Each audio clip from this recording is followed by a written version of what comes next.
earth-shake. Chaos around me. So many enemies. They all surround me. They out for blood and revenge. Rising with killer intent. The fury ahead is immense, but I will not bend. Look in my eyes, no you won't see fear. Nothing but fire and it's not even fair. They all against me, but I'm still here. So go ahead and let them know I'm more than prepared. An army's not enough to silence me. Go ahead and bring the galaxy. Nothing you do can rattle me. Go ahead, battle me. Get out my way.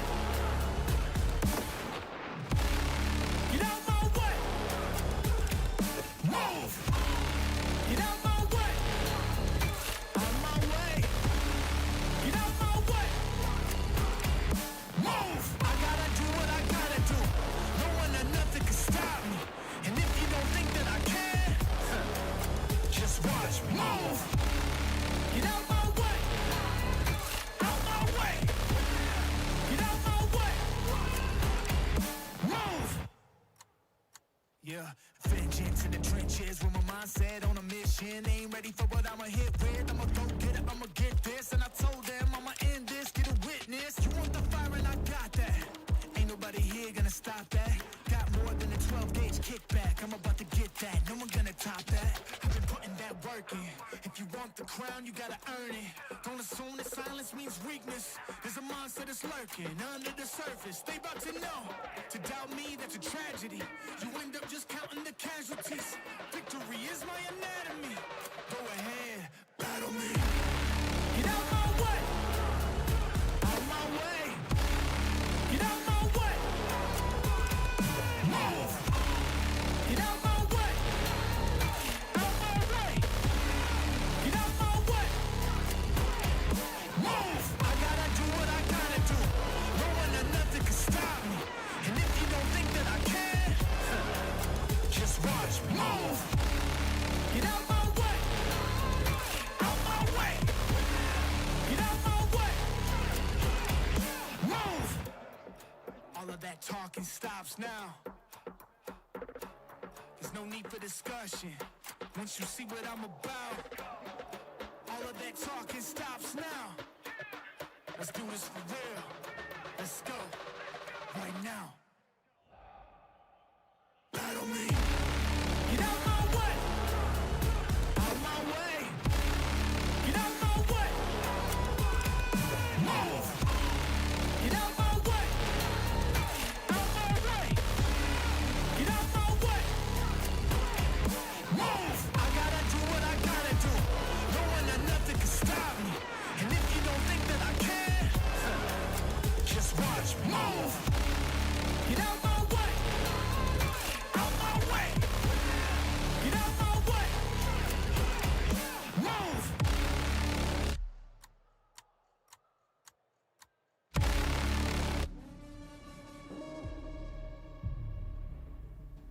We gon' run it. We gon' run it. Yeah. We gon' run the road till we take it home. Turn the lights on and put on the show. Ain't nobody better, yeah, I got the glow.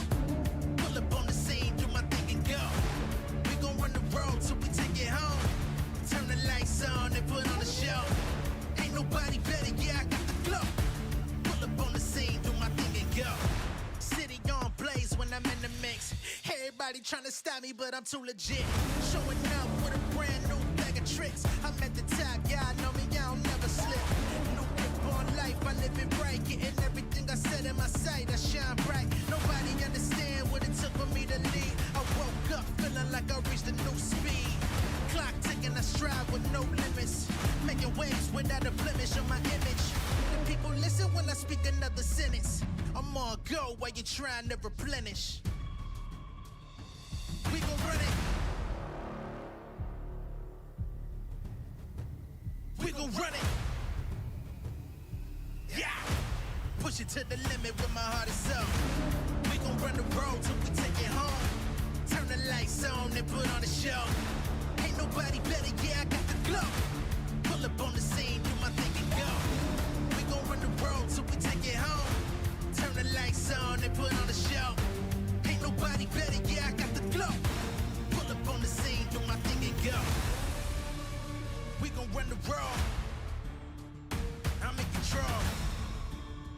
Where you wanna go? Push it to the limit with my heart and soul. We gon' run the road. I'm in control. Push it to the limit with my heart and soul. We gon' run the road till we take it home. Turn the lights on and put on the show. Ain't nobody better, yeah, I got the glow. Pull up on the scene, do my thing and go. We gon' run the road till we take it home. Turn the lights on and put on the show. Ain't nobody better, yeah, I got the glow. Pull up on the scene, do my thing and go.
I'm not afraid of the challenge. The challenge should fear me. I'm not afraid of the battle. The battle should fear me. The only time is now. Jump into the unknown. I won't give up till victory is mine. I'm coming for it. I'm coming for it.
In my darkest hour, I can feel the power.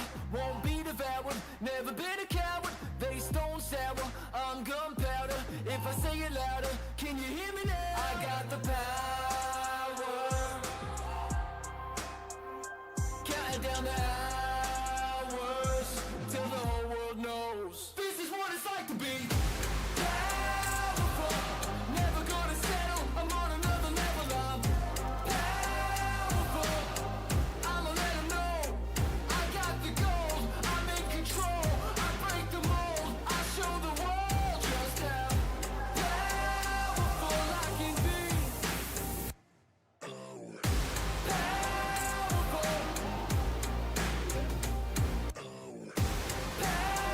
Powerful.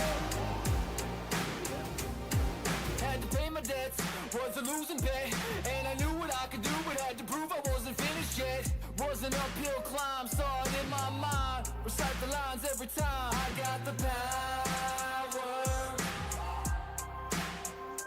counting down the hours till the whole world knows. This is what it's like to be powerful.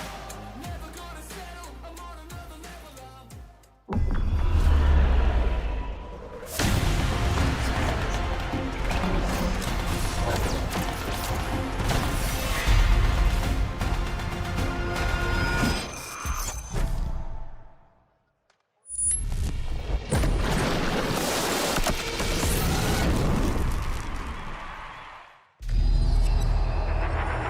Something is coming. It's building, rising from within.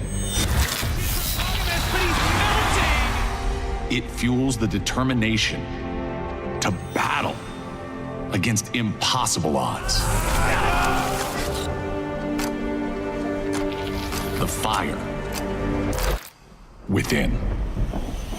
Let me throw it down to the ground, make 'em turn around. I'ma look at you from the top, howling like a hound.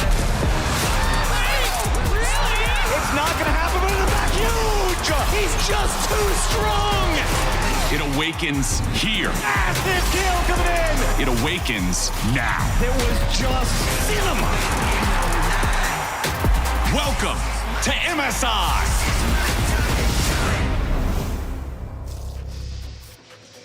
Welcome, everyone, one last time to MSI 2025, live from beautiful Vancouver, Canada, who's actually been, I think, one of the best host cities we have had for an event ever. The fans have been on point. They've been, oh, they're even hugging and moving. Look at that.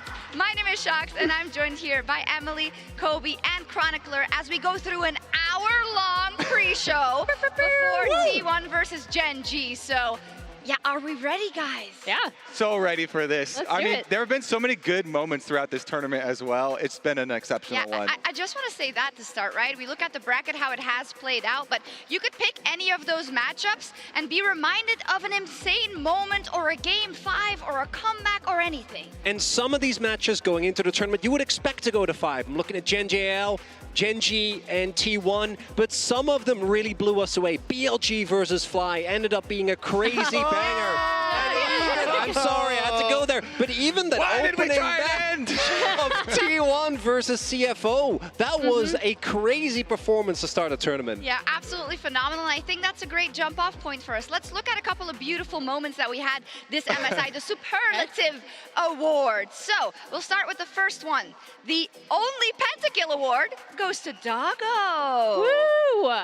It was so awesome to see Doggo have such a great performance at this tournament. He did, going in, talk about how he really wanted this MSI to be good for him because it was something he felt like he earned much more for himself rather than when he was borrowed on PSG so many years ago, and he absolutely popped off. And it's the performance against the team that currently is in finals, are about to play. The fact they did it against T1, truly the main characters of League, makes it it even more impressive. And he really earned that one. That wasn't one of these pentakills that is given to you. No. The whole game was about that bottom lane and using the Caitlyn pick. He had to work for it. He absolutely did have to work for it. There's also only a few people who can say they got a pentakill against Faker. I think Caps is also one of them, just so you know. Really? Are you sure? Yeah, I saw that somewhere. So moving on to the next one, because I think CFO really did steal our hearts. It is the award for best dance moves by a pro. yes. And you can guess it. It Has goes to be driver. Driver. Has to be It's got to driver. be driver. Oh, Here we go. Wow, we're closing in on the micro. handoff The too. slow. let's go. I also love the reactions are so good. Remember Piosik after the Yep. World Yeah. Finals? Well, That's yeah, what it no. reminded me of. It did, and I think CFO had such a breakout performance, right? We already saw glimpses of it at MSI, but I think this time around, at the first time rather, but this time around at MSI, they really delivered the next level, both in terms of gameplay, but also out of Outside gameplay the ring. shenanigans. Yes, the next award is for revoking a player's driver's Oh, no. license. It has to do with the Herald, guys. Yeah, which Yeah. one is Which this? one is There it? have been There a were couple. a few. It goes to Canyon. Okay, but he's a polar bear. How can you expect him to drive? He doesn't have hands. Good point. Oh yeah, here we go. He tried his best. Okay, okay, we're cruising. We're cruising. It's looking good. They just Great starts edit. he just starts It's hitting like the I turret. needed to go here anyway. I still totally, killed it. I totally meant to, guys. It's You know fine. what? But the it's thing fine. is, he only earned it after, you remember when they played G2? And then he like got in and then got Hansama as well. So he's not always bad at this, guys, I promise. No, but this one was kind of rough. Yeah, And didn't end up mattering, but we Still gotta call killed him it. out. Yeah, got the job done. Beautiful. So next one, the award for strangest gift goes to I already know what this Doran's is. Krug. Yeah, Yeah. the Krug. His face after he got this was so The thing is, confused. he can't read the box because he can't Yeah. see it. Yeah. We could all see the close-up on the box. It's like, what? Why are they giving me a Krug? I got a couple of hate comments like, could you not have given him like a more Krug-looking rod? My favorite thing was his response, right? Where he was like, Yeah. guys, Krugs are dangerous. And it is Yeah. one of the reasons why Doran has been really, I think, brought into the hearts of so many T1 fans. Because this player, the moment he gets it, he's like, oh yeah, guys, I'm going to fully play along, Yeah. commit to the bit. And look at it, showing off his pet Krug. True Krug Lord. Next up, the oh my god, they were so close award goes to I know what this is I'll going to be. take this one. I know what this is Live going West, to baby. be. Oh, why did we try and end? We're not even focusing either here. The chase at the end. It's okay. It's okay.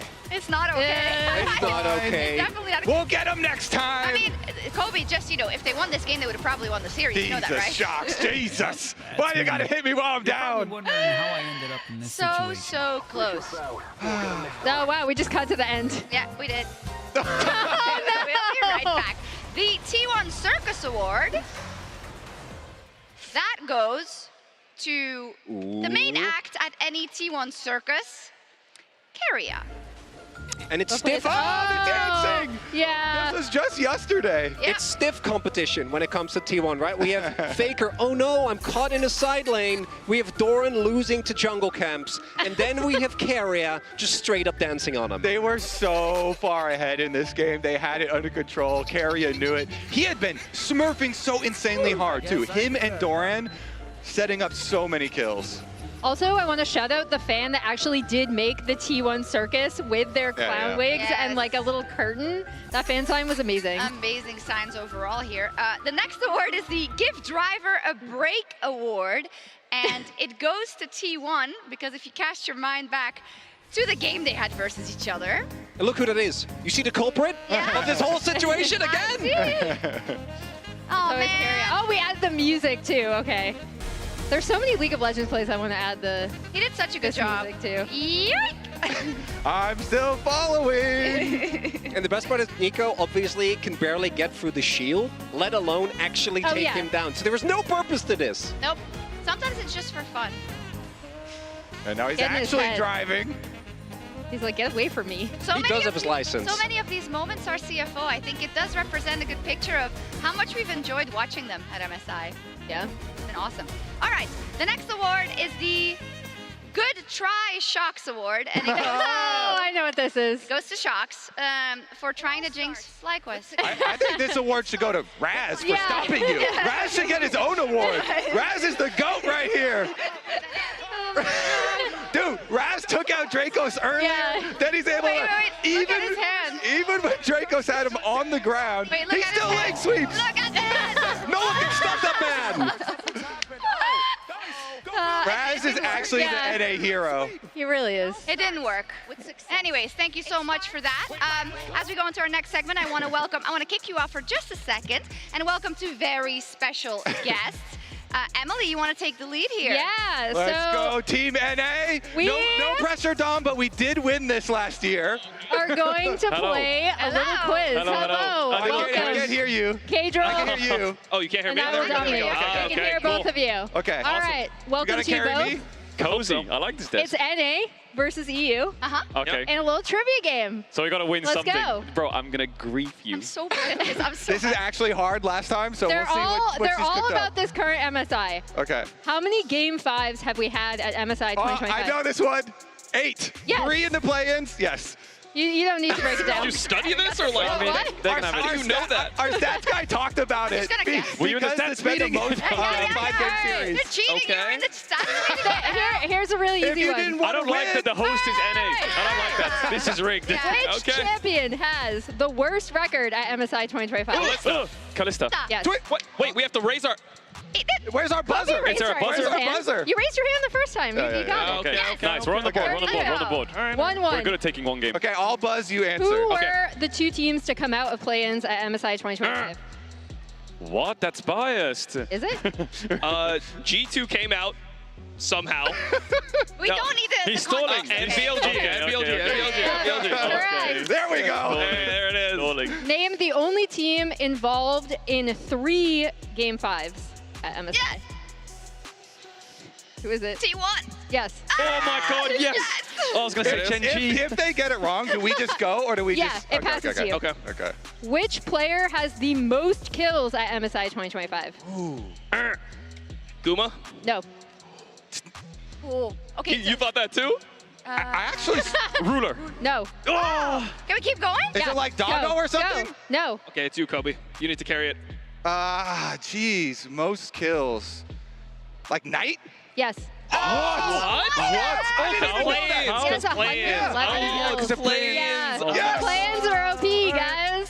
Which And it's champion? looking pretty good. What's wrong, EU? Yep. Well, what is always Hey, don't wrong? get ahead of yourself. Okay, man. yeah, yeah. Relax. Which We have a champion? tendency to throw. Alright, We have a alright. tendency to throw. Likewise. Which champion has with more than 5 games played has the best win rate at MSI 2025? More than 5 Pick games. one. Just pick one. Okay. You go. More than 5 games played. I don't. Rice. Best win rate? No. Oops. Wait, what did you say? Forest? Wait, did they say? No, yeah, they did. What'd They they got say? it wrong. No.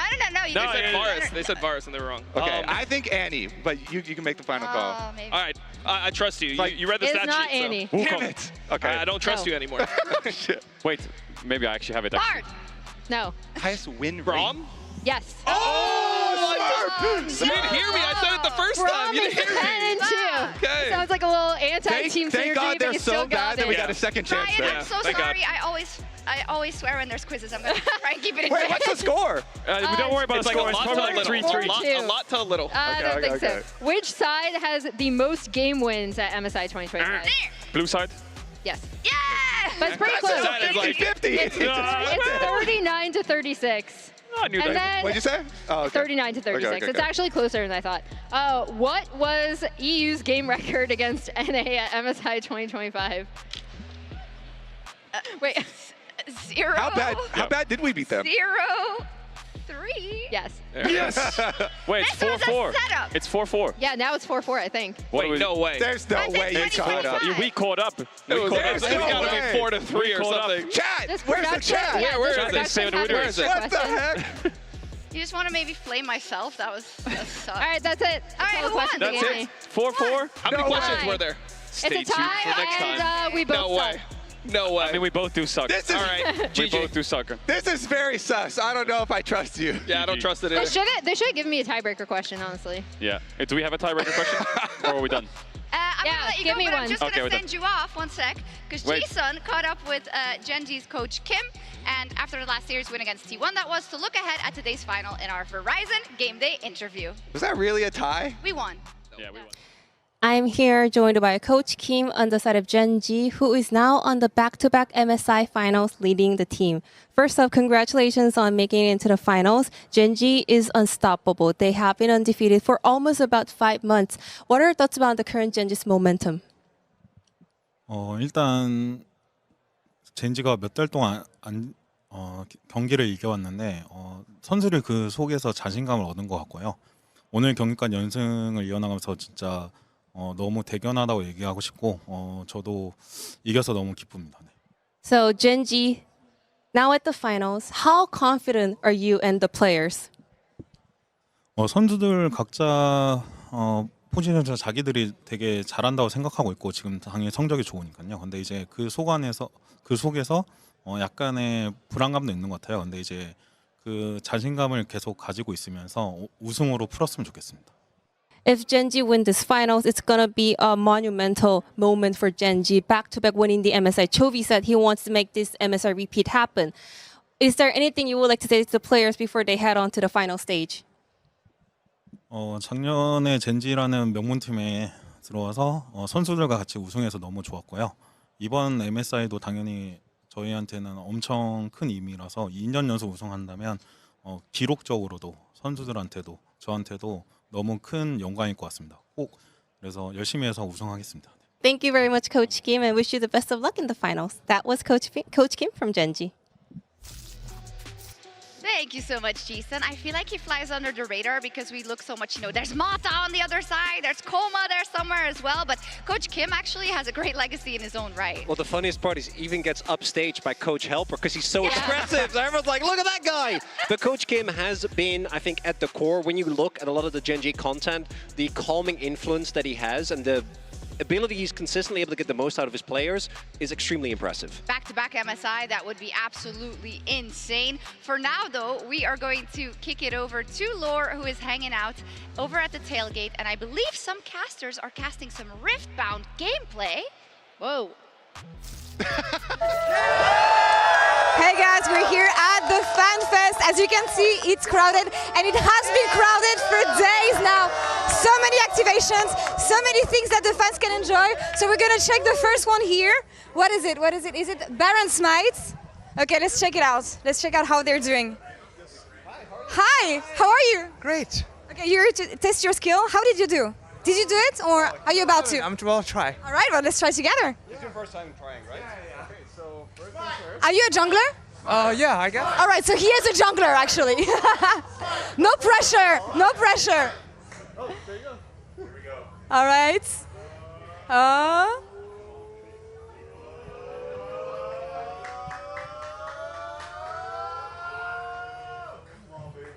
The tension rises. Oh my god, it slows down actually, it's so fun. Oh! Yeah. Pressure? Yeah. Oh man. So I'm gonna stop bothering you, have an amazing day. There's a group of T1 fans all dressed the same way. What's the vibe here? Yes. Hello. What's the prediction for today? I'm guessing T1, but what's the scoreline? T1 3-1. 3-1. Silver Scrapes. Silver Scrapes, we won. So what's the theme here? Like you all coordinated? And we got our names on. Oh my god. Even the names behind. Guys, have a nice day. Good luck on the Baron's night. See you guys inside. Can I grab one? Actually, it's super warm. Yes. Team Liquid fan, so? I work for them. You work for them? Okay, perfect. Well, have a great day. You too. We're gonna go to the next booth here. It is really warm here, actually, so. This is a godsend. What is going on at this booth? This is the Red Bull Gaming Ground. Hey, can I try? Yeah, we're just setting that up right now. All right, I'll be back in a few. So what's going on here, actually? Can you explain? You can take photos over here with the hammer. And yeah, that's about it. We have a photo booth going on. And then once that's up and running, yeah, we'll have people playing that game. Can I pretend to be Jace for a bit? All right. I actually wondered like how heavy. Oh, okay, that's a heavy hammer. Can I give you guys the mic for a bit?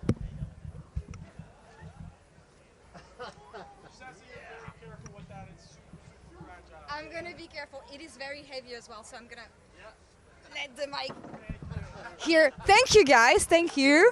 Have fun. Oh my God, you look amazing. Thank you. Hi. I saw you yesterday, I think. So you've been here for a couple days. Yes, I've been here since yesterday. We're actually from Seattle. It's amazing. How long did it take you to build this amazing Yasuo? It's the first time I enjoy a Yasuo, by the way. 2 months. 2 months. Well, have you been enjoying the event so far? Yes, I love it so much. I've been actually going to all the LTA North finals, so it's great to actually be at MSI. Amazing. What's your prediction for today? Oh my God. So T1, 3-2. T1, 3-2. A lot of T1 fans, of course. Enjoy your day. Thank you so much. Now, this is the meet and greet area where you can meet your heroes. You can meet a lot of people, actually. This is all the people that we had here. I Will Dominate is gone. I think we saw him a couple minutes now. They're setting up for the next one. You see people signing here, and you see all the fans queuing up, of course, to get their signature and their special moments. Now, what do we have? We're back, actually, at the Riftbound booth, where we were here yesterday. But I think I see some familiar faces here. Hey, guys, what's going on? So I thought these guys were casting, but I feel like... Are you working on your retirement plan? Yeah, we're working on what might be the next step here. We got Azael and Veti head-to-head in a game of Riftbound here. We got Azael on the Yasuo. We got Veti on the Volibear. Now, Veti could win on the very next turn unless Azael can clear these battlefields. In Riftbound, it's not about player life. It's about conquering battlefields. And Vetius right now, he's got them both conquered.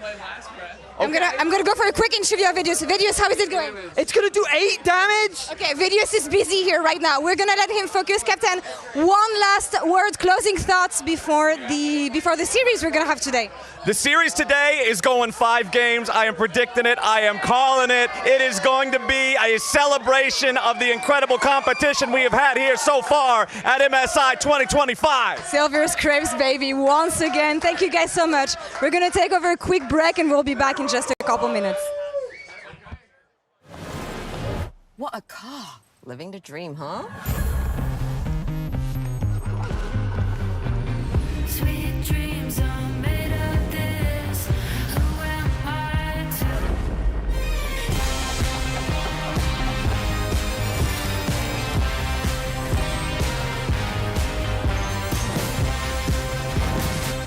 Okay. I get it now. Sweet dreams are made of this. Another historic page will be added to a legendary rivalry in our MSI Finals featured matchup presented by Mercedes-Benz.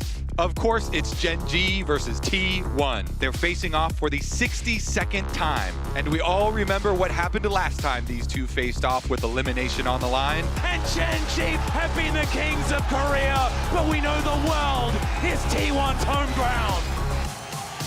But this year, Gen G is even more of a juggernaut than the team that won MSI last year. 22 straight series wins, including that epic 5-game slugfest with T1 just a few short days ago.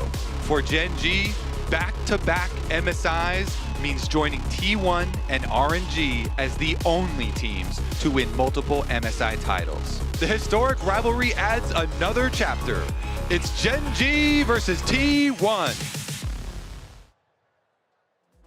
Gen G versus T1, Faker versus Chovy, and I mean, Chronicler, at the beginning of MSI, if they would have told you that this is the final, you would have said they were crazy. They would have, because T1 coming into this tournament was not necessarily expected to be a juggernaut. When I go back, even against KT, weren't necessarily favored. Against Hanwha, they were the clear underdog. And they started off the tournament by barely making it through their first series. Went to 5 games against CFO, but still were able to make it. Yeah, it's crazy. And it's a modern rivalry, right? One of the new generation rivalries, I want to say. And perhaps it's even the best. I mean, I think the big thing about this rivalry is that if you take into account the Samsung with the kind of upset victory at Worlds, right?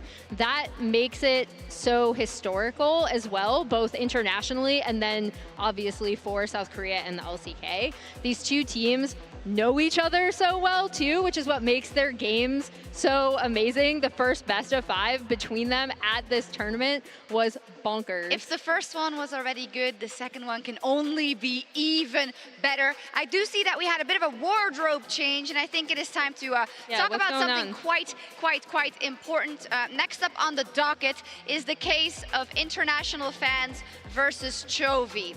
Judge Shocks presiding, calling Chovy's lawyer chronicler to the stand. His aide Arnold wasn't able to join us, but what do you got for me? Your Honor, esteemed members of the jury, can I get a shout out from the jury? It's all of you guys. There we go. My client has been suffering this tournament. I don't think he's been given the dues he deserves. He is suffering from his own unrealistic expectations. I've seen this man single-handedly raise the level of mid lane in the LCK since he debuted. He has been an incredible powerhouse, best mid laner in the region since summer 2022. 5 championships in a row, and any performance short of absolute genius, which he, by the way, has shown consistently for the 3 years domestically, not enough. Maliciously being used to tear him down. Secondly, people always bring up the international records, right? Always talk about... Let's really go over those for a second there, because for the first 2 years, he was on wildly inexperienced rosters. This right here, you see who he lost to? The team that had one of the most dominant runs in World's history. On a team that, by the way, debuted both Bioshik and Carrier. It was a team that, the fact that they were able to make it to LCK as deep as they did, as well as to that spot, is crazy. Humble Life weren't even supposed to be there in 2021. And in conclusion, I think that my client is not being fairly judged when so many of his performances up until this point were either with teams that weren't supposed to be there in the first place, or teammates that clearly weren't performing up to par.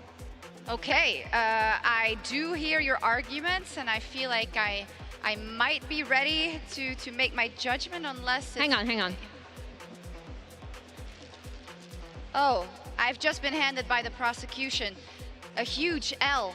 And it stems from Worlds 2024. Okay, no, that wasn't his, he was holding that for some, that L was his support, okay? 0 and 15 in the last 2 games. My client did his best. Doesn't deserve to take the flak for that. He doesn't? No, he does not. Okay. Doesn't belong to him. I'm gonna ask everyone in the audience, the jury in Vancouver, do you believe in Chovy? Come on. Come on! It's pretty good, but I don't have enough evidence. I'm going to delay the case until after the game. Thank you, sir. Thank you. So. That was amazing. Yeah, Emily, take the stage. Thank you, Judge. Yeah. So now it is finals, right? Which means another chance to highlight one of our players. And I can't believe I have not done him yet, given how many international appearances he has had. But welcome to Draw My LCK Life, Canyon. Kim Canyon Gyeonbu began his pro career on Damwon Gaming, splitting time with Punch after this Damwon roster had qualified for LCK Spring 2019. Canyon and Damwon, alongside now teammate Chovy and Griffin, became known as the next generation of the LCK, becoming standouts for their respective teams across LCK 2019.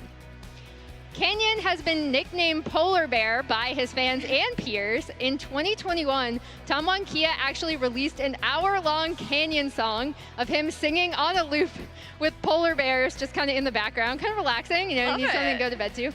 When Canyon was in his 2nd year of middle school, his mom asked him what his strength was to try to become a pro player. His answer was that I had the composure not to be swayed by wins or losses. Canyon, fun facts. Canyon is widely regarded as the best jungler in the world. Now he and Gen.G look to defend their MSI title. And there's also a side of Canyon fun facts. He once got to master rank by only playing Yasuo. Whoa! That's crazy. He won World's Finals MVP when Damwon won the World Championship in 2020. Has been on the LCK first All-Pro team list 5 times and has won MVP twice.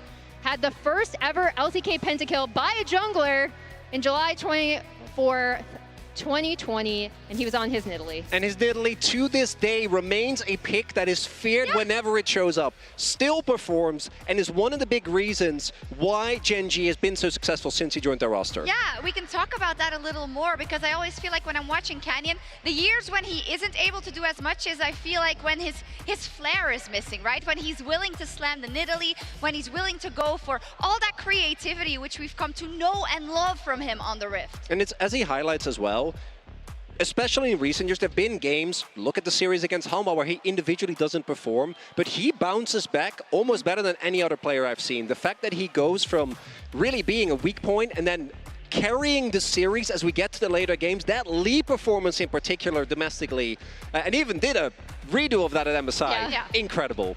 I also think the cool thing about Canyon is that he can fit into so many different team compositions, right? Like, if you need him to carry from the jungle, he can do that. If you need him to facilitate his lanes, well, he can also do that, right? So it gives them so much flexibility in how they play and in draft. It's not something we'll have that much time for later, so maybe let's now touch on Owner also quickly. I feel like he's very much an unsung hero for the side of T1, because there's just so many stars on that lineup, but he's so stable for them, so consistent in every big game. Was one of the big reasons why they were able to win a lot of series, but it's especially when you go back to both their titles in 2023 and 24, internationally, Owner just doesn't ever let you down. He has been so consistent, and the matchup between him and Canyon, every time I get to watch it, the counter picks, the level of play, always blows my mind. So incredibly excited. And of course, T1 suffered a loss at the hands of Gen G already this tournament, and we had the chance to go through a play from that match from the previous series with Gumayushi in the Verizon Game Day interview. Guma, tell us from this clip, what do you think you could have done better? I'll take a look.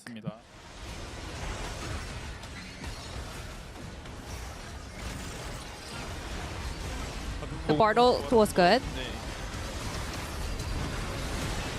The follow-up was a little off.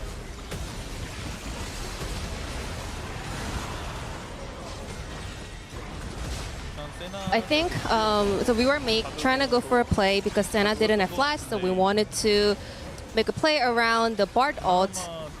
I think the best case scenario here was follow up with a Sion ult. But overall, Game 3, the drafting was really difficult to execute. Their reaction to the Misfortune ult was so on point. The way they supported and covered Senna was also awesome. They did a great job. It was flawless. Awesome. Also giving props and a good read on what happened in that game. Gen G just being more on point in those team fights. And that's Guma giving praise, and the guy, obviously, when you go back to some of the biggest hype videos, has been known to be a trash talker.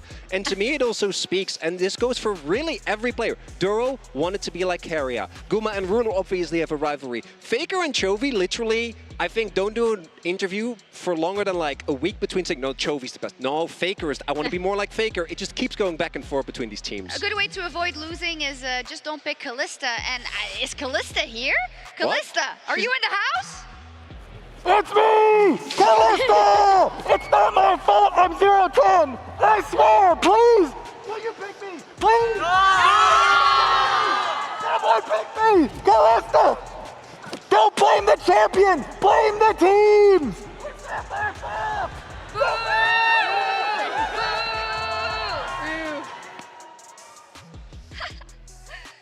Ay. Pick me, choose me, love me. That is Callista currently. But yeah, with our final thoughts, I think we're going to take a quick break before we're back, unless you have something else I was going to say, if Ruler couldn't win with it, I think Callista... Well, getting a free kill, level 1, and I don't think that one was to blame, but all the other Callista games. I'm just saying. Yeah, it's done. We also did Callista to get back to the deck, so we'll take a quick break, and we'll be right back.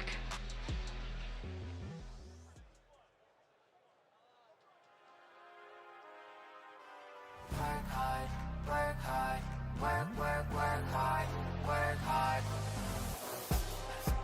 I'm going full speed, got the pedal to the metal, can't outwork me. I'm going full speed, got the pedal to the metal, can't outwork me. I'm going full speed, got the pedal to the metal, can't outwork me. I'm going full speed, got the pedal to the metal, can't outwork me.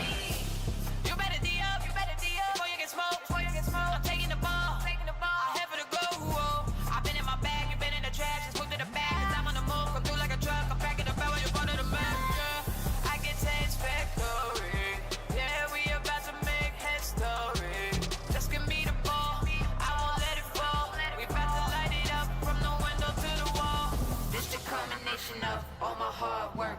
Them hours in the gym, I'm about to go berserk. Count it down, clock is on tick. Tick, tick, tick, tick, tick, let's get it in. Ow! I'm going full speed, got the pedal to the metal, can't outwork me. I'm going full speed, got the pedal to the metal, can't outwork me. I'm going full speed, got the pedal to the metal, can't outwork me. I'm going full speed, got the pedal to the metal, can't outwork. He's a beast, he's a monster, he's a force with the man. I scanned the room, forming up the plan. Fire in my eyes, got him stuck quicksand. I don't play to lose, I just play to win. It's that hard work, every day I'm putting in. I don't play to lose, I just play to win. Sound like broken records against me, let them records spin. Yeah, I gotta get it 100%, nobody go harder than me. Do it on purpose, I got the people depending on me. Mama mentality, got my game face on. Every time I step up on this court, you know that we won this time.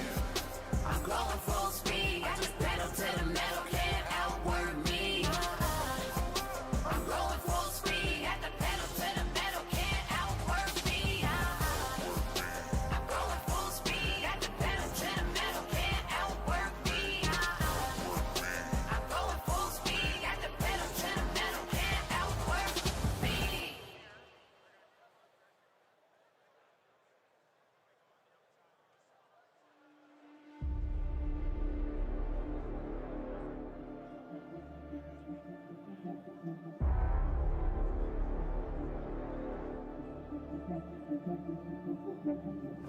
Yeah, you're looking for something amazing. That's why I put in the work. That's why I grind on the daily. I'm running wild and I know that no. Go super, go super. Go super duper. Go super duper. Go Nash. Guys, the Red Bull's running out, guys. You don't know what to do. Oh, nice, nice. Nice. Woo! Ayo, Kiki. Nice. Oh! Movie maker. Oh! Holy. Oh, yeah.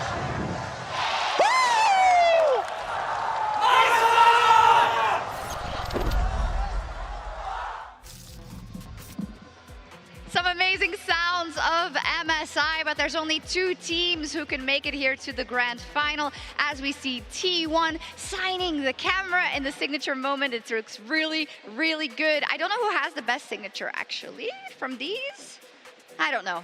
A lot of fans as well. I didn't get an answer, so they all thought that all the signatures sucked apparently on the desk. Wow, wait. Hey, I was parsing. Okay, and I should know the Yeah. signatures. I've seen all of these players. Yeah, sign a lot that's of true. stuff, so that's on me. Let's get into it then. For real, for real. Hey, what you Gen doing? G versus T1. What you doing? I lost my glasses hopping around, actually. Oh no. Can you see? Nope. How many fingers am I holding up? 1! Amazing. So let's get into it then. Gen G versus T1. And I think we need to spend some time on just how unbelievably impressive this run from Gen G is. 22 consecutive series. We see it there on the graphic, right, Chronicler? This is absolutely unseen in Modern League. Even beating their really nightmarish opponents of the last 2 years when they tried to go for this run, KT, no one could stop them. And it is, as you're saying, I think so important to keep reminding everyone, this isn't normal. The fact that this team is able to stay this good consistently between format changes, between meta changes, is mind-boggling. And it's what's even more impressive, right, is the only team standing in front of the team right now are themselves from last year. So it just speaks to the absolute domination and consistency that Gen G have been able to pull off. And also when you take that into context that they were so good in Spring 2024 and they won that MSI, they are in absolutely the same position here, which is one of the reasons why we gave them so much faith in winning that MSI last year. Kobe, do you feel as secure in Gen G and how strong they are as you did last year? I mean, different bottom lane, but it looks like it might be the same result. It could very easily be back-to-back. I do feel pretty safe in Gen G arms. Yeah, I agree. For them also, it would be monumental if they, can I say that, if they get upset here because of their track record recently, or has for you, Chronicler, the context of the tournament, the games that you've seen from T1 made you waver? I think upset is hard because of the form that T1 has shown. Because it's important to note, especially after that series against AL yesterday, knowing how close those top three teams, T1, Gen.G, AL, have been. I think Gen.G should still be the favorites. But I think last year, in both upper bracket series, they looked nigh untouchable, right? Those were both 3-1s. And I think that we saw that the year before with JDG as well. Coming into this, I would favor Gen.G given the historical record, given the form, and their depth in Fearless. But let's not forget, even Game 5 between these two teams was a very big lead for T1, and it came down to a couple of crucial fights and a ruler steal. It did, and for T1 then, the side of that is that for MSIs, they've won 2 in the past, but their last victory at MSI was 8 years ago. They did make it to the final in 2022, Chovy, but usually they're not the team that we expect in recent years to step up when it comes to MSI. And it was kind of the same this year, you know, with the year that they have had this year. But honestly, that is oftentimes when they do step up and surprise you, when a lot of the narratives and a lot of the history is against them, it's their time to step up. I do think Keria is on fire right now, and Doran, I feel like he is going to lock in for his first international finals and very well has a good chance to actually take it. I was even taken aback when I heard that, even though I knew it in my heart, but Doran has never had the chance to play an international final, Emily. And just to paint the picture of how difficult it is to come into a roster that has been so successful, because when it goes wrong, you always think it's you. Yeah, and I also don't think he necessarily looked great with the team initially, right? Like, he was really struggling, and the fact that he not only showed up for them in playoffs and was a huge reason why they were even able to qualify here, he's also shown up in so many of their team fights, especially in these like super long 5-game series, right? I think his Ornn has been great, his Gragas, right? So the fact that he finally seems to be clicking with this team so well, especially in team fights, because that's what we know this T1 core is at their best when they are team fighting. It's been amazing to see it, and it's not even really a glow up. It's just like he's finally performing at an international event. It's also the fact that Doran is a chaotic player, and in nature, he's always been the guy that can win a game and then lose the next one. And T1 kind of feel the same way for much of their lifespan. This roster, that 4-man core, has really thrived whenever it's chaotic, and Doran has really, I think, also been bolstered by that. Yeah, I mean, he still is going to have some blooper reels, some blooper plays. That's who he is. But he's going to smile through it, and they very well could make it happen. And he got them here, right? Like some of his plays, as highlighted, even in this tournament, he wouldn't have gotten. But looking at his opponent, Keen is the master of consistency. Yeah, that's what I was going to say. By contrast, Keen is someone that you just know is so rock solid, so stable, and so reliable. So we might not always see the same highlight reels from him, but he's so consistent, and Gen.G can rely on him to show up. He's so consistent, but when I watch Doran games, I always think, what's he gonna do? And that can be positive, sometimes it's negative, but I don't think it's been too much of that this tournament, Chovy. Yeah, I honestly agree, Shox. I've been along for the ride. I think it has been fun. I do think, though, Keen, especially on the Ambessa, the Gwen, and the Cassante, has been exceptional. So it's going to be a very steep hill, and Doran's going to have to earn it. I will say one stat, though, that wasn't on there. Doran has the most solo kills of the tournament for any top laner, so he can make that magic happen. I'd love to see it again before T1, of course. They're up against kind of a mountain, right, in 22 consecutive series victories from their opponents, including one against them most recently. So Emily, talk to us about how T1 should approach this. So I don't know if this is how they should approach this, but I do love it when they do things like this, right? Which is just some creative early game shenanigans. Owner is going to end up coming up here as we play through the clip and get this kill onto Flandra, right? Who's already having a tough time in this Yorick Renekton matchup. It's just not very fun. Owner's going to wait around. Notice the bot lane here is also pushing in, which is really important because T1 have so many prio lanes already. And they get that first blood, and what is going to happen afterwards is they initiate a swap on purpose, despite the fact that these two matchups do have prio in them, right? So you see that when Flandra backs, he's going to immediately TP onto the top side. But more crucially, when Doran backs, he ends up going down towards this bottom side of the map, and it kind of sets an uneven map state. Also here, more importantly, Faker is also able to chase out Shanks. And what this setup eventually allows them to do is they're going to be able to, off of the prio that's going to be here, end up getting first Drake as we play through, which is also something that has been a hallmark of theirs. Now, a little bit later in the game, Faker, you saw him getting lane prio. He is going to realm warp up to get another kill onto Flandra.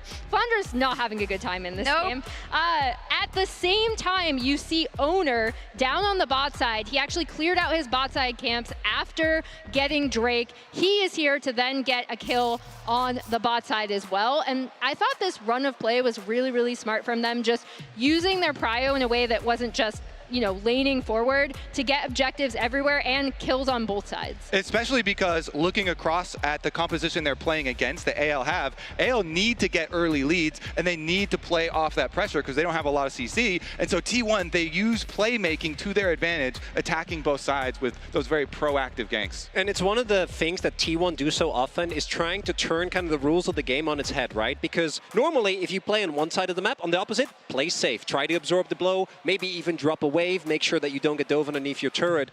But T1 have relied on so many of these type of tempo flip. They are obviously also extremely notorious for their setups when it comes around objectives. And that is where the experience of both Faker as an individual plus the four-man roster comes in, because they trust each other blindly.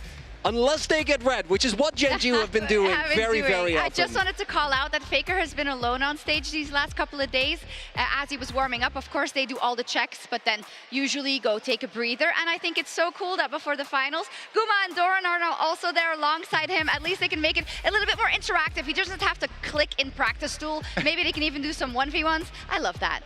Yeah. I also love the like over-the-shoulder looks that you get of Faker sometimes, and he's like alt-tabbing through 3 different games while he's still playing. And have you seen those shots where they take like the angle and you can see Faker and then he's looking at Chovy? Oh, that shot? Colin is the GOAT. That's a good one. That was crazy. And complete juxtaposition. Earlier we had the rehearsal to the opening ceremony, which is going to be amazing.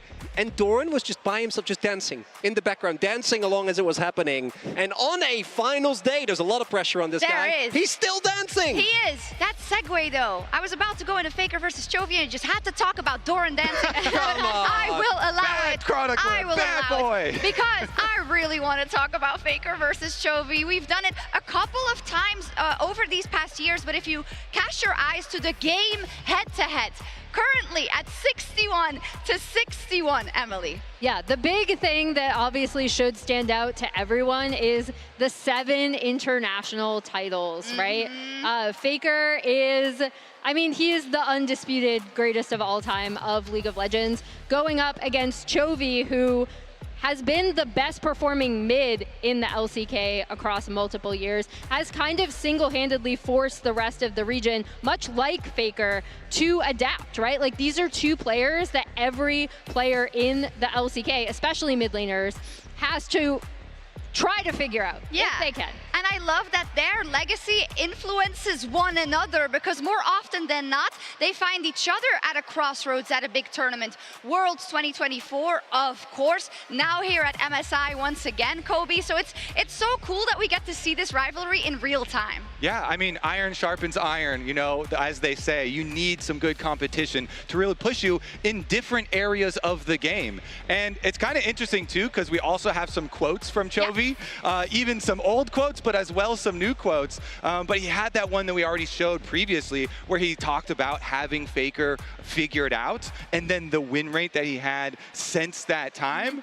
And yet still some of these really big moments elude him where Faker just really shines through in big clutch playmaking situations. There, the stats you talked about, right? And the question that I asked when we saw this first was, how much of this win rate percentage would you give up just to win that one best of 5 at Worlds? Azale said all of it. I'm inclined to agree with him, Chronicler, because there's always that feeling when it comes to that knockout match at Worlds.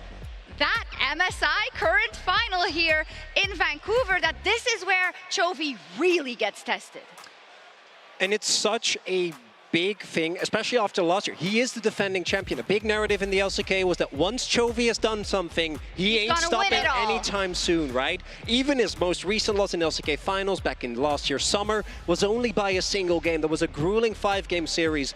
And these two players, we talk about it, but they talk about each other all the time. Faker has been pushed by Chovy to step up his laning. But if you ask Chovy, he had an interview with Asia today talking about specifically, I watched Faker in the final. What he was able to do in that game 4 against BLG, I cannot stop thinking about it. And that just speaks to the respect these two players have against each other. It does, and it does beg the question, what is going to happen today? Because for me, I also agree, Chovy is the best player in the world, definitely the best mid laner in the world, but is he the best player today on stage? Can those circumstances be bent to his will? The way, I think, and this is, we talk about magic all the time, but it's hard to define that. I feel like it is creativity and resilience in the most important moments, not just from Faker, Chovy, but from T1 as a whole. And this T1 team, they have shown a lot of improvements very recently. Carry is playing extremely well. And like we say, yeah, Doran has had some bloopers, but he has also had some really good plays, and Owner's been extremely consistent. So I want to see this T1 team earn it. Yeah, they earned their spot in the final, and Chovy didn't even think he was going to see T1 in the final. You know, since the beginning of the tournament, there's been a lot of, oh, they're so good at scrims. No, you're so good at scrims. Yeah. And he actually did expect to be facing anyone's legend, Emily, because that looked like the course the tournament would be taking. Yeah, and I mean, again, we talked already about how formidable this T1 team is once they get on an international stage, once they are able to adapt. I think their improvement across this tournament is much better, for example, than what we saw from them at last year's MSI, where they were like struggling a bit. I never know how to take these, especially since both teams were going like, no, you. No, like you already mentioned. But that AL T1 series was insanely close, right? And so I think they will be very prepared for T1, given how well these two teams know each other. Yeah, and I think that quote from Chovy about AL and expecting them to be here just really speaks to his respect for that team being real, because we saw how good AL were and how well they performed and the amount of respect that he had for Shanks. I'm getting conflicting info here, right? Because we have the I figured Faker out quote into losing in the semifinals at the World Championship last year, into, well, I expected AL because I didn't really rate T1, into, oh no, this isn't going to be a problem. I don't know, Maurits, it might be a problem. I think it might be, and that is why today's series is, so even if we hadn't had the 5-game series that we had already between these two, with I think the best game 5 that we've had between the two as well, coming down to some amazing team fighting. It is, again, the expectation that for Duro, this is his first international final. For Doran, it's his first international final. And those might end up mattering a lot, right? Depending on what the players show it today. For me, I want to take a short detour to the bot lane, right? Because if we look at that game 5, that clutch Dragon Steal actually ended up mattering so much in that game with the scaling Jinx that they had, Ruler on one of his signature champions. And he and Gumayushi have had such an interesting rivalry going across multiple teams for Ruler. Oh, I'm going to give you space to talk about it if you want. No, I was just going to say, like, the way that these two teams can each play around their bot lane, and also kind of the adversity that they both overcame just this split. Like, everyone was just like, oh man, is Ruler washed? He's not looking so hot since he came back to Gen G. I don't know. Guma with all the swaps that were going around in split 1. Both of them overcoming that, showing up at this tournament, and I think both bot laners have been performing absolutely stellarly. Because, as highlighted, obviously there's always when the 6-man roster comes in, right? There is a lot of friction, there's a lot of that. But I do think that Guma also just straight up didn't look nearly as good as he has basically starting since the end of spring. So you would have benched him? Wait, that's a whole different conversation. No, I already did a lawyer segment. I don't need to get dragged into a second. But what I do think is, without question after this, as we go back to particularly 2023 Worlds, where Guma did, by the way, stomp Ruler, as we all remember, in one of the most memorable series of all time, the fact that Guma steps up when it's needed most is something that T1 is going to need today, because coming in to the tournament, probably would have rated Guma over Ruler. I can no longer say that's the case, because Ruler's performance has truly been one that at times just blows me away. We'll see if they let Azir through though, because then he might have some nightmares and some flashbacks. Talk about Ruler versus Guma, also Ruler versus Faker, and some very big moments. I mean, come on, that's like, imagine if you're part of one of the most iconic moments of all time, but you're the guy getting caught. Like, that's horrible. You have to see it in every single one. But I think, just to name that as one, Ruler is so incredibly resilient, right? Going over to the LPL, coming back to the LCK, a world champion already. It's a joy to see him play, for sure. Yeah, and he has had some incredible games so far. His Jinx game plus his Jhin game that he had. And I think both of these two AD carry players, their Jhin games really do encapsulate and speak to how well their teams play around them and protect them. Speaking of AD carries. That's crazy. Wow. What do you think, Tyler? Okay, anyway. Yeah, what does what I don't know where we think? go from there. I don't know what his opinion is on the matter. But yeah, I think when I'm hearing you guys talk about all these matchups, right, they're all at a super high level. And I think, you know, they could go either way. There is just one question that I have if this could be an X factor for T1, because we talk so much about Keria. And when you talk about Keria, it's not just about his creativity in his engages, in his champion pool. It's also about stealing objectives with unsealed spellbook and really influencing the map. And I think Duro has had a phenomenal tournament, right? But this is where he really has to show that he can step up to the plate. Yeah, this is such an interesting support matchup. Keria has actually played the most unique champions of any player in this final at 11, which should be no surprise to anyone given how many times he's willing to throw off meta picks even before Fearless into that bot lane.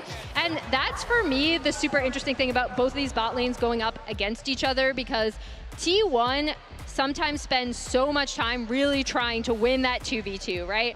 And I think for me, it definitely starts with Keria and just how chaotic he can be on some of his picks. And for Duro, he has had such a meteoric rise in his consistency as a support, because coming into the year, he really wasn't performing all that well. Obviously, there's an adjustment time, right? Being going from like a middle of the pack, lower tier LCK team to one of the greatest organizations in the world that has been running amok both domestically and internationally. But his development curve is so far ahead, and I think his consistency is the thing that really blows me away. Let Keria cook.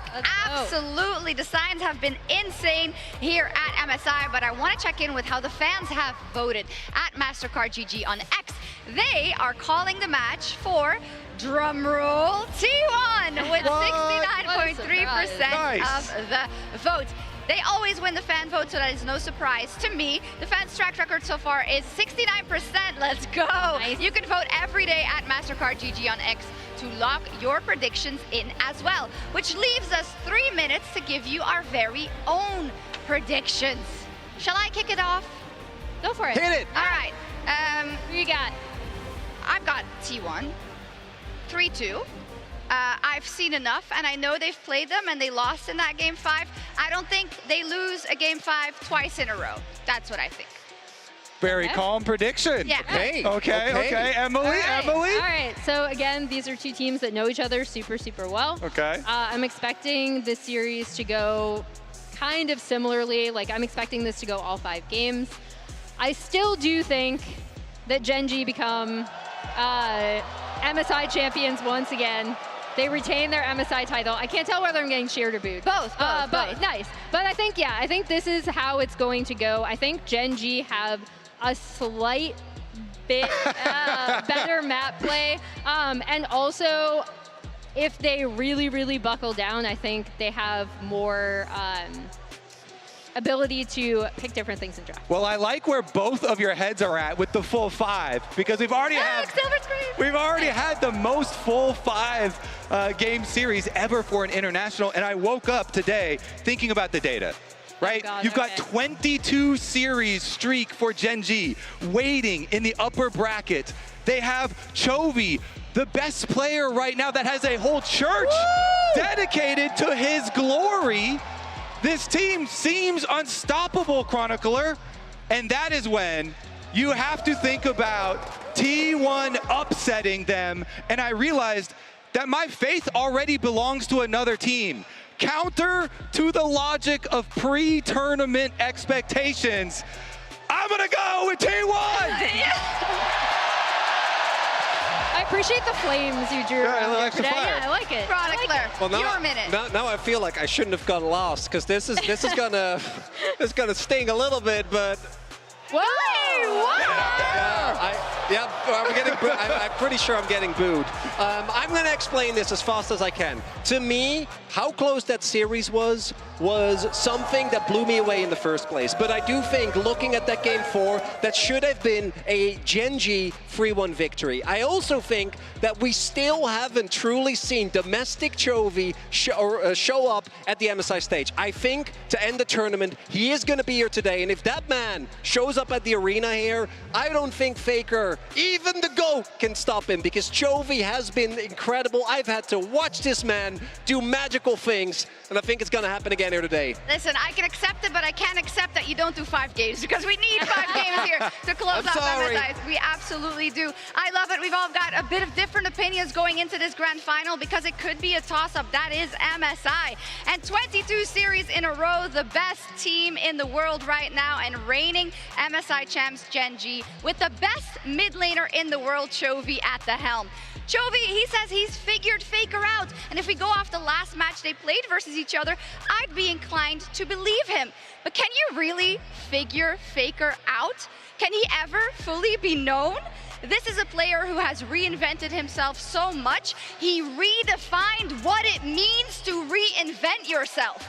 To reinvent yourself, to be a legend, to be the beacon of light for T1, time and time again. And the GOAT, he never makes the same mistake twice. So Chovy, if you come at the king again, you best not miss. Can Gen G do it and secure their 2nd consecutive MSI? Or can T1 win their 3rd? The last time was 8 years ago. Gen G versus T1 and the opening ceremony presented by MasterCard.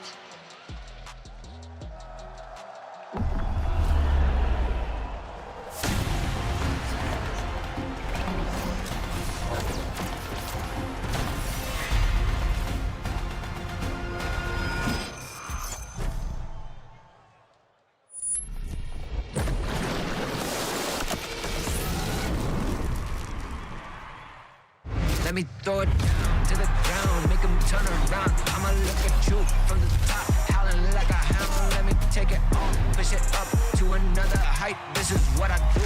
I'm a dog, not afraid to fight in the dark at night.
Welcome to the LoL Esports fans watching from across the world, and good evening, Vancouver! We've had 2 weeks of incredible games, unimaginable upsets, and a hell of a lot of silver scrapes, but now it's time to meet your finalists. Undefeated in the upper bracket, the reigning champions, Gen.G! In the top lane, Keen!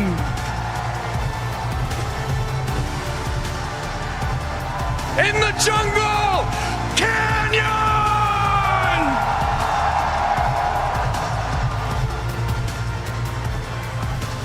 The best in the world, Chovy!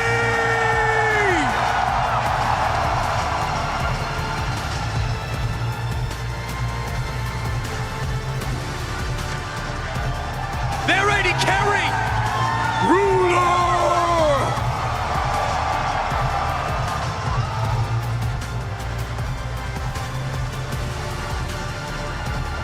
And in support, Duro!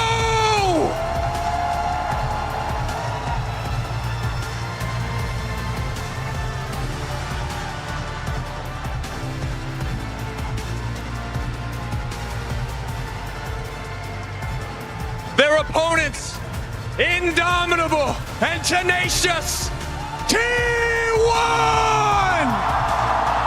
In the top lane, Doran!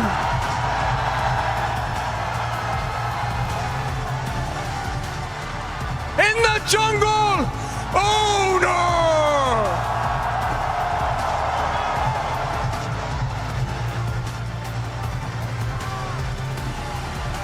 The greatest of all time, Faker!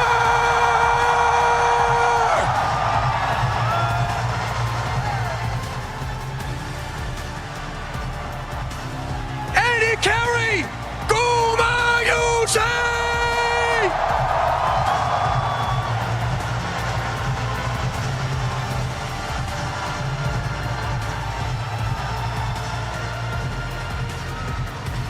Their support, Carrier!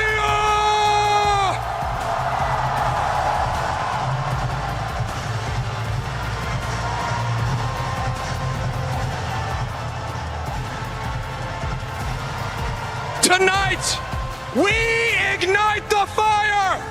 We witness history once again! The 2025 MSI Finals starts now!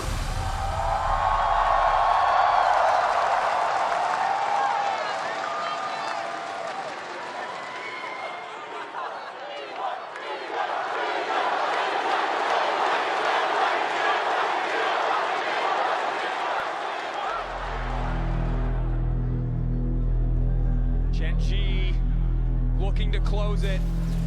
So much hope domestically, looking to make good as Carrier tries to find the fight, but it's Guma isolated on the side. Looking to take down Ruler. One more auto, but it doesn't quite have the damage. Ruler living in the clutch. Gen.G holds the line. Gen.G knocks down T1 and advance to the finals.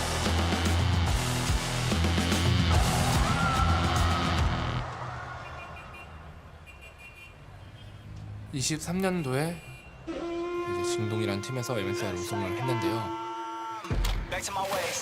그때 기분은 정말 짜릿했어요. 내가 계속 증명할 수 있구나, 나 잘하는구나를 다시 한번 전 세계 팬들한테 좀 보여준 날이라고 생각이 들어서, 일단 작년에는 무대에서 절대 질 것 같지 않다는 생각이 들고, 국제전에서 승리했을 때 드디어 증명했다라는 생각이 들었습니다. Gen.G have been the kings of Korea, but we know the world is T1's home ground. And they like those odds as they move to finals. And it's T1, the more improbable it seems, the more inevitable they become. T1 continue to defy the odds. T1 다시 올라와도 우승은 어려울 겁니다. The fight is so damn close. Ruler one more bullet into the OP, and it might just be curtains for T1. What a fight, the quadra for Ruler. 저희가 3년 전에 MSI 우승을 3대2로 코앞에서 놓쳤기 때문에 이번에 찾아온 우승 기회를 놓치고 싶지 않고 꼭 우승하고 싶습니다. 룰러 선수보다 제가 나은 점 하나는 대답하기 좀 어려운데 하나는 아닌 것 같습니다. Guma is untouched, Faker is untouched, and you know what that means. T1 are running over the fight once again. 2023년엔 골든 로드를 희망했지만 저에게 돌아온 건 성신뿐이었습니다. 2024년의 초비는 아직 왕관을 들기에는 부족했던 것 같습니다. 2025년의 젠지는 이번 MSI에서도 작년과 같이 이 이야기를 승리로 마무리 짓겠습니다.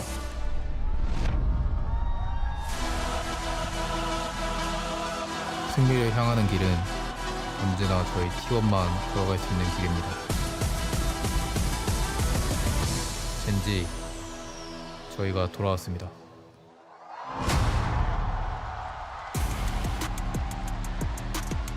Ladies and gentlemen, welcome back one last time to the arena here in Vancouver, Canada for MSI 2025's Grand Finals between Gen G and T1.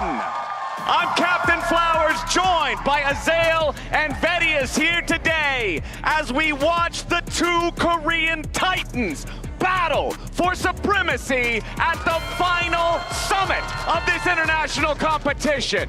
And we won't waste any time. Straight into the draft, Nico and Azir removed from the side of Genji. The Pantheon perma red side ban that we have been seeing later and later into this tournament remains the same.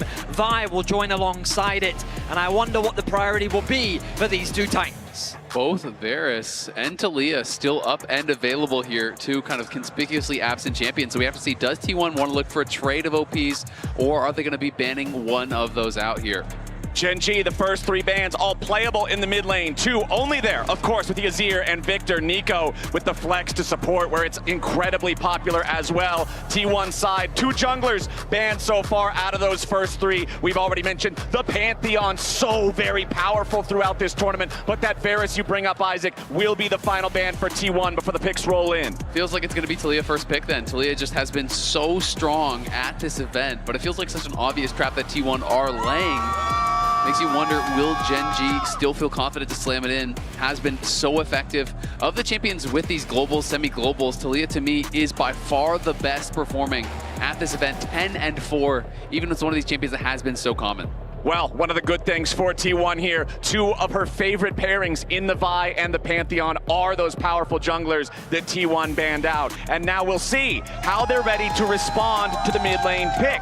Gen G focusing on that mid lane in their first part of the bans, obviously getting this very powerful blue side pick for the mid lane. But T1 is going to pick one of the best blind pick tops, you would have to say, on the current patch in the Gwen, as well as locking in the playmaker in the jungle, the Jarvan for owner. Jarvan so early in the series is a bit of a surprise. Normally we see this come out much later when many other champions have been banned away. I expected a jungle response, but Gen G want to remove both the Lucian and the Braum from the pool early, and this is an effective bot lane powerhouse. Yeah, it makes it really interesting here because now there are some different options for T1. Because we didn't see, you know, an early jungle pick here, you can really start to target the jungle pairings very heavily.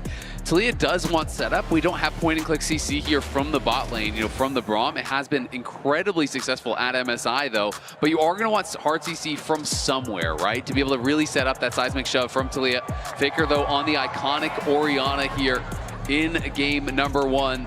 Ori plus Jarvan, classic combo here, can look to attack that Talia.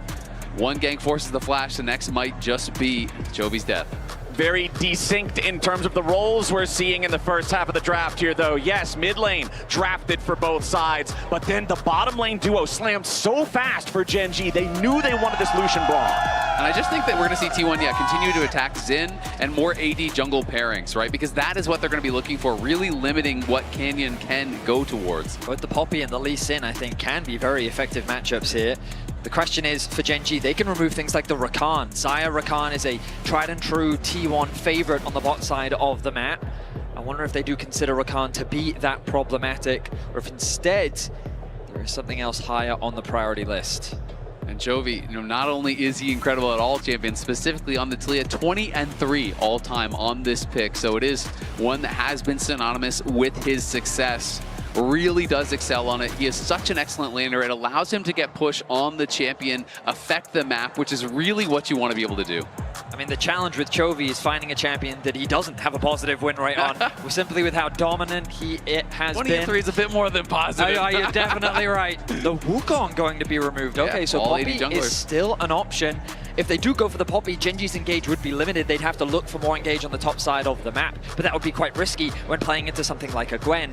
Alternatively, Canyon's Lee Sin, it's feared, and it's also a very good matchup into the Jarvan. Can also pair up quite nicely with the Taliyah with potential setup. It is really interesting, right? Because you can totally see the thought process here. You're saying, okay, we're going to limit all of the engage tools from jungle as far as physical damage junglers. You didn't go for a hard engage on the support, and the good engage champions in top lane are things like the Ornn, which Gwen already has a really good matchup into. So they are trying to kind of paint Gen G into a bit of a corner here and force some bad matchups. But it is okay to still go Ornn and go down on CS against a Gwen and still have that value in a team fight. So I wouldn't be shocked to see something like that still. I really think we're looking at a Bard game 1 for Keria. Locking in the Jhin, a pairing that we've seen a couple times from Gumayusi and Keria. Guma's Jhin is something that he's super comfortable on. He's brought out multiple times in international competition. It seems though that Canyon's gone more of the defensive route, and we're going to get the Sejuani Jax. I mean, a very common combo that works very nicely together. Jax synergizes with the passive from the Sejuani and can match up into the Gwen very effectively too. A lot of pressure here on Canyon as the main engage for the side of Gen G. If you can find picks or flanks with the solo laners, there's success opportunities there, but that Sejuani really is the go button for the team. Final pick of this first draft will be the Alistar here for Keria to pair with the Jhin against that Lucian Braum bottom lane. Isaac, I'll go to you first. We see all 10 picks for the first game here of our rematch of the upper bracket finals. Which side has the edge? Honestly, I think I like what Gen G have more. I do think Chovy playing the Taliyah, being able to get the push in this matchup, and then you have such a strength in the top lane with Keen on the Jax, Cannon and him. That combo is incredibly powerful.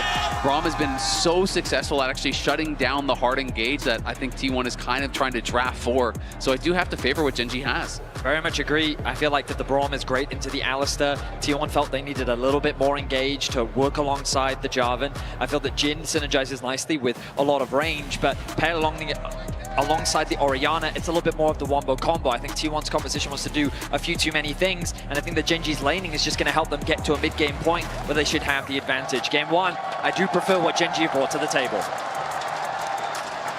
The crowd is ready here in Vancouver. One final best of 5. We saw these teams go head-to-head only a few days ago in that upper bracket final. It did go the distance as they traded blows back and forth, and now we get one last dance to see who truly is the better team at MSI. We saw them recently meet. We've seen them play so many times in the LCK, but the last time T1 and Gen G faced off in an international finals, Worlds 2016, as SKT1 and Samsung Galaxy, Faker and Ruler were still on their respective teams in the respective roles. It is crazy to see how these players have stood the test of time, still at the absolute pinnacle of League of Legends esports. Runes on your screen right now. Both supports starting off with that Summoner Spellbook has been very potent throughout the course of this event. We've been seeing a lot of creativity. We've been seeing a lot of opportunity show up from the timings of these smite steals, teleport plays, all sorts of clever gambits from the supports this time. I mean, we saw it, even just in the series yesterday, Keria tracking the uses of smite in a fight and going in and being able to steal this. This is the all-time head-to-head between these two teams by year. So as you see, we're going through 2016. Look how one-sided it was to SKT1 at that time. But in the more modern era, this becomes more and more even overall as Gen G became stronger and stronger and started to dominate regionally. And these days, it really is Gen.G who has been running the show in the LCK, but it has still been T1 that have the international dominance, that seem to have the edge when things go outside of Korea. Over the last few years, though, when it comes to MSI specifically, it has not been T1's tournament. The last time they showed up in a final was back in 2022 against RNG. 2023, they finished third. Last year, they finished in third again. It's Gen.G that are the reigning MSI champions and the holders of that title. And it's just beautiful to see the MSI champions face up against the reigning world champions. Exactly. I mean, it's just so much story between these two teams. I mean, last time, as you say, they were in the finals is more recent, but last time they actually won MSI was back on the Huni roster in 2017. Gumayushi taking the worst end of a trade down here. That Lucian Braum, I commented how quickly this was locked in back in the draft. Gen.G clearly had a plan for the bottom lane in this game one. And Duro hasn't even used his heal. Like, you see how much lower Guma is on health. That's with Keria spending his heal. Guma does have Biscuit, so we'll have the additional Biscuit to pop there to try to regen some health, but the early trading going so heavily towards Ruler and Duro. And this matchup can be quite tough for Gwen as the game goes on. So if you do get behind early, it's going to be very problematic for Doran. Jax definitely outscales in the side lane, especially with the pairing of the Sejuani. You expect Jax Sejuani to be winning pretty much all of those 2v2s. Keeping my eyes on what both junglers are planning on doing. Right now it's going to be harder for Oner to contest that top scuttle, given that Keen does have pressure. He's going to find another nice trade against Doran. Also in the mid lane, Faker being pushed underneath this tower thanks to the wave clear that this Talia is going to have. Keen just playing the matchup beautifully, chipping away at Doran's HP bar. I imagine that Oner is going to be forced to go to the bot side of the map if he wants to get himself a crab, but bear in mind, there's push down there as well in favor of Gen.G. And it can always get scary here. You know, Keen really wants to get the crash because if you can have Doran pushing away from his tower, he is playing TP Ignite. You can be very vulnerable in these long lanes without the flash. Of course, Ignite very strong in these all-ins, you know, if it is a 2v2. But no flash means often you get ran down by the simplest of ganks if you're overextended. Well, the nice part for Gen.G, control over all three lanes early on with the push makes it easier for the jungler to feel confident taking the Scuttle Crab like we saw with Canyon up here in the top side river. Makes it easy for those solo laners to know that the jungler can easily shadow and respond to a play if need be. Nice seismic shove there from Chovy's 20-3 Talia. We want to see this pick have that shove early, have that presence in the lane, and then after he unlocks the ult, be effective with the Weaver's walls, make the plays happen. When we saw these teams go head-to-head in the upper bracket final, game number one, the first kill, the first big fight didn't really happen until the Void Grubs had spawned, and I wouldn't be super surprised to see a similar state here in the finals. I mean, especially game one. Every player going to be locked in, super focused. You got to get used to the stage, you got to get used to the noise, the environment. While these players have so much experience, there's still that degree of time required as Doran takes an unfavorable trade, but he's chasing Keen down. Yeah, Keen ignited here. Doran just going to make sure that he trades as aggressively as possible on this Gwen. He does not have any flash. He wants to play with that Ignite to build advantages in the lane and make sure that he doesn't fall behind in this matchup like you were talking about earlier that can get so scary if you do. Really can, but great job there by Duro. Is able to hold the wave fully. And you can see now trying to actually chase down, forces the flash there. Keria could not get the wave to crash. Guma is heading back down towards bot. He's not actually going to go for a lane swap, so this is going to mean Ruler, you know, is going to get a little bit ahead as far as the experience, a little bit ahead as far as the CS. So nice small play there from Duro, and does net small advantage for them on that bot side. Yeah, and Ruler just making sure he does the minimum amount of damage that he needs to. Keep all of these minions alive, make sure this wave state stays frozen right where it is for as long as it can be, while his support takes his recall. And you can see both supports heading back out of their bases at the same time right now, as Keria's pathing is more directly back towards bottom lane. You could see Duro was walking more between bottom and mid, seeing if he needed to respond to somewhere else, as Canyon shows up here in the top side river, but there is a control ward from T1 in the Pixel Brush. Yeah, and Canyon could obviously tell it. As soon as he got within range of that Pixel Brush, immediately Doran turned around, so Canyon says, all right, the gank is spotted, I'm not actually going to bother going for it. Didn't have eyes on where Oner could be, so of course you don't know if that's a ward or if Oner is just in that brush and he could be getting jumped on. Top lane has continued to trade. You can see the lead that Keen has been able to build up in the 1 versus 1. We've already witnessed firsthand. He's a level down and he's Yeah, Keen with the level 6, going in after Doran, takes him down to 250 HP. The Jax with nearly a kill's worth of gold, built up just from his farm lead, from his pressure early on, as Duro and Ruler want to go aggro in the 2v2 bottom side, but it doesn't turn into a whole lot of anything. Both these supports very good at playing defensively, as you could see Keria with the Summoner Spellbook swap, going over to the Ghost there quickly on the Alistar, but it's Gen G with their push in mid, with their push in bot, going after the Drake. T1's jungler up in the top side, shadowing here, making sure that there's no opportunity for Keen to try to dive Doran. 52 to 35 in farm. Doran will be able to equalize some of that, but because Owner was drawn up to the top side to protect Doran, that means Canyon secures the first Drake for free for Gen G. Gen G are leveraging the strength of their laners. We talked about it in the draft, but their ability to get pushed pretty much across the map, to respond well to what T1 have brought out in terms of what they brought into game 1.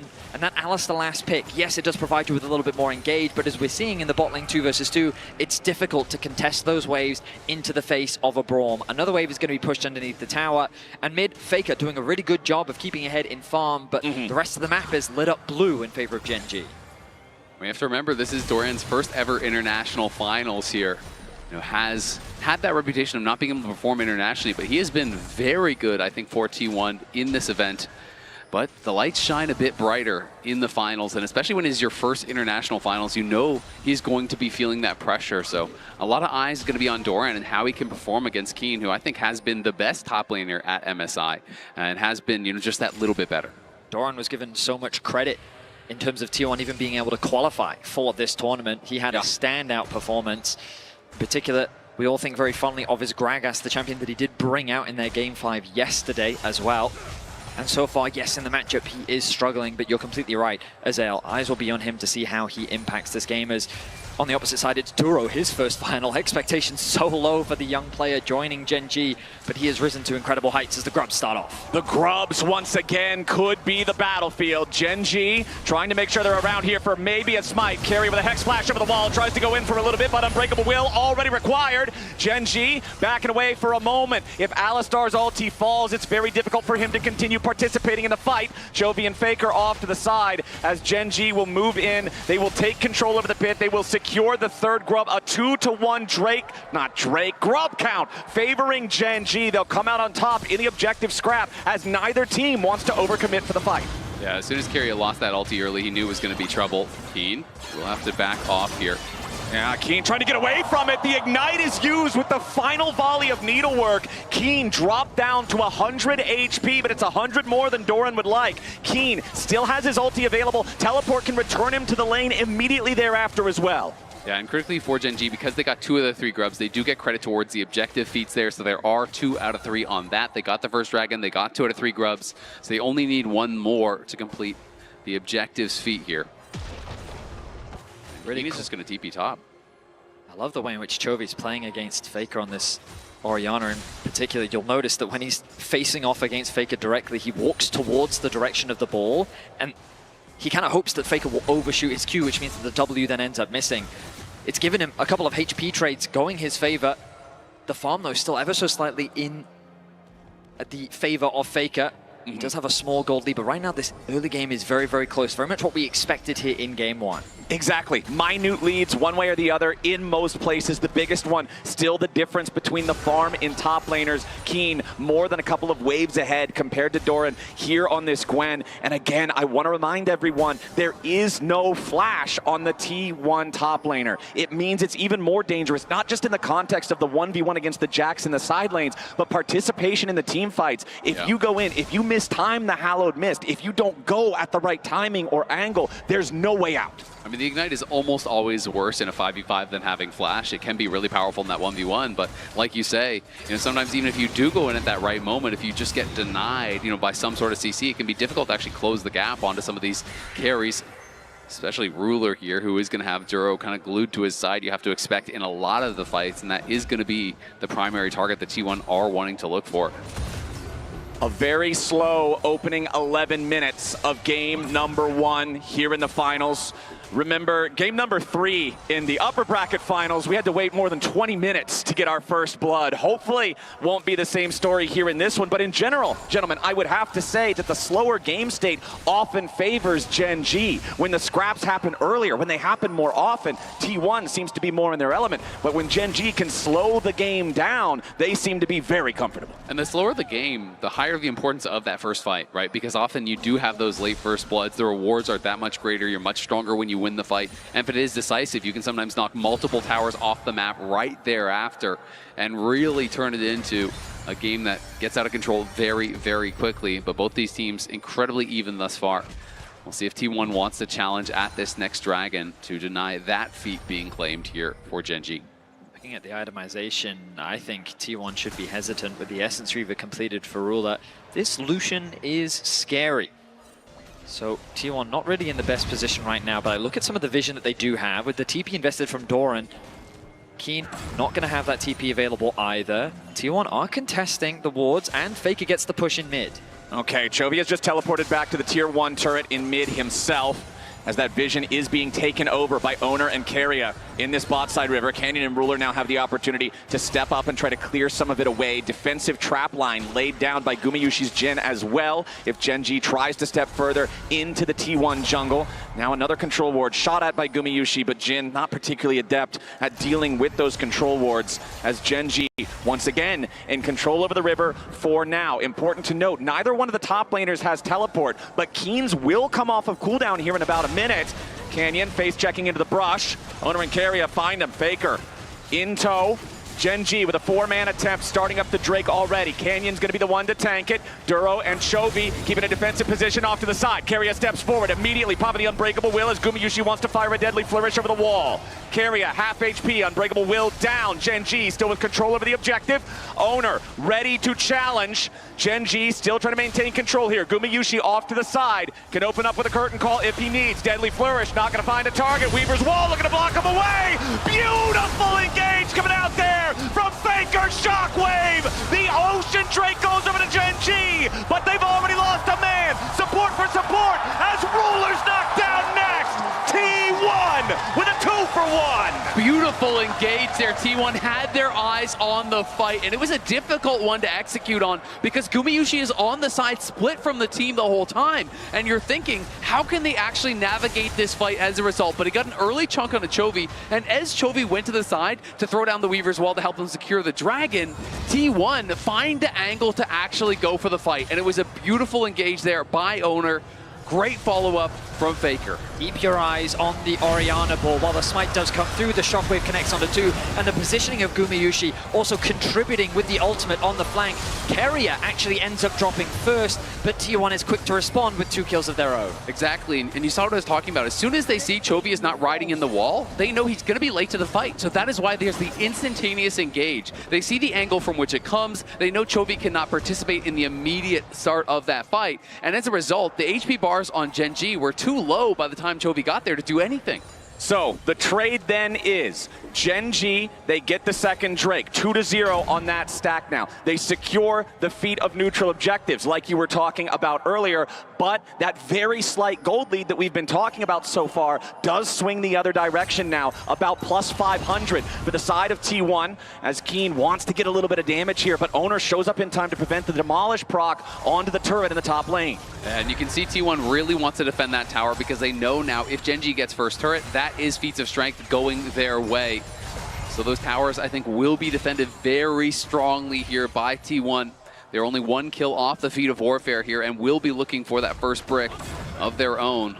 But it has been mostly Keen with the push on the top side, and he does have Demolish, so if he can ever get access to that tower, it is quite dangerous. You'll notice Faker pushes out that bot wave, already roams up towards mid. They're ready and in a position to contest this Rift Herald. Gen G, after putting a bit of pressure down onto the top side, did invest a lot of vision, but now T1 have reclaimed it. They're the one to start off the objective. Gen G will know that this is happening, but given Chovy's positioning, no TP available, I don't think that Gen G can contest. Exactly. Chovy's teleport still a few seconds critically off of that cooldown. Weaver's wall came up, but it can't reach from all the way down in the bottom lane. So T1 with the the timing with the control will seize the neutral objective. But notice, Gen G is pushing on this bottom side. They're looking for first tower there, and they're just going to try to rush this down because they know if Herald is summoned, they'll likely lose a tower of their own, but they don't have another minion wave here, and T1 is going to try to rush for it. Both teams really trying to defend this hard. T1, they've got the positioning over the wall with Carry as well. Duro wanted a TP in, but the first turret already goes the way of T1, and the third kill will do the same. The Herald's ready to charge, and T1 is mowing them over. The turret, the kill, and the tier 2 to follow. It might have been a turret and bot for Gen G, but T1 take everything in mid lane. A misstep from Duro as he tries to defend the mid-tier 1. If he can just slow T1 down, there's an opportunity, but now Chovy's making a play of his own. Chovy wants to get something back here in the top side. Weaver's Wall fires out. Remember, there's no flash for the Gwen to try to get away. The unraveled Earth flies out, and Doran goes down. Chovy gets his kill. Yeah, Doran goes down swinging, couldn't quite finish off Keen. He didn't have the skip and slash to get over the wall there. Owner was trying to sneak into the brush, would have been warded out regardless, but good play from Chovy, getting something back on the top side there with Keen. But that TP from Duro definitely hurt them because not only then do you lose the first tower, you also lose that third kill over to T1, which means they get the feats of strength, they get the upgraded boots, and T1 in a good spot now here early on in game 1. I know it's only a single kill, but I think it is a great demonstration of the evolution of Chovy as a player, recognizing the development he's needed to make as an individual, becoming a really vocal player as part of this team. You can see that constantly looking to be proactive on the map, constantly looking to trade objectives where they can, and constantly trying to make things happen for his team.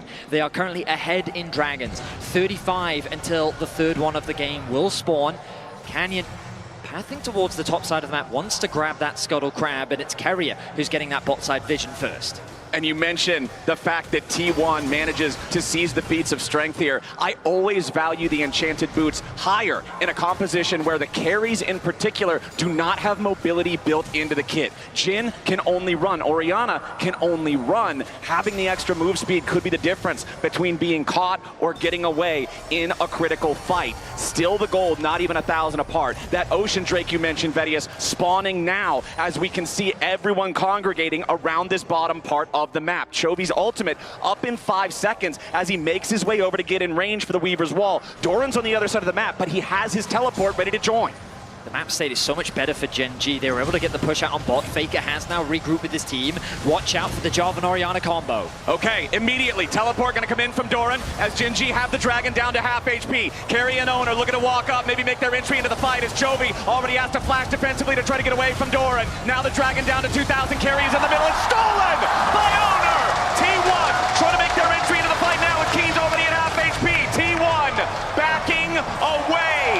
Owner gets the job done. T1 happy with it. Yeah, T1 get the dragon and they're able to get out. It does cost Carry his flash, but it's a great smite there from Owner to secure it. Now though, looking for a potential re-engage. Owner goes in! They go in with a shockwave combo on top of the Jarvan, and now they've caught Canyon unaware. He gets away with 100 HP as T1 now trying to back away. Duro thinking about going over the wall. He wants to go in here with a flash, throws up Unbreakable. T1 scrambling, but there's no damage from Gen G. Owner's ready to go back in, but he has to flash out after Ruler evades him. T1 pressed their luck there. They really wanted to contest the red buff, but Gen G responds so aggressively, forcing them back out of the jungle. The shockwave comes through, the damage isn't quite enough to take out Canyon. He's able to flash away to safety, and then the counter-attack from Gen G. Exactly, just track all the flashes being used here. Canyon early flash, then Duro flashes to follow. Faker has to flash a seismic shove. This is now back to the earlier play on the Smite Secure. So this is previous to the replay that we were just watching. You can see this dragon was getting low. Chovy on the side was being zoned out there by Doran. And Carrier goes in, lands some CC here onto Canyon, down to 890, nails the smite. You could see it went from 2,000 down to 890, so it was just the fact that Smite came slightly earlier from Canyon. The timing goes to Owner. The 50-50 favoring T1 is huge because that would have been soul point for Gen G. That would have been a mandatory dragon fight for T1 for the rest of the game. That is now not the case. Gen G, however, ready to teleport in, and it's another fight, this time for the Otacon. Gen G putting some damage into it, but it's not particularly dying quick. There's no TP HP for the Gwen. T1 have to try and do something to stop this. Buy a little bit of time for Doran to arrive. Curtain call opens, but Duro's unbreakable. Chovy zoning everybody away here with the unraveled Earth. Owner wants to make his entry, but the Otacon is secured by Canyon. Gen G have the objective, but what about the fight right after? Owner goes in, Chovy gets out, Owner goes down, Ruler goes off. Keen looking to zone Faker off the back as Doran makes his way into the fight, but he can't snip anybody out. Now he's shot by Ruler, and it's a double kill for the man with the double guns. Faker with a beautiful shockwave to turn the fight at the end, but it's still a 2-for-1 favoring Gen G. T1 want a little more. Ruler and Duro trying to escape as Keria and Gumayushi are in hot pursuit. Ruler trying to vamp off the minions. Keria wants to catch him. Gumayushi's low. Ruler looking to turn around, but he doesn't have the health. Gumayushi lives. Double kill. Faker. What a crazy fight! The decision-making from Gen G was fantastic. They knew that so many summoner spells were used in the previous exchange. They wanted to punish T1, and so they wanted to force the fight. Now watch Owner here. The seismic shove for Chovy is going to deny his entrance into the fight. When he goes for the flag and drag, he gets flicked back. So that stops his combo. Remember, he had no flash from the previous play. Seismic shove into the ulti from Canyon secures them the Otacon. That was beautifully done. Then Gumayushi coming in on the side here is going to try to get the damage down onto Chovy, but he is being zoned out. Doran is going in, and the fight becomes very chaotic because Faker is over here at really low HP, but he's going to stay around because he still has his shockwave. So as Gen G group up here on the chase, finds the opportunity with really low health to set up, and this fight just becomes chaos.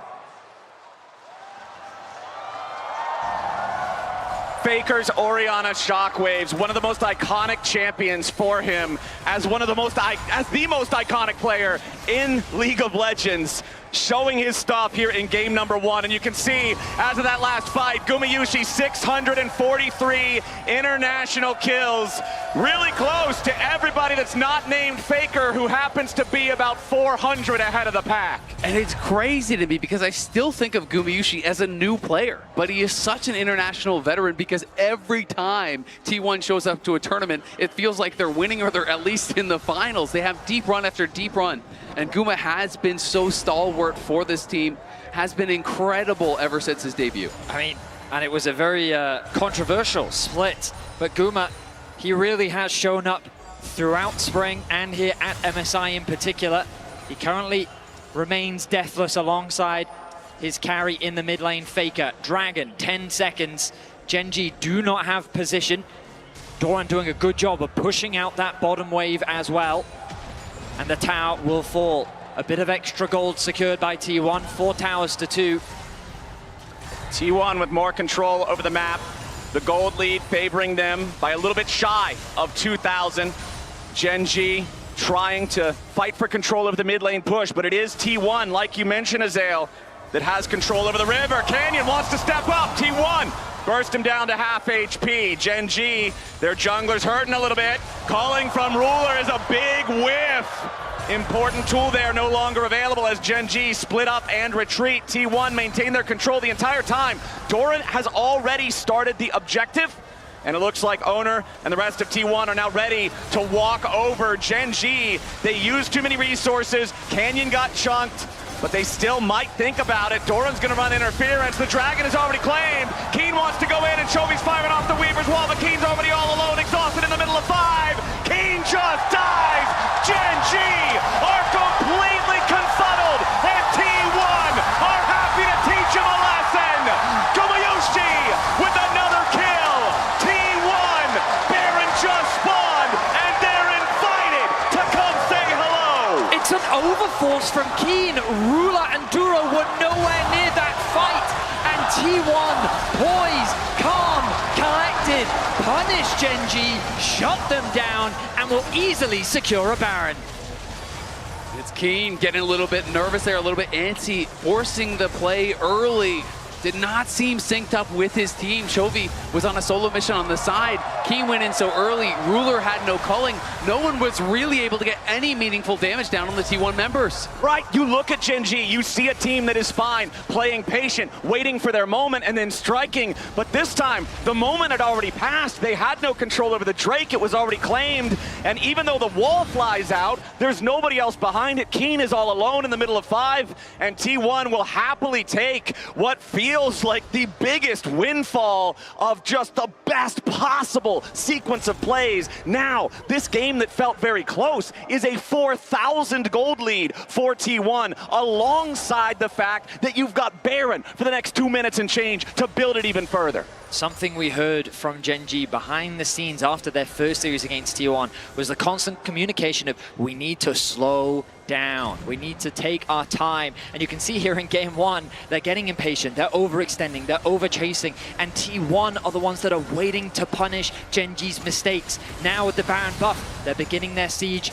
and they're looking to put more pressure onto Gen G. And Keen is still on the top side. He does have his teleport here, but it's going to be very difficult for Gen G to defend. Faker pushes out mid, and now he's going to go top to try to answer.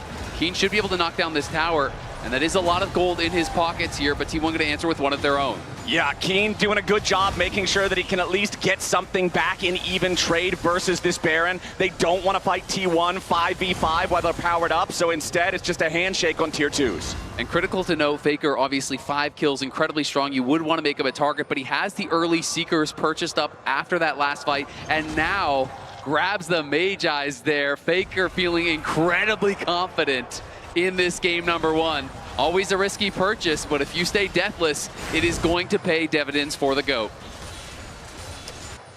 Currently, both him and Gumayusi deathless in this game. 5-0-3 on the Orianna, 2-0-5 on the Jhin. Faker with a max value bounty, and Gumayusi only slightly behind him. For Gen G, that has to be your goal, even more than it normally would be in these upcoming fights. Collect those bounties, try to bring this game back to a sense of parity. Faker's Shockwave finds Duro, but not going to do a whole lot more than chunk him out. It is worth pointing out, those Seekers now purchased for Keen, and Ruler is on 3 items and 3 very powerful ones. Has the Infinity Edge finished, so pressure on Ruler to get the damage done here. Chovy now just finished his rally, so he's on 3 items. Gen G not out of this just yet, but it will have to be a great fight. Beautiful seismic shot from Chovy. Faker buys a little bit of time here with the stasis, and he ain't dead yet. Gen G looking for a little more as the Glacial Prison doesn't get a lot of value. Over the wall, Doran has to jump back away as Keen wants another stun, this time on the Gumayusi. Owner re-entering back into the fight as Chovy is trapped inside the Cataclysm. Owner goes back over the wall with an ICQ combo. Faker down very low. Canyon needs a little bit more damage as Ruler takes out Carrier. T1 on the run. Gen G with the defense. A slight misstep from Faker allows for Chovy to find an opportunity, knocking back the opposing mid laner and setting up for a great team fight for Gen G. They hold the line, they get a pick, and Gen G saying they are not out of this game just yet. Yeah, that is massive, and not only did they get Faker's flash, this seismic shove there, he tries to sidestep, but it's a little bit too late. Is able to go golden though, does survive. Keen has to trade out his own Seekers, but in the extending fight here, Carrier is blocking out so much of this damage here. He steps forward, tanks the culling, tries to keep his carry safe, but as they come in here, Carrier basically has to go back in to try to peel for Faker, and ends up giving his life. I mean, that ultimate from Chovy was just fantastic. The way that he cut off the team for T1 made the fight very awkward. Guma especially very isolated, forced to use the cleanse, and as you highlighted, Azale, that flash now gone for Faker will be a prime target for Gen G. All right, another stare down, another showdown for another Drake. Both teams tied at 2-2, but look at the shades of Drake claimed by either side. The first 2 from Gen G, but both Ocean Drakes since then claimed by T1. They've had the control as the game has gone on. Gen G, though, first into the bot side river. T1 ready to step up and challenge this. You can see Keen trying to pick up the red buff, the team-wide red buff for Gen G before this fight starts. Doran is coming around on the flank. Keen might just see him here, depending on if Doran gets the skip and slash over the wall. And top Doran's going to be caught out. Keen immediately sees him, but Doran only loses about 1/3 HP. The Drake has been aggroed, pulled, but it's too far down. The patience will be lost, and it resets back towards its home before it can be taken low enough for a smite fight. Doran's going to TP back. He just went back to base here. He already had the Seekers. He's ready to go pick up some wards. Okay, Dragon at half HP. Gen G still looking to burn this one down. Weaver's wall's already been fired. Enslaved and secured by Gen G. Canyon here in the front line, but he's not dead yet. Finally going to be cut to pieces. Gumayusi grab the killing spree.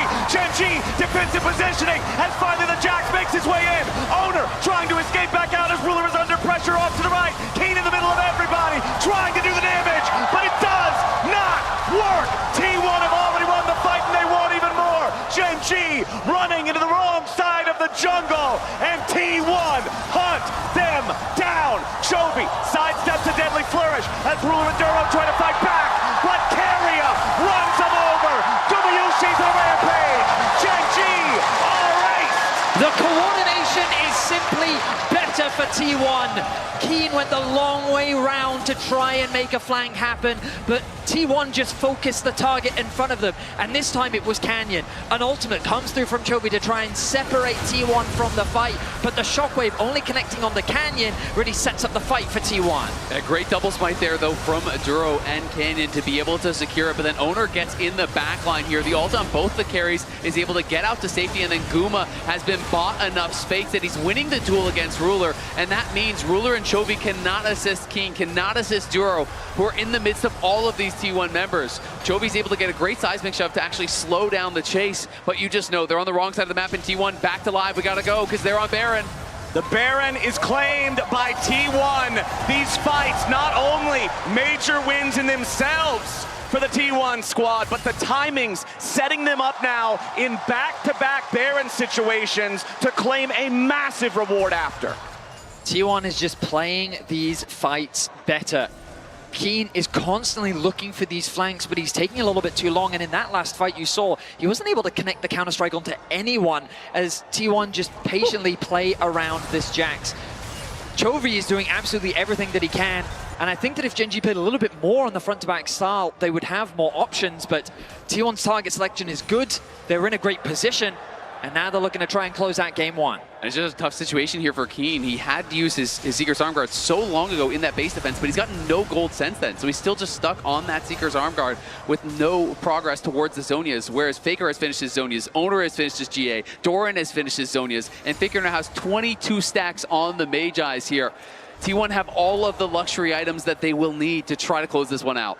And I want to go back to the lane phase when we saw Keen winning the early trades, winning the early farm, when we were talking about how this can be very difficult to play the Gwen, especially without a flash in team fights as the game goes on. But that last fight, I think Doran did exactly what he needed to do. You saw the end of team fight damage chart, dealing 5,000 damage on the Gwen to only the 1,500 of Keen's Jax, as T1 sets up for a siege. Teleport coming in as Chovy's ready to join up with the rest of Gen G. T1 not slowing down, ready for the next minion wave to crash, while Doran enchants the wave over in mid at the same time. Canyon throws out a Glacial Prison, but there's no follow-up.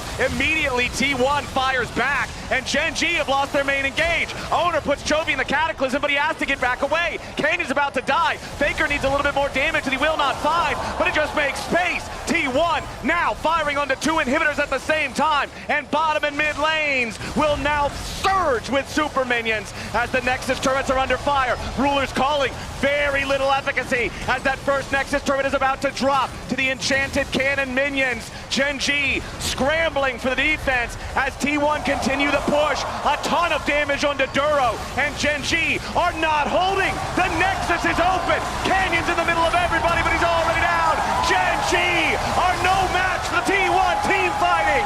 Keen goes golden, but it's all too late. Another double for Guma. Faker is godlike, and T1 take game one. What an impressive performance in game one from T1.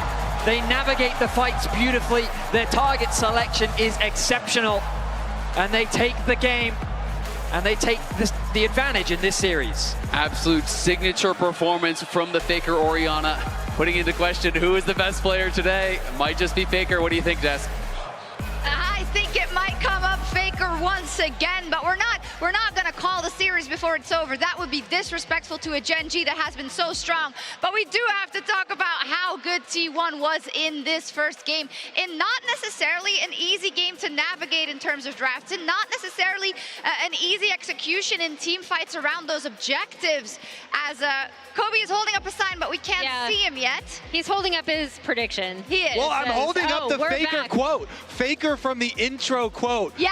Always goes hard, but he said, we are back. And that moment by the Otacon fight, Shocks, where they had just lost it and it looked like T1 were going to get run out of Summoner's Rift, he finds a shockwave to keep them in it, and then they're able to turn that into the entire game. It's so often at MSI Chronicler, it's been these kind of one-offs that have turned around the whole game, right? I'm thinking back to Ruler's Dragon Steel, for instance, but also this, where he gets the two members on the edge of the shockwave, and it actually influences so much. To me, the game was twofold. On one hand, Gen.G really wasn't able to deal with the upgraded level of T1. I think that this was one of the more one-sided games we've seen between these two teams, and I think a lot of it came down to particularly the way that T1 was setting up the team fights. These multi-tiered engages was something that previously we saw AL do a lot. I also think I was surprised by the performance from Keen, who normally is consistent in that game, really didn't show up on Jax. Yeah, and for the really early part of the game, right, it looked like Gen.G had everything set up, they were playing it slow, but thanks to the reliable Cisco network, T1 get a pick, mid, and 2 towers with the Herald. So they actually did, Gen.G, that is, end up trading this Herald for pressure on the bot side. Guess what? T1 recognized we can just pop Herald mid, race you to try to get first turret. And even though Duro tries to TP in to protect this, it just doesn't work. And this is kind of where the game broke open for me for T1, because after this, they were able to set up around objectives for those team fights they love so much. Exactly. The reason I like this one so much is because it actually was not a team fight. It was a macro decision where you want to shove really hard with Herald. When you can get the double tower value out of a Herald, that is so big. Not to mention, as you said, you know, the teleport coming in for a little extra freebie on Braum. Yeah, and I love that they recognized, okay, like Gen.G want to race us for first turret. That's fine. Like, they're trying this cross-map play. This is our response.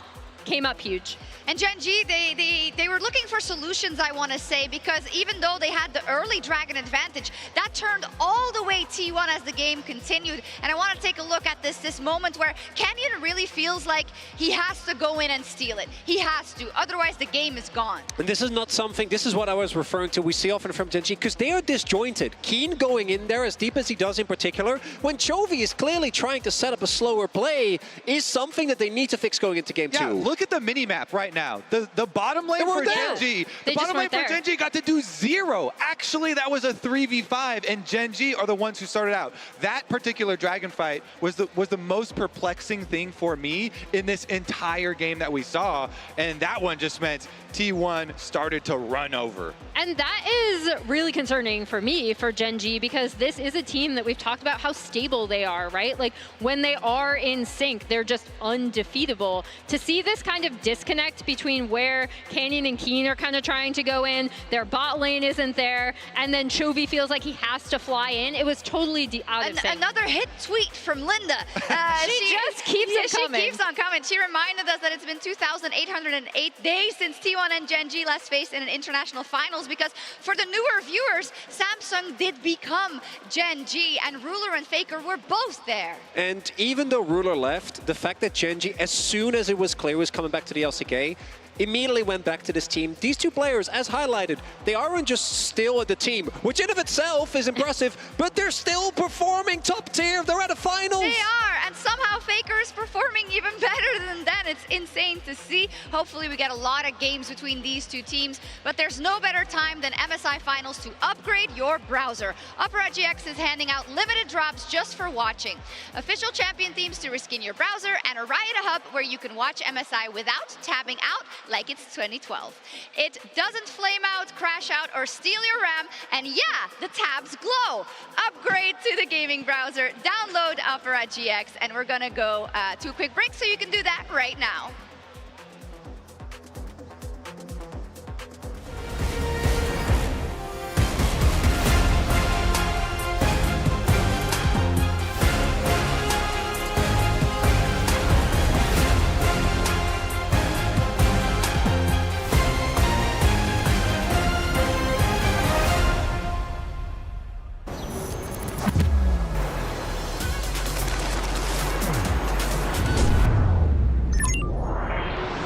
Hunter in the dark.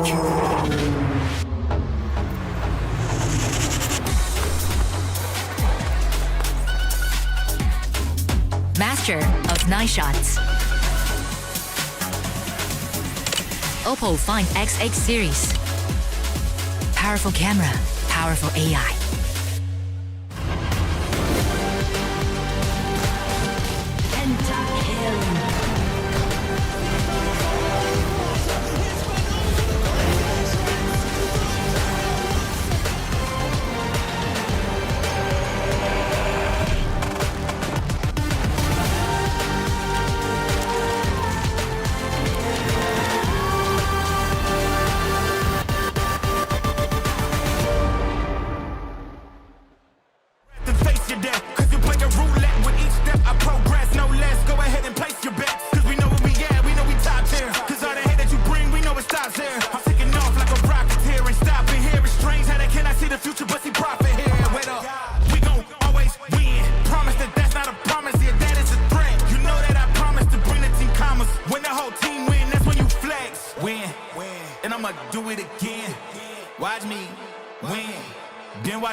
What a car. Living the dream, huh?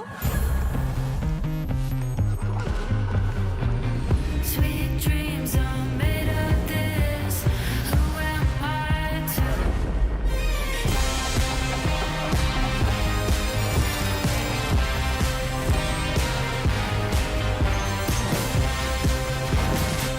Okay. I get it now. Sweet dreams are made of this.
Let me throw it down to the ground, make them turn around in the dark and light.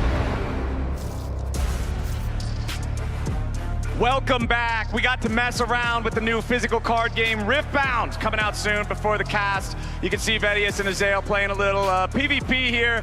Vedius was caught off guard, I think, a little by how much damage Azael's cards did, but we had and then he counterspelled. Yasuo's looking cheap, we'll just say that much. Hey, win wall is win wall, in-game or out of game. But ladies and gentlemen, there's only one game on all our minds right now, and it's game 2 coming up between our 2 finalists, Gen.G and T1, here at the MSI 2025 Grand Finals. Game number 1 was a slow burn at the beginning, but then T1's superior team fighting reigned supreme and earned them the win. We were skeptical of T1's comp going in. Both Azael and I agreed that we favored what Gen.G brought to the table, but when it came to the straight-up team fights, T1 simply executed better, and they were able to outperform Gen.G, who I do think need to slow the game down a little bit in terms of how they approach these fights. Absolutely agree. I mean, draft is so interesting because, to me, draft is kind of like a force multiplier, right? It can build you an advantage, but it cannot win you the game. And that is why it is so fun to watch these teams at the absolute pinnacle of the game execute on these compositions, because sometimes it doesn't go how you expect simply because someone performs at a level that you didn't anticipate or is able to think of a different way to play that you would not have considered. And I think that really is what makes it such a beautiful game to watch. Certainly is, and I'm curious as to how these teams will adapt moving into Game 2. In Game 1, we saw the Nico, Azia, Victor bands come through from Gen.G to try and put some pressure on to Faker, thinking that they could get themselves the Talia, potentially get themselves the Varus, and the man just brings out his tried and true Orianna. That Orianna just doesn't fail. The shockwaves, finding opportunities again and again. We remember back to the first Drake fight when they tried to use Chovy's Weaver's Wall to secure the objective, and Faker instead starts off the fight with a catch on the 2. We remember the bot lane fight where Faker's at 10% HP, but he still has shockwave, so he sticks around to guarantee that T1 can win it. The focus on mid lane did not do the job in the draft in Game 1 for Gen.G, but it is fearless. The whole tournament's fearless. Those pools will naturally shrink over time, and getting to see the adaptations has been one of the most fun things about this tournament, if you ask me. Gen.G back on the blue side, T1 back on the red. The Nico gets banned away again by Gen.G, but this time they're going to ban the Rumble with it. Over on the T1 side, 2 of the same bans that they banned in the first phase in Game 1, the Pantheon and the Varus, they're going to stay there. The only one missing is the Vi. Yeah, the Vi Poppy trade is kind of prime real estate right now with the Annie gone. I really do think that these junglers are going to be the priority. The question is, though, like, do you necessarily want to prioritize the Vine knowing that that Poppy is open? And so that means that for Gen.G, what is that first pick going to be? We know we've seen Galio be very valuable, but mainly as an answer into the Rumble. So now that the Rumble's gone, do you consider taking the Galio away in this series in game so that you can potentially increase the value of Rumble later on in the series?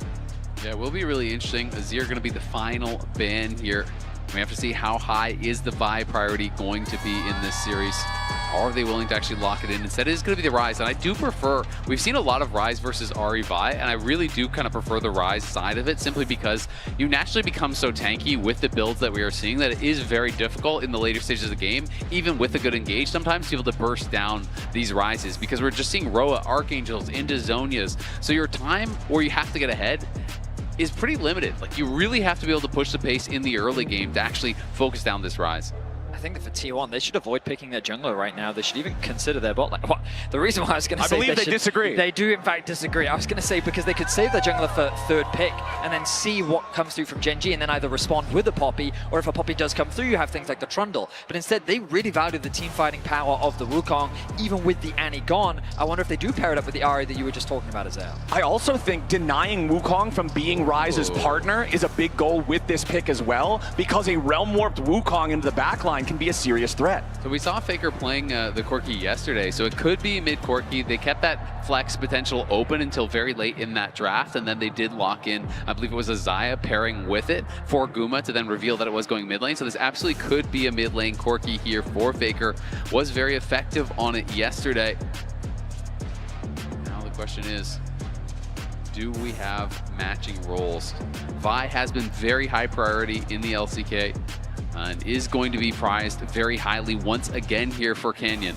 But you could see the stats came up on the screen. 6 wins, 10 losses here so far at MSI. Very popular pick, but not necessarily a high win rate. Not a high win rate, but you know what Camden's win rate is on it this split? 100%. Okay, and that's a little bit higher than the win rate of other people. In that context. So you could say Vi not performing that well, and I would ask you the question, was Canyon playing it? All right, fair enough. You know what? Fair play. Good counter argument. Yeah, that would hold up in court. You're like, I tried out the Vi, it wasn't that good. I'm like, are you Canyon? You're like, my mistake. I apologize. The flowchart, the classic flowchart. Easy stuff. We do have the Scion locked in for Keen there in the top lane. So 2 unstoppable ultis here for the front line of Gen G in game 2. I mean, we haven't seen, with things like the Gwen gone and the Jax gone, we haven't seen many carry answers into things like Scion. Normally we see some sort of tanky response. We could potentially see something, oh, never mind, we're seeing a Galio locked in, and we have to assume that this is going into the mid lane. It could also be potential support, but I do think it is more likely that it is going to be in that mid lane. Sometimes you can see some of these kind of aggressive pairings. You know, Galio does do a decent amount of damage in the early levels, so sometimes I have seen pairings like that Corki Galio down to the bot lane, but we are kind of operating on the assumption that this would be a Galio in the mid lane and Corki for Guma. I mean, Galio Wukong is also a very nasty combination. Wukong goes in, first knockup from Cyclone, second knockup is Heroic Entrance, third knockup is Cyclone 2. You're just getting juggled around with very little chance to respond. Very powerful combo in the scraps, as we do see double AD carry bans from T1 in the second half. The Kai'Sa and Xayah banned away, while Gen G are getting rid of one of those potential carry top laners that could be played into the Scion. They don't want to see Doran Zambesa. Yeah, and both these bans here for T1 make a lot of sense. Kai'Sa obviously as a pairing with the dive, and Xayah as someone who can actually survive the dive. The other option, if you are looking for something that is defensive, we have seen Senna. Jhin obviously is already gone, and then Ezreal. Those are kind of some of the ones that I do think can both work well with and against dive. So those are potential options here for Ruler. And again, you know, even more ability to flex things around. Like this could be Poppy support, this could be Poppy top. Like there is a lot of flexibility here with the T1 draft that is keeping things pretty spicy, honestly. It's always the question of, are they cooking so hard that it's insane brain and like they've completely outdrafted, or have they cooked a little too much? Because the question have they outdrafted their opponents or themselves? Exactly, that is ultimately the question. Sure, Poppy can be very good into the Vi specifically, and I guess you could argue that by prioritizing these other bans, T1 have opened themselves up to get this potential counter. Gen G just rounding things out with a little bit more scaling. The Senna in the bot side of the map with follow-up engage from the Nautilus means that they've got good CC, good front to back, and good late game insurance. Yeah, I actually really like it. As you said, you know, good front to back does help, you know, with the dive. You know, you're sending in that Vi, the Scion, the Nautilus into the back line here, and it's going to be Camille in the top lane. Doran had a spectacular performance, I remember, from playoffs here, you know, in the MSI qualifier, stole an Otacon away with the primed Q3 on the Camille, was really sick. So it will be Poppy support, it will be Faker playing the Galio mid. But again, Ruler on 100% win rate Senna, Canyon on 100% win rate Vi. I mean, Gen G wins a lot, so they have some pretty good win rates, but I feel like this comp for Gen G is absolute comfort. I was really hoping we'd have a little bit more time to talk about the potential Camille, because we were just kind of fishing about it, looking at the potential picks that Doran could go for Azael, and then just like that, he slams it. The moment that 5th pick was available, they lock in this Camille. Galio Camille, I mean, this combo has been around for so long in League now. It gives you so much backline dive access, and we thought that Gen G's composition was about the dive. Well, T1 said, you know what, we'll do you one better. You try to dive us, not only do we have ways to dive back, but we've also got the Galio to assist with the dive or to provide peel. And it's going to become a question of which AD carry can survive the longest, because those two will be the main targets in these crazy team fights. And I talked about some of the success that obviously the Gen G members were having on their champion pairings, and Doran has won all 3 of the games that he did actually play on the Camille this split, including that one that I was mentioning, you know, from the MSI qualifier run. It is definitely something that he is comfortable on, pairs really well with the composition like you were talking about, Vedius, and answers tanks well because of the true damage that everyone knows about. As you're scaling into the game, you really can still threaten these tanks with the true damage on the Q3.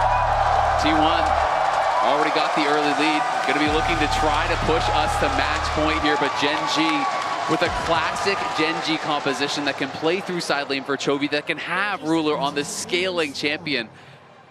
Looks like it's going to be a tough recipe to beat. All right, Team Runes on your screen again, and once more, just like game number 1, it supports with Summoner's Spellbook, but as we wait for the action to start here on the Rift, Lore is standing by for an interview with Pobelter and Lorlo. Absolutely. So some familiar faces here with the crowd. How are you guys doing? I'm freaking excited. So you were leaving the mood, the atmosphere here during game 1. How was it being with the crowd? It's great. I mean, I think most people in the crowd are rooting for T1, so when they won, everyone was really excited. Who are you rooting for? I'm T1 fan for sure. Okay, T1 fan. You were telling me that you think T1 has the better draft. What are we looking at here? I'm mainly looking at Faker's Galio. It's an OG pick from him, and they have the Camille dive comp. Honestly, I'm looking at the Camille and Galio combo. Belter, any comments on that? I think Gen G is the better draft, actually, because they have 4 bruisers. Everyone besides Senna is really hard to kill, and they have low DPS on T1. But T1, I mean, Faker Galio just has, like, plot armor or something. All right, let's see how this one goes, guys. Thank you so much. Casters, over to you. For anybody who might not remember that plot armor he's talking about, remember just last year at the World Finals, Game 5 against BLG, Faker's Galio surviving in impossible situations. This guy is so good on this champion, and we will see if he can pull it off here against the Gen G comp. The beauty of hearing both of them talk about the draft just goes back to what Azael was saying, with compositions largely being amplifiers rather than definers.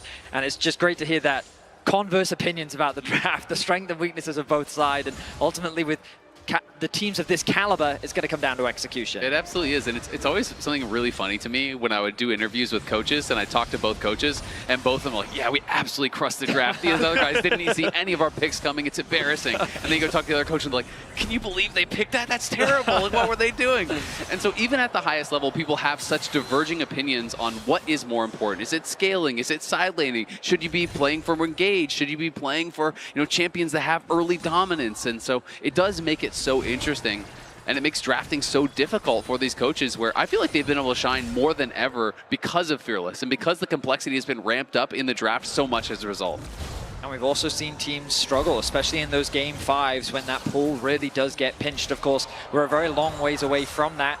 But Sion, so far at MSI, it does feel like few teams have found effective answers into the champion. He feels so stalwart in his matchup. He feels so safe, just the way that he passively generates HP and becomes this immovable force. Doran already feeling that pressure in the early lane.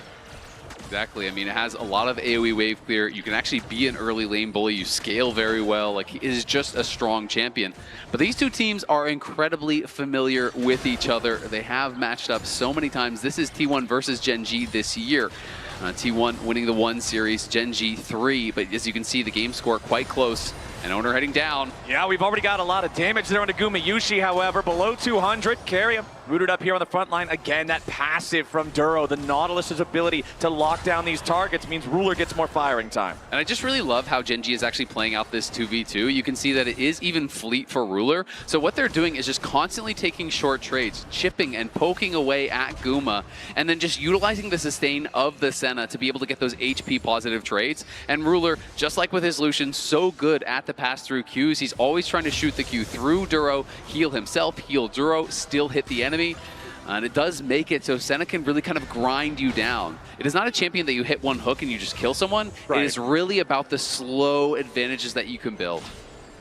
All right, Gumayushi already swapping up here to top side. We see these swaps from bot lane to top pretty often, especially on champions that want to go for something like an early tier or like an early call. You're happy to take the base as soon as you have the money to buy that item and start stacking immediately. And oftentimes the swaps favor the team who swaps first. You end up earning yourself a tempo advantage with that choice.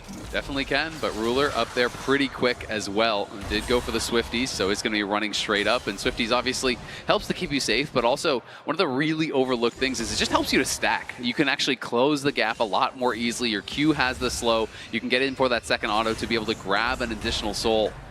But so much of the power here of Senna, especially with these modern builds where people are going Shiv rapid fire, you need the AD from souls to actually have any sort of a punch behind your autos.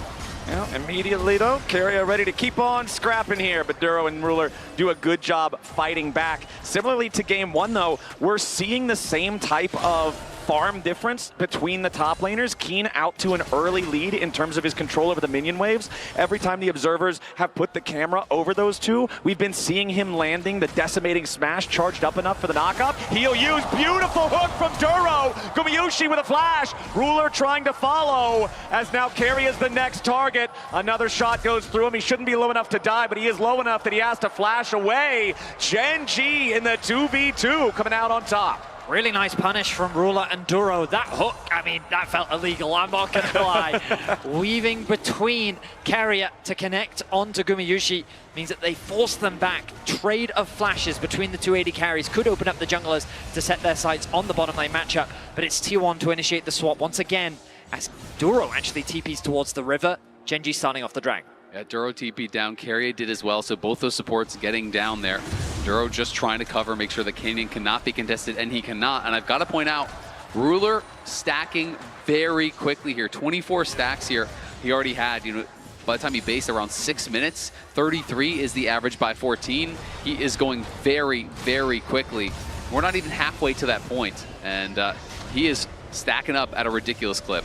Yeah, that could be a big problem when you look at the fact that T1's composition is 4 melee characters. If Senna's range becomes the entire screen, very difficult to deal with her at all. And this is one of the problems, Senna, I love playing this champion. When you play a melee champion that can't hard engage on the Senna, it is just free stacking. Champions like Braum, champions like Tom Kench, champions like Poppy, who can't just threaten 100-0 like with a Nautilus hook or a Blitzcrank hook. You just step forward every time they go for a Targon charge, you're just going to be able to actually get a stack each and every time. And it really does allow you to accelerate. So Carrier has just been kind of free stacks thus far for Ruler. I will say that hasn't stopped Carrier from constantly forcing these fights, but I think you're right in that it's only really benefited Ruler as this bot lane from Gen.G has continued to come out ahead. Right now, it is Gen.G that have that small gold advantage with the dragon secured. 20 seconds until the grubs spawn. You have to imagine that Gen.G will look for it. Immediately, though, engage coming out from Keen down here on the bottom side. Remember that Gumayusi has no flash. Keen just going in, beats him over the head with the hammer.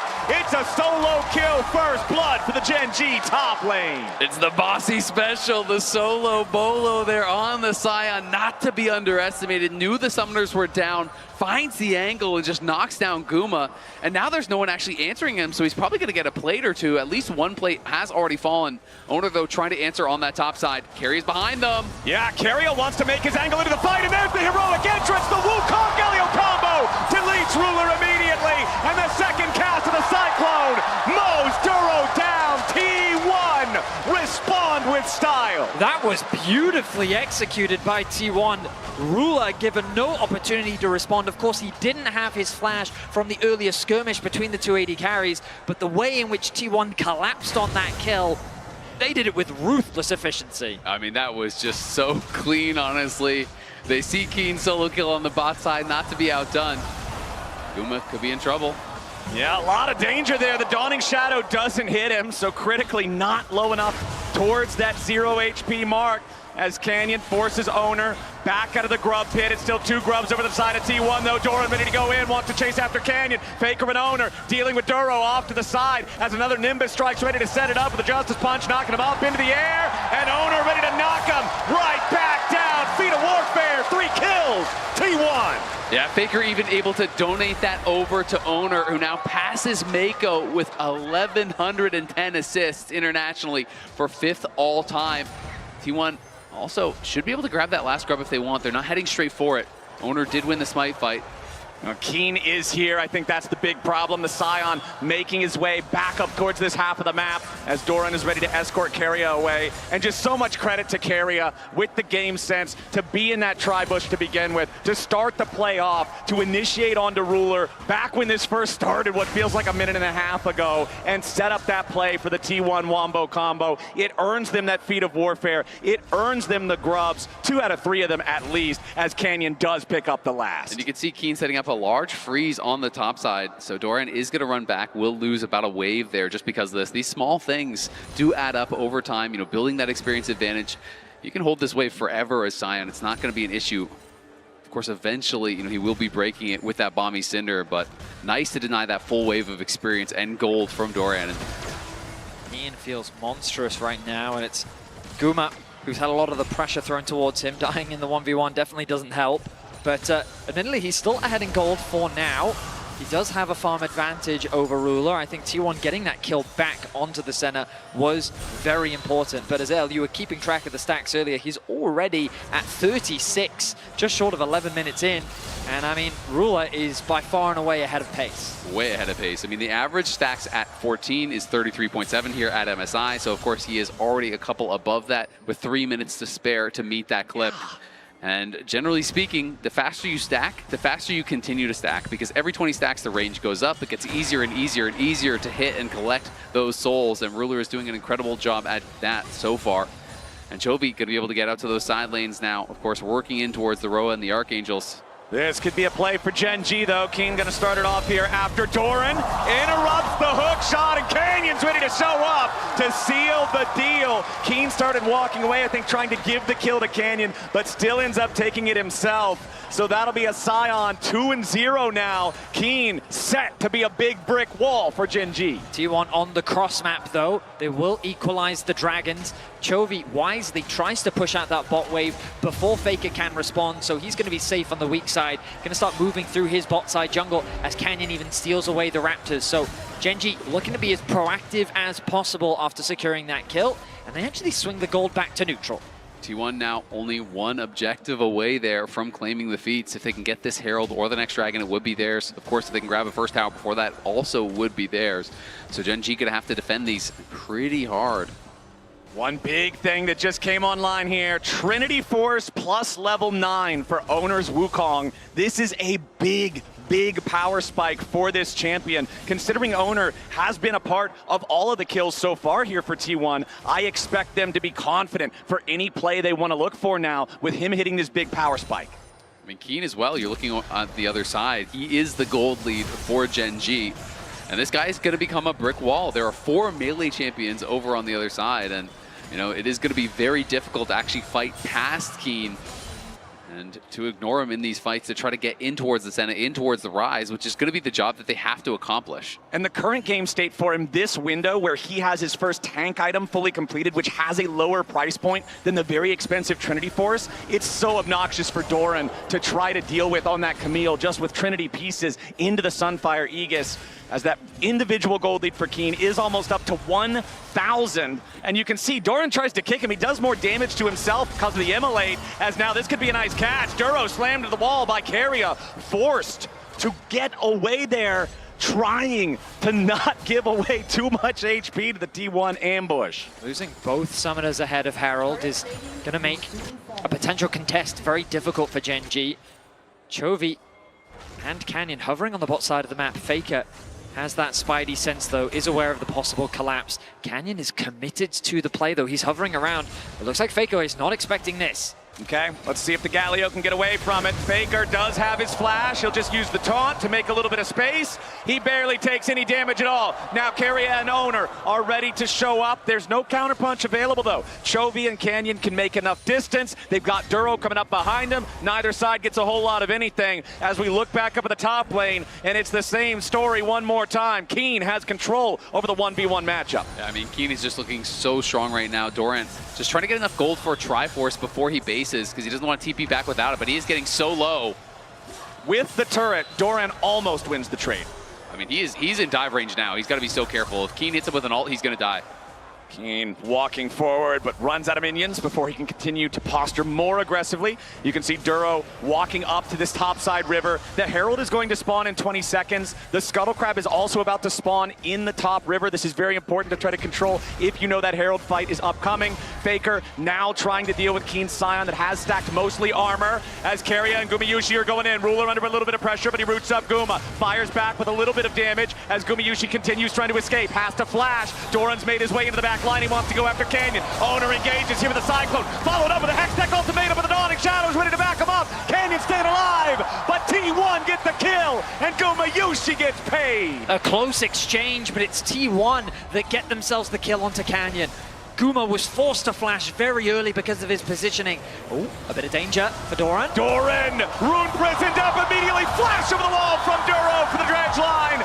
Doran down means Gen G now have the opportunity to make an aggressive move. You can see the blue pings coming out in this topside river onto the Herald pit. Canyon is now back on the map. He's running up towards the objective, and the rest of Gen G are happy to start this up. Yeah, this is going to be so big. I mean, not only do you deny the objective from T1, but it almost guarantees you the first tower as well. You can see that top lane tower is already a little bit low. So is the bot lane one. Keen has had the push non-stop. And as a result, this could mean feats of strength go the way of Gen G. We'll see if they can actually claim it. They would need first tower plus one additional objective. And they definitely have the edge for the first tower. Yeah, and I feel like that's what makes this so fun. T1 have already claimed Feat of Warfare. First tower should, by all measures, go over to Gen G, and they're both at 2 neutral objectives, which means this next dragon, spawning in just 30 seconds, has even more importance. It's also Faker. We haven't talked about the fact he is solo AP, so he is going to be building pure AP on the Galio so far. He already has the Leandries. Going to be likely building in towards a Zonia second is what I would expect here, just to be able to go in for those aggressive plays, flash on the backline, have that stasis to stay safe, because they need to be able to pressure Ruler and Chovy in these fights, or they're just not going to have success. Braun finally ticking over to level 11, but also that Leandry's just doing wonders into all the HP that Keen has built for himself, meaning that these side lanes are a little bit more favorable for T1, even if Gen G still generate this pressure. The Dragon is now alive. It's T1 with fantastic vision coverage around the bot side of the map. The contest for that mid-wave control is there as Canyon threatens to shadow Chovy, looking for a pick. Yeah, Doran trying to make sure that he doesn't get caught out here. Not too worried about Chovy's rise with nobody else in range to back it up, but it is still the bottom side river control that belongs to T1. Already, they started up the Drake, they pulled it out. Owner taking care of that one alongside Gumayushi as Doran's just gonna get dove on. It's Canyon ready to start it, Chovy ready to finish it. T1 have lost their top laner, and Gen G get the job done before the Drake can be claimed. That means Gen G now automatically take control over the river. T1 is forced to retreat, and the objective will go to Gen G. T1 win a fight in mid lane, but Gen G find a pick onto Doran. Bot side of the map, T1 have priority over the Dragon, but Gen G find a pick onto Doran. Their game plan is very much to punish this Camille at every opportunity, and it is working. They now lead in Dragons, they secure that Feat of Warfare, and they are so close to securing the first tower of the game. And I just think it's so intelligent because the Camille is such a core piece of this composition. It's not just about a 1v1 or anything like that. A lot of their success depends upon Doran being strong enough to fly into the backline here with Owner and Faker's ult over the top to be able to knock down these carries. And they're putting Doran in a spot where he is just constantly on the back foot. Gen G going to be able to take this tower, you have to think, no problem. They don't even have to use the Herald to do it. And that is fantastic. That is going to be the feats of strength there for Gen G. So they get the upgraded boots. They have the side lane advantage here for Chovy. And they are looking really strong. And remember what I said last game, feats of strength with immobile carries just feels that much better. When you look at Senna, when you look at Rise, they're both just running. And now Gen G can get them where they need to be even faster. 1,500 gold lead for the LCK #1 seed. As Keen will face check into a brush. I don't think he's ever really worried about doing that. We'll see though if T1 can punish. They try to unload onto the tank. Keen ready to flash away as Ruler's trying to back him up here with the Dawning Shadow. Tons of damage onto the Scion. Duro makes his entry into the fight. Keen's gonna die, but now his dead body's ready to go. T1 try to disengage. Gen G looking to fire back, but it won't find. Here comes Duro. Ruler's got the first kill into Owner, and Faker tries to get away, but the Justice Punch will find no escape. A double kill to Chovy's Rise as Doran and Gumayushi barely hobble away. Canyon doesn't want to let him, and he's still looking for a little bit more. Doran and Gumayushi barely getting out of that one as Canyon still seeing if there's an opportunity here. He has the ulti if Guma sticks around, but he won't. He bounced over the wall. He gets back to the safety of the base. The fight for Gen G as they are so hungry for even more.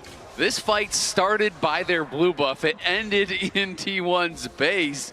Absolute insanity there as Duro even hops into the Herald, gets 3, if not 4 knockups driving through the entire T1 team there. They did knock down Keen, but it took them so long. It took them so many resources and so many players to be able to do it that it bought time for the rest of Gen G to arrive and turn around that fight. I think you summarized it perfectly, Azael.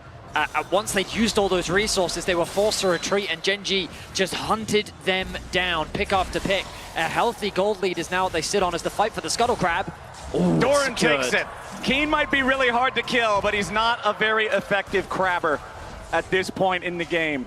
887 bonus HP on this Scion, though, and it takes forever to bring him down.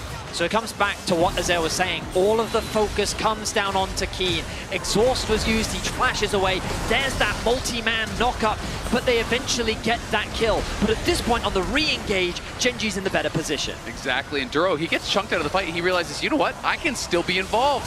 Look at this, drives through everyone on T1. Let's count the knockups. 1. He hits 2, he hits 3 as well onto Keria and Doran. That was crazy. We're on Otacon though, we're gonna keep going. We're already back to live, and the Otacon's halfway dead. T1 want to try to contest this as Gen G have control of the area for now. They full send it. They want to go in after Doran, but they can't find enough damage to kill him here at the very start. T1 with a counter punch, but nothing just yet. Duro the first to die. Owner's gonna try to get himself back away, but Faker's already down. Owner will follow. Gen G, 2 for 1, and they don't want to stop just yet. Chovy sends himself to his own death. And Gumayushi into the back, looks for Ruler. He finds him. T1 turning it around. Keen, the last man standing on Gen G, and he wants even more. The shield ready to proc.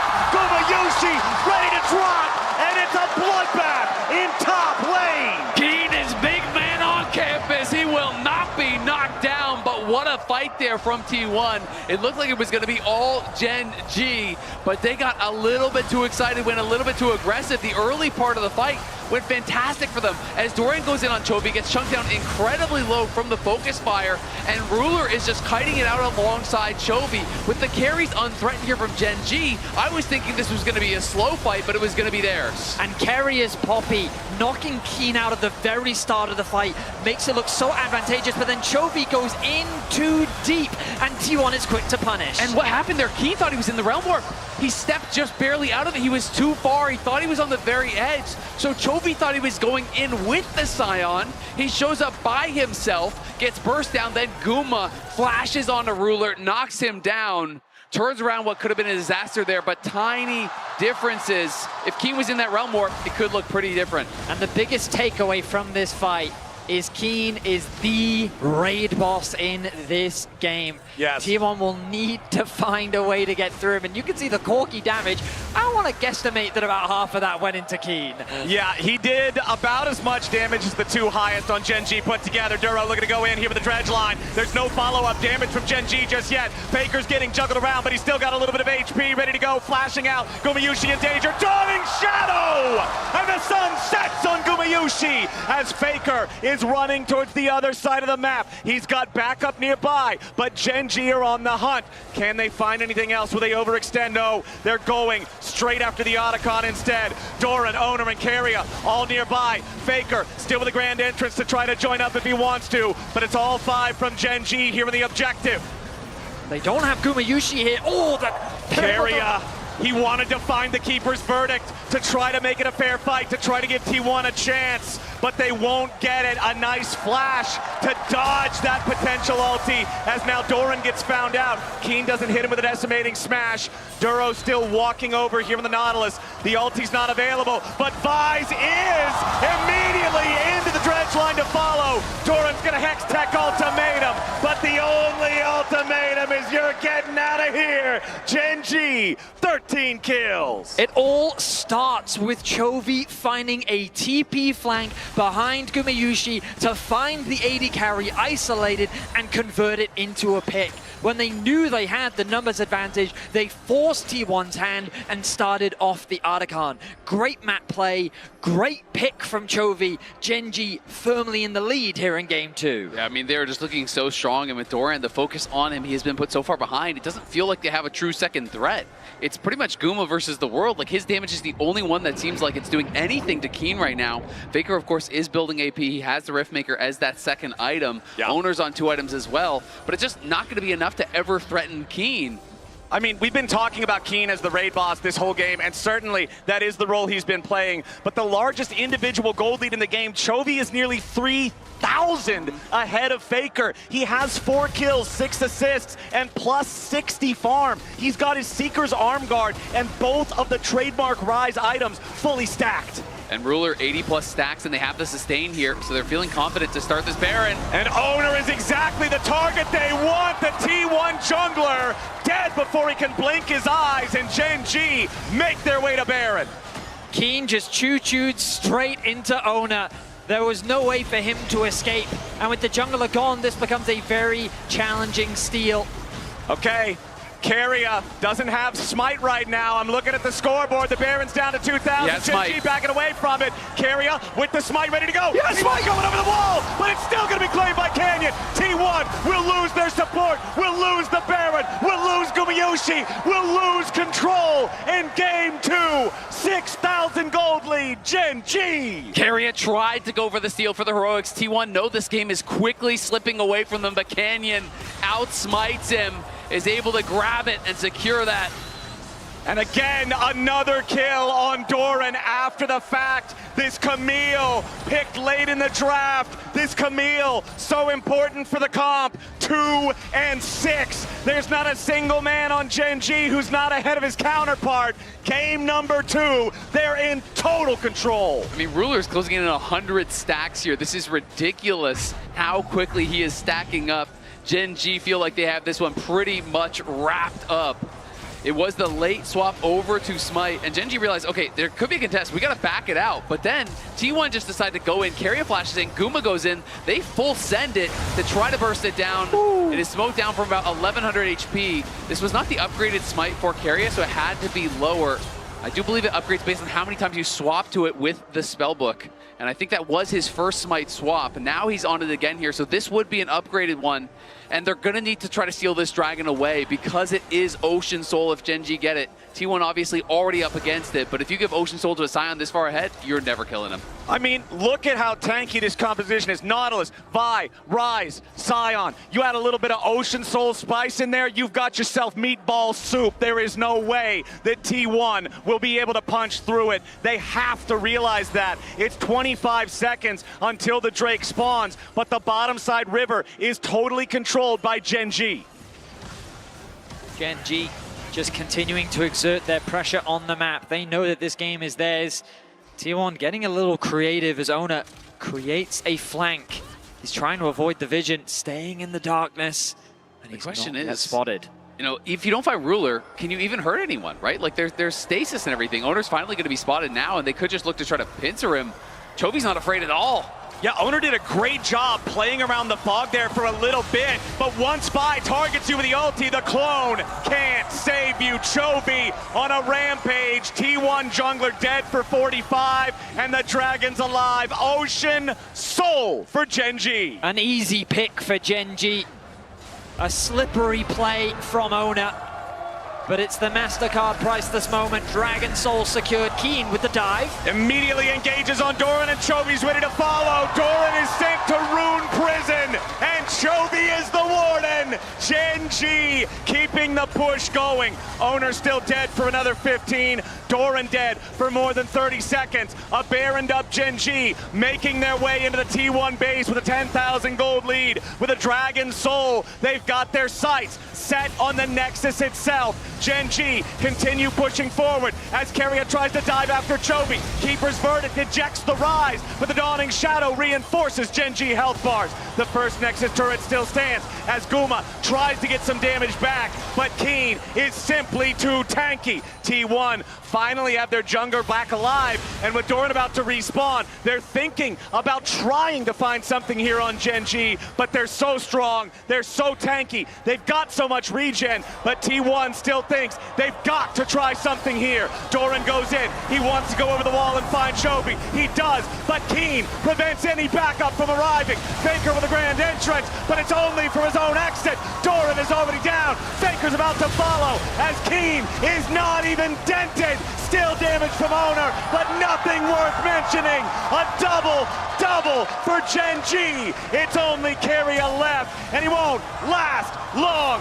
One last shot from Ruler rules out any chance of a T1 stall, and Gen G march it into the base. Exceptional protection as T1 desperately tried to find something back, but it was not enough. Nexus turrets are just a formality at this point. Gen G with the tanky comp strikes back in game 2.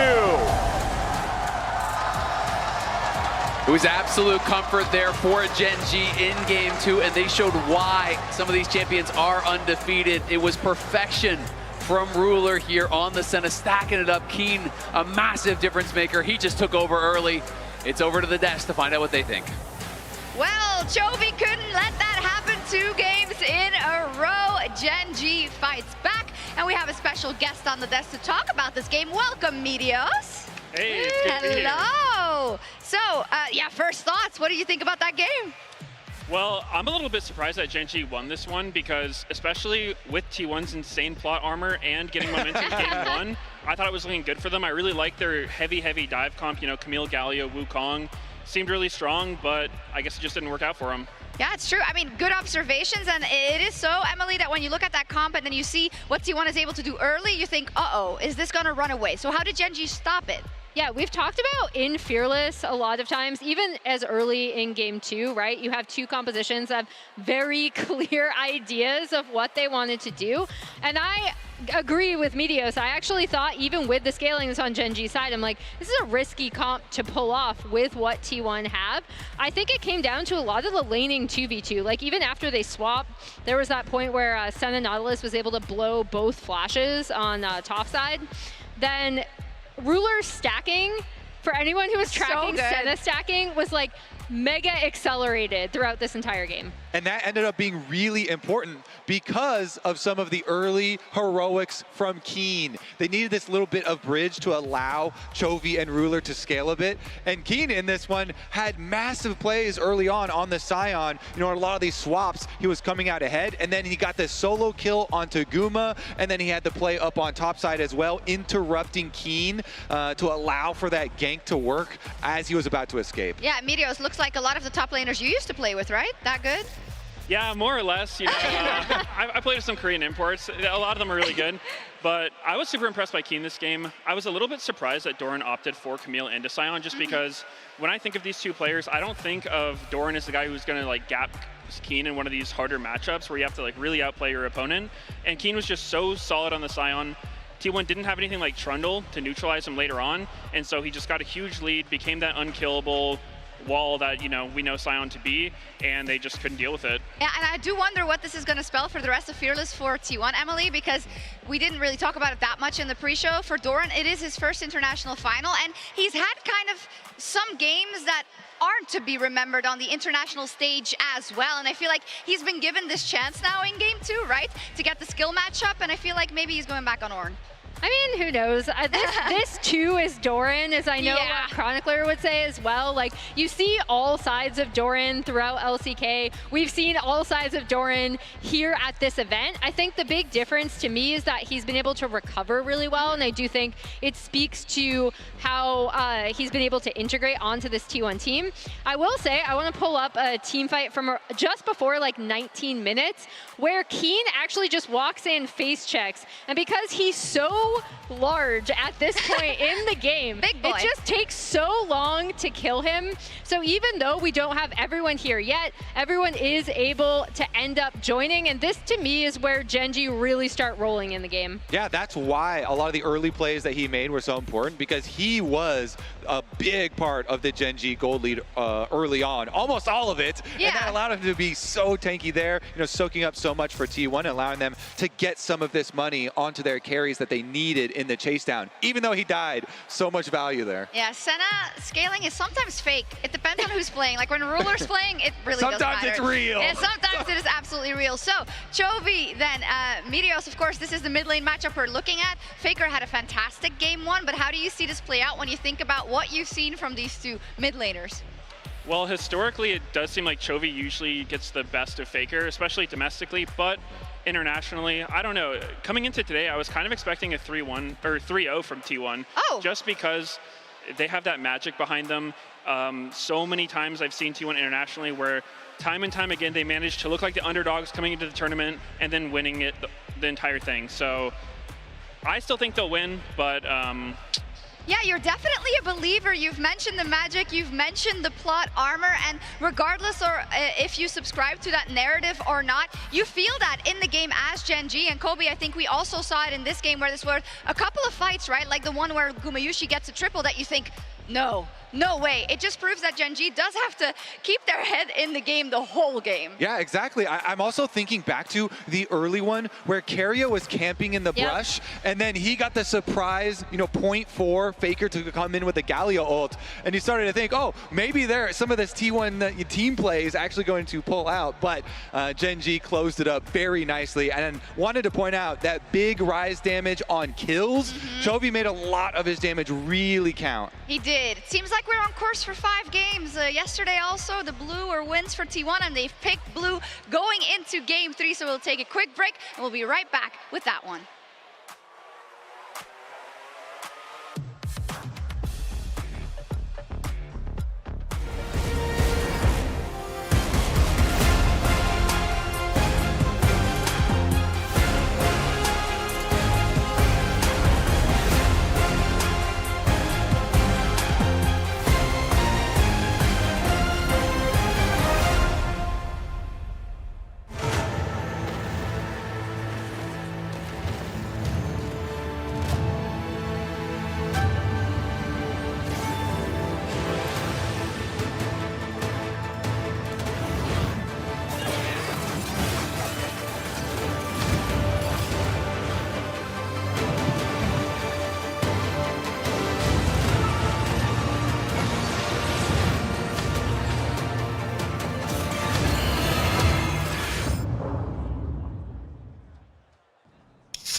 Alright guys, I just landed in China. Let's go.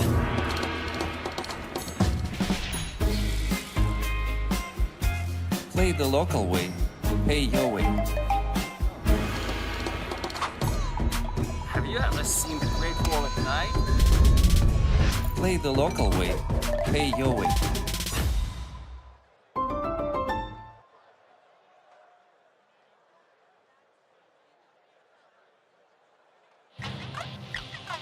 Dominate the Rift with Opera GX, the ultimate hub for all things LoL Esports. Get access to exclusive rewards, customize your setup with champion-inspired teams, and seamless LoL Esports tournament integration. Follow every play, see every result. Only on the browser for Legends, only on Opera GX.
earth shake. Chaos around me. So many enemies. They all surround me. They out for blood and revenge. Rising with killer intent. The fury ahead is immense. But I will not bend. Look in my eyes, no you won't see fear. Nothing but fire and it's not even fair. They all against me but I'm still here. So go ahead and let them know I'm more than prepared. An army's not enough to silence me. Go ahead and bring the galaxy. Nothing you do can rattle me. Go ahead, battle me. Get out my way. Get out my way. Move. Get out my way. On my way. Get out my way. Move. Let me throw it down to the ground, make them turn around in the dark and light. Goes in. He wants to go over the wall and find Chovy. He does, but Keen prevents any backup from arriving. Faker with a grand entrance, but it's only for his own exit. Doran is already down. Faker's about to follow as Keen is not even dented. Still damage from Owner, but nothing worth mentioning. A double for Gen G. It's only Carrier left, and he won't last long. One last shot from Ruler rules out any chance of a T1 stall, and Gen G march it into the base. Ladies and gentlemen, welcome back to this MSI 2025 Grand Final between T1 and Gen G. T1's superior team fighting took over in the first game, but once game 2 hit, Gen G drafted a powerful tanky comp and an incredibly quickly stacking Senna to fight right back. And I feel like those kind of compositions, no one in the entire world plays as well as Gen G. When they get that sort of a comfort draft, I feel like they're near impossible to beat.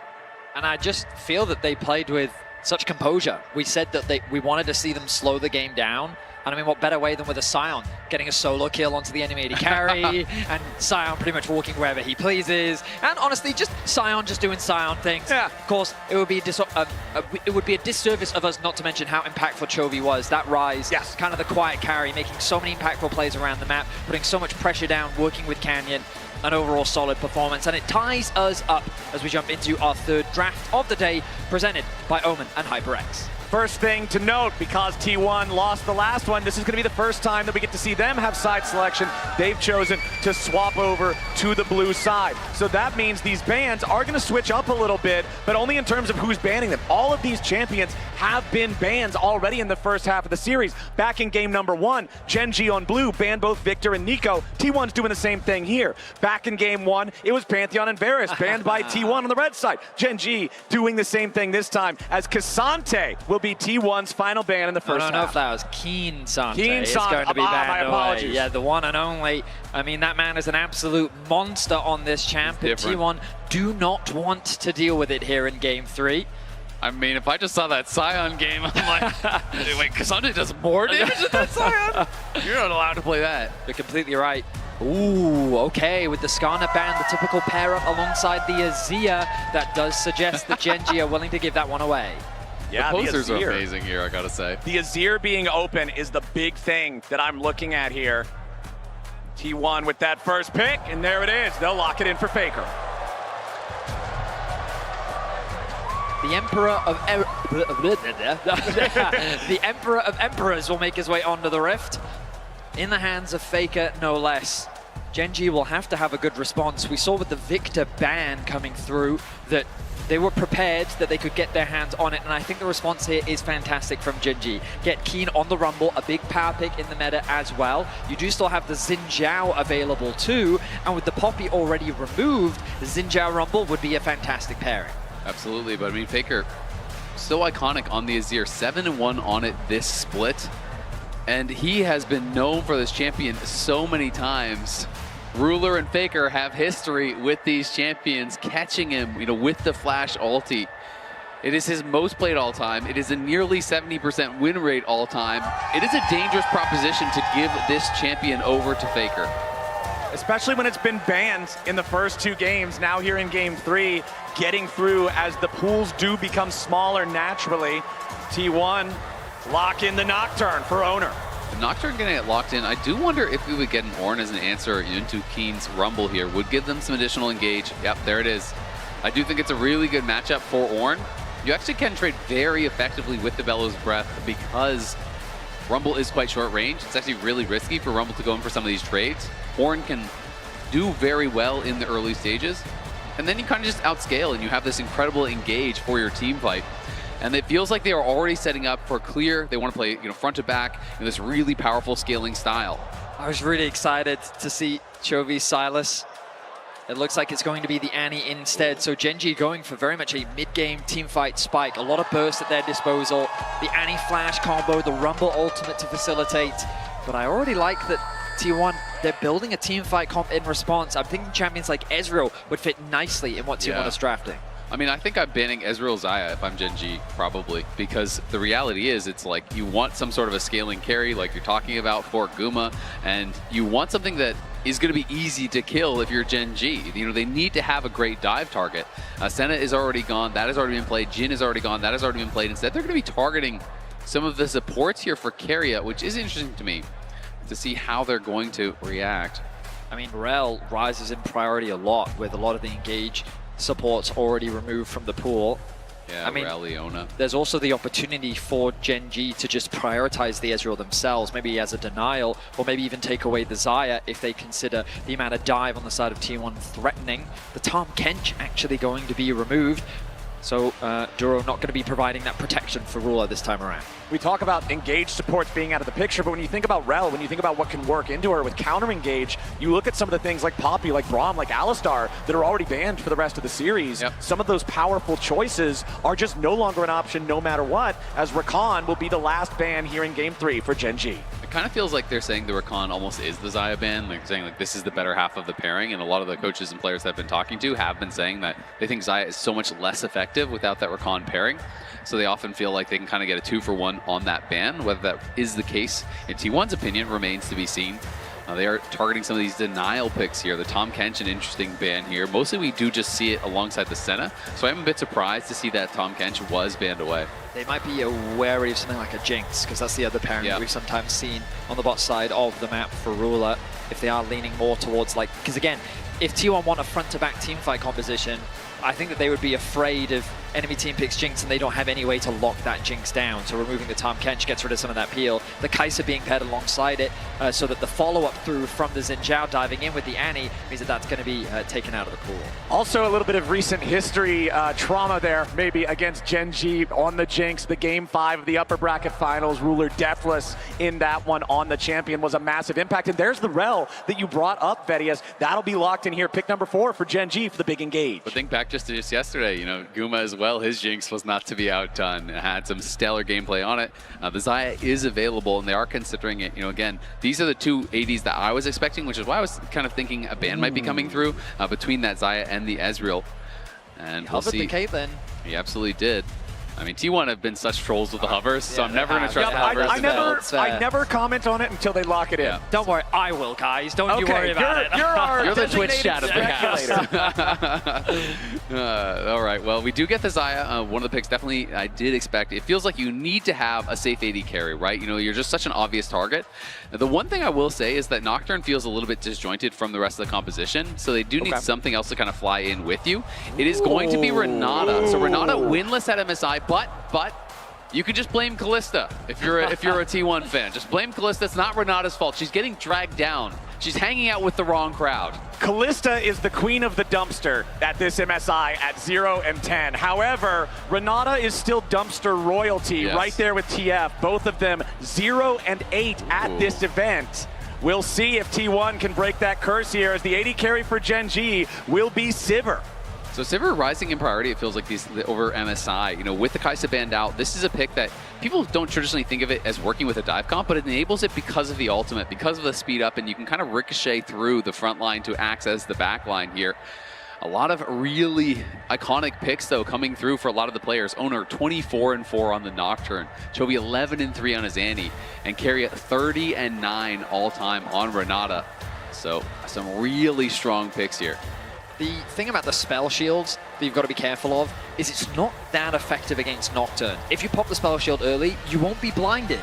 That's not going to stop Nocturne from flying He under will be your dead. face. It's a 2-part spell. Ideally, you want to be saving that for things like the Shurima Shuffle, potentially the Renata ultimate, potentially the Ornn ultimate. But you can see that as the list goes on, there's quite a few things that you need to be cautious of. And as a champion, while she does get that movement speed from an ultimate, she's not going to get a lot of peel. And this ultimately becomes the big point of concern for Gen G. There is a lot of backline threat with Ornn and Nocturne and a Renata there to support them. So we'll see how these team fights play out because it's going to be explosive. It really is. And honestly, I love T1's comp minus the jungle pick. I just think the jungle pick feels like it's so disjointed from the rest. There is no big carry to dive in with you. So I do worry that as the game progresses, Nocturne goes in on the Sivir, and then you're going to hit a point where all of a sudden you just don't have enough damage to actually solo out these AD carries.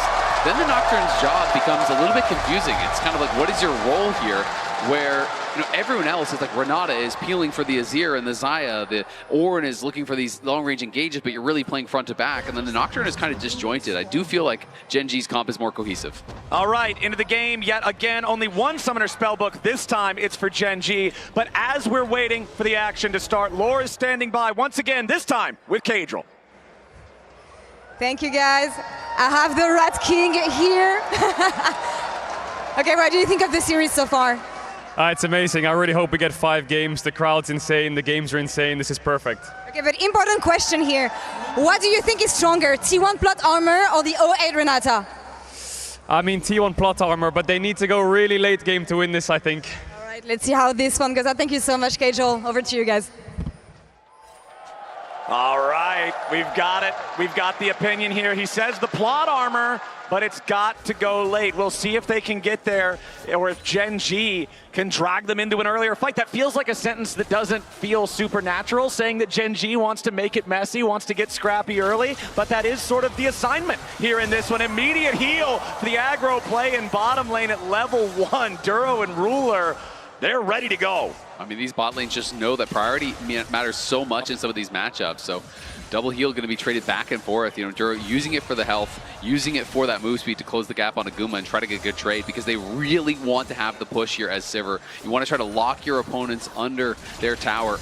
Otherwise, you are just going to be getting constantly poked out here by this Renata. Even the barrier spent that early just for one auto attack. My goodness. Ruler wanting to stay healthy. The level 2 secured. The stun will connect. But I think the thing Ruler has to be super concerned about early is just his mana. You burn through your mana on Sivir very early on into the game. If you're going to use all of it to focus on trading, then you're going to limit a lot of the wave clear options that you have. Kumiyushi falling behind in terms of health, but the pots are now gone for the AD carries. And keep track of the junglers. Both of them heading that way, doing that full clear from the top side towards bot.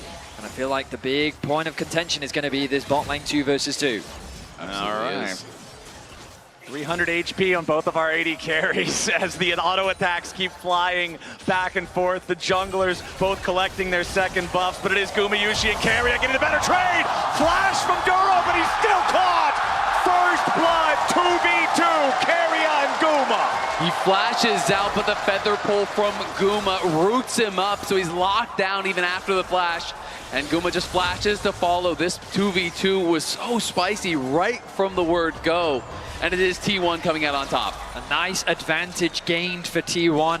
And a punish of Duro's positioning in the lane.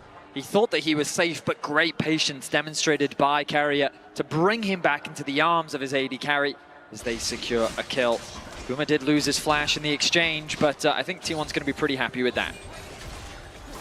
Yeah, you can see, Duro just using the crash down for the shield, but once the handshake connects, his flash as he gets out of the CC is just a split second too late because he was still locked up. The feather pull route is there. Guma for the flash follow gets the kill, and that is a nice early advantage here for T1, who do have a very strong scaling comp. You can see the frustration on the staff from Gen G there, knowing that could have some pretty big knock-on effects for the rest of the game. But I want to talk a bit about Chovy and Faker. Both of these guys have been so pivotal in the wins for their teams. Faker, incredible in the Orianna Game 1. Chovy, incredible in the Rise Game 2. Chovy had this quote back in 2023 in August, talking about how he knows how to play against Faker. We might have a gank here, doesn't look like it. And then after this quote to me is important because of the excellence he has displayed against Faker since then. His record against Faker since this quote has been nothing short of stellar. It is incredible. Nearly a 90% win rate in domestic best ofs. Game score 77%. International though, Faker still having that success here. It is dead even after that last series. And it's just so impressive to see Chovy's growth and how dominant he has been as an individual, even against the likes of Faker, the undisputed greatest player of all time. Right, you think of Faker and of T1, and you think of this is the best, the winningest League of Legends team to ever exist in the history of LoL Esports. And Gen G really are the team that consistently rivals them, that consistently challenges them, that domestically often gets the better of them, but then internationally it is a war so often. I mean, honestly, it is a crazy flex to say, yeah, I've played enough against Faker as he might be, he's in some trouble, Owner's here to cover. It is a crazy flex to say, yeah, I've played enough against Faker, I know how to play against him, and then just casually drop 90% win rate in regional series. I mean, isn't that the beauty of a rivalry? Having the confidence to understand your opponent and learn through the years to become better. And as you rightly said, domestic versus international, very different tales. What's crazy to me is the head-to-head record now, I think, is still 62-62 all time because the series is 1-1. Having a casual best of 127 between the two mid laners. It's going to be decided here today. And I expect these two mid laners to meet many times more in the future. For now, though, it's T1 with the lead. They will secure the first dragon of the game. We will see Canyon in a position... No, he's just going to drop a ward and realizes that there is no fight here. Chovy has to go back to base. Duro's got to be careful. Yeah, Duro caught with a handshake there, but a nice shattering strike ready to respond. Canyon joining up with his bot lane duo, but there's just no way for them to close the gap in time and get anything after that. Free Drake, T1. Honestly, the damage was good enough by Ruler that I thought that there was an engage option for Duro. Instead, they choose to take the more risk-averse approach. They will allow T1 to walk away. Canyon going to clear out some vision around the mid lane. And so far in this series, we've been seeing a lot of swaps, but for now, these teams are going to match up in their respective lanes. Absolutely, and I think Keen is going to be happy to continue laning against Ornn. He did go first strike. We hadn't touched on that yet, so he is just going to be playing to kind of just farm gold off of the Ornn, realizing, hey, I'm probably not going to be able to kill him. It is just going to be more of that farm lane. Doran already has a lot of magic resist here built up. Again, I do think it is quite a good matchup for the Ornn.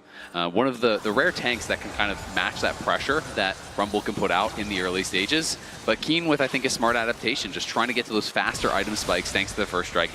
And I think that Keen has been the better top laner, surely, so far in the first two games. Remember that this is Doran's first international appearance. In game number 1, Keen controlled the lane early, but as T1 won more team fights, it was, right, exactly, first finals, excuse me. But Keen controlled the game early, the lane early in game number 1, and then he wasn't able to find the impact as his team fell behind in the team fights. In game number 2, Doran's Camille never accomplished the goal that he was drafted for, while Keen became the raid boss on the Scion, just creating this massive difference in presence in the games. Now Keen off to another laning phase where he has that slight gold lead. Doran, however, staying even in farm early on this one, which is an improvement from games 1 and 2. Well, well, well, gentlemen, look what time it is. 8 minutes in, and it's grub o'clock. Ruler already making his way to mid lane. Faker looking to get the push out. 80 carry top for T1, which means that T1 will have better positioning, but Duro and Chovy cutting off the route for carry, who just ticked over to level 6. That could very well be the level difference.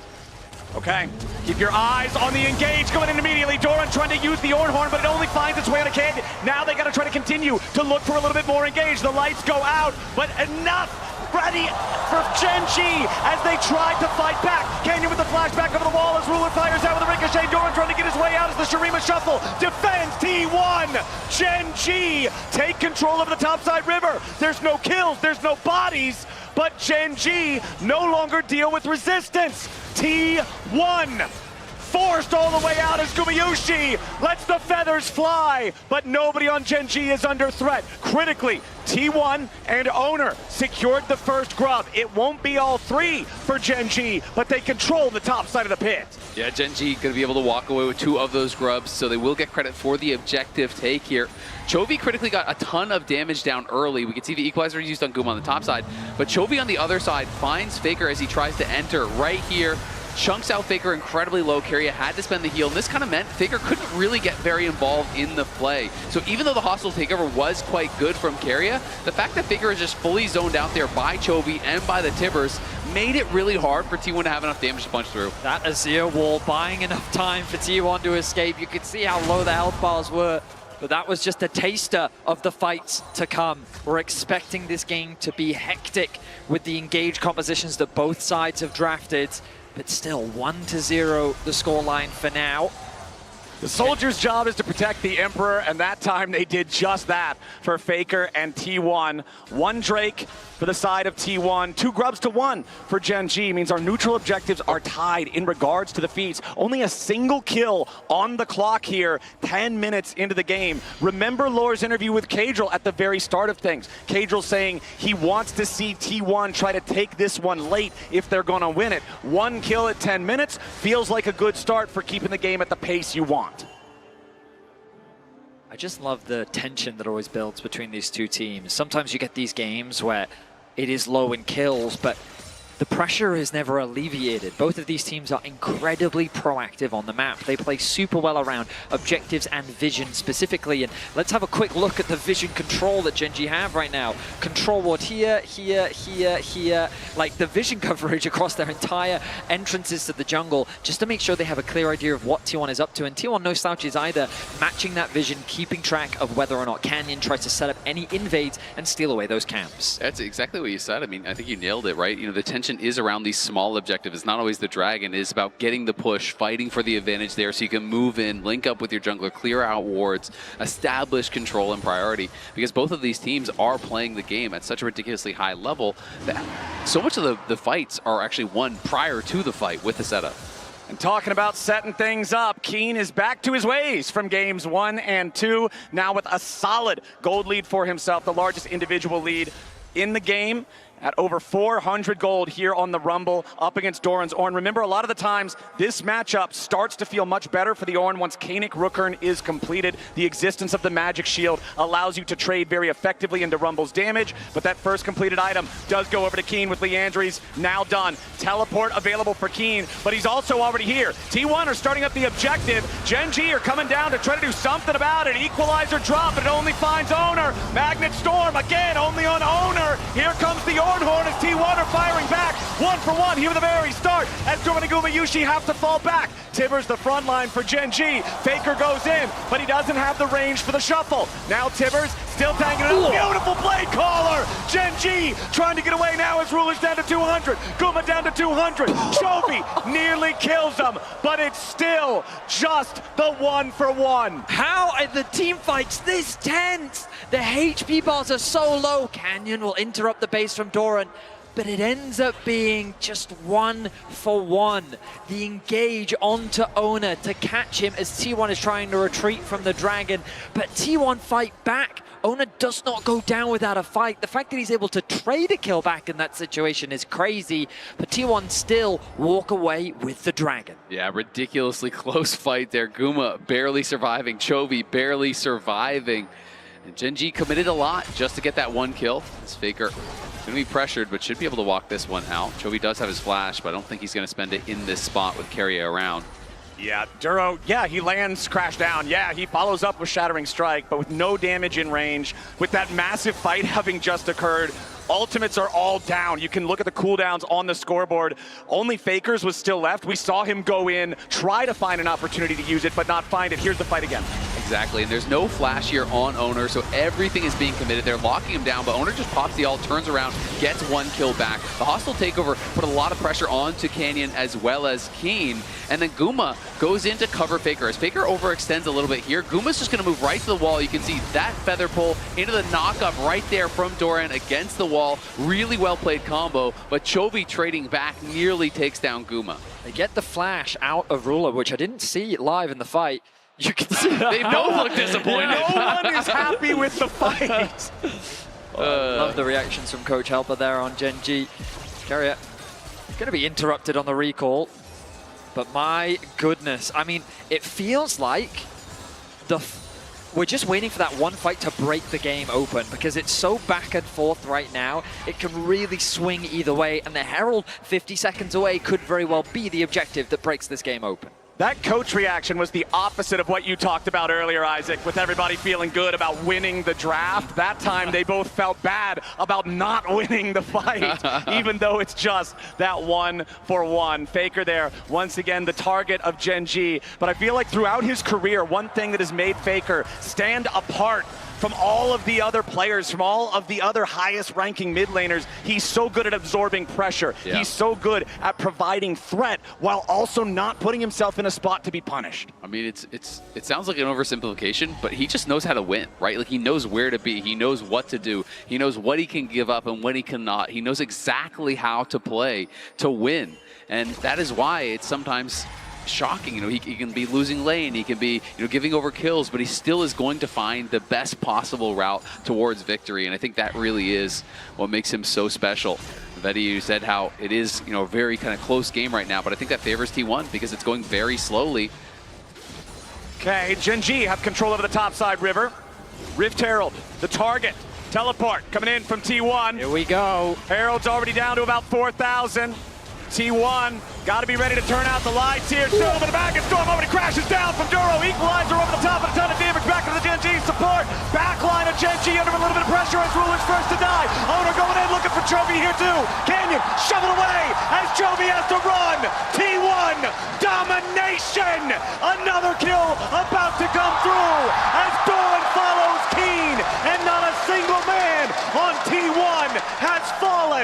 The recall from Chovy trying to get away. The handshake denies it. Chovy on the run with the blast cone, but he's not going far. Owner ready here with a spell shield. Needs a little bit more. A double kill to Carrier. A 7-1 game for T1. It is a great engage from Duro, but it is a better answer from Carrier. The hostile takeover hit all 5 members of Gen G. And that completely changed the course of the fight, completely changed the course of the game. We have to watch this one more time. Duro finds T1 as they're stacking up. You think this is going to be the incredible engage, but watch Carrier here. Hostile takeover comes out. It hits everything. All 5 of them get tagged by it. The spell shield was used early. The follow-up from T1 was perfect. The Ornn ulti goes through the whole team. Ruler's spell shield was used early against the Nocturne. And that was a game changer. An exceptional response from Carrier. Nice indeed. And I mean, in that fight, Chovy flashed forward to try and follow up, but he actually only connected his ultimate onto Doran. So the fact that he flashed forward then meant the response from Doran, he could CC Chovy, knock him into the air, and he's removed from the fight in an instant. See, I told you it was Gliss's fault. Renata's innocent. That might be the case here because T1 is looking good in game 3. A 3,000 gold lead. The additional reward after the fight. They claim soul point as well. We are only 17.5 minutes into the game, and Gen G now have the responsibility of trying to defend every Drake hereafter. You think Ornn's tough to deal with on the front line already? You think these guys are hard to kill right now? Mountain Soul is going to make it a whole lot worse. Carrier with the play of the game. Hostile takeover is slow as hell, and he put it in the right spot to just completely win the fight. One thing, too, that's hard to notice when we're just spectating is the fact that with the Nocturne ult, it creates so much additional chaos. It's hard to actually see the hostile takeover coming. In the chaos of a fight like that, the lights get turned off, there's Ornn ult, there's all of these things flying in. It could be a lot easier to not see that hostile takeover, and I think that did contribute to the fact that Gen G, no one could react to it to avoid it. And maybe that's the answer to the question you posed back at the end of draft. As this game goes on, what is Nocturne's role? The job is to just make it impossible to respond to Ornn, to respond to Renata, and allow Azir and Xayah to DPS the fight. And it's important to recognize that while T1 is in a good position, when we look at the items, they're actually very similar for the time being. Of course, T1 is a bit ahead of the play. Faker's likely going to complete his second item before that of Chovy, ahead of this neutral objective. But there is this window where itemization-wise, T1 don't have such a significant lead over Gen G just yet while they're in that component stage, which means that Gen G still have a chance to fight back and potentially turn this game around. And I feel like they have to find that chance soon, because to me, it's not just about the items, it is about the scaling. You're facing against an Ornn, an Azir. Renata is going to have tremendous value in those later stages. Yep. And Guma is going to be so hard to knock down as he gets towards some of those luxury items later on. So I do think Gen G absolutely in with a chance, but they have got to be picture perfect in their engages at this next dragon. You can't give over soul. So basically, I feel like the game gets decided if it is T1's or if it continues and goes on at this next dragon in 230. And I feel like when you look at these champions on Gen G, when you see the Rel and the Annie, and then you have the Rumble equalizer over the top, they want to go in, they want to coordinate together. And that Nocturne ulti that you bring up, Isaac, just makes it so hard for everybody to coordinate the engage the way that they want to. Well, Gen G is going to have to find a way to bring that coordination together. 2 minutes until the Mountain Soul. Duro. Yeah, get away to safety just barely. Yeah, one more feather from Guma Yushi would have been the third there for the root. They want Otacon. They're pinging on it. T1 are just going to start it up. Chovy with a teleport coming in. T1, control over this bot side river. Annie did use her ult in the top lane onto Faker, so the burst that she has available from it is not going to be up for the fight. T1 is trying to put pressure onto Gen G knowing this. And the Tibbers is not even alive anymore. It can't even just do the random AoE damage from the burn. So now Gen G, they're starting up the Otacon, but with no Chovy ulti, it could be very risky. T1, they don't have Faker here. He doesn't have a teleport. Gen G are trying to force the issue before the T1 mid laner arrives. They've got the Otacon down to 3,000. Canyon's about to die. He stays alive with a nice crescent guard as it's stolen away by Owner. T1 find exactly what they need. And Owner with the clutch steal tops it off with a double kill. Gen G just completely lost everything. In the face of Owner, Gen G will get nothing. They lose two. They lose the Otacon. And you can feel the momentum riding as T1 dominate here in Game 3. T1 have just been so deadly around these objectives here, pushing forward to try to get even more off the back of that. This is going to be an over 5,000 gold lead now. So I want to see that replay one more time, because to me, Owner was huge, but Guma just as important.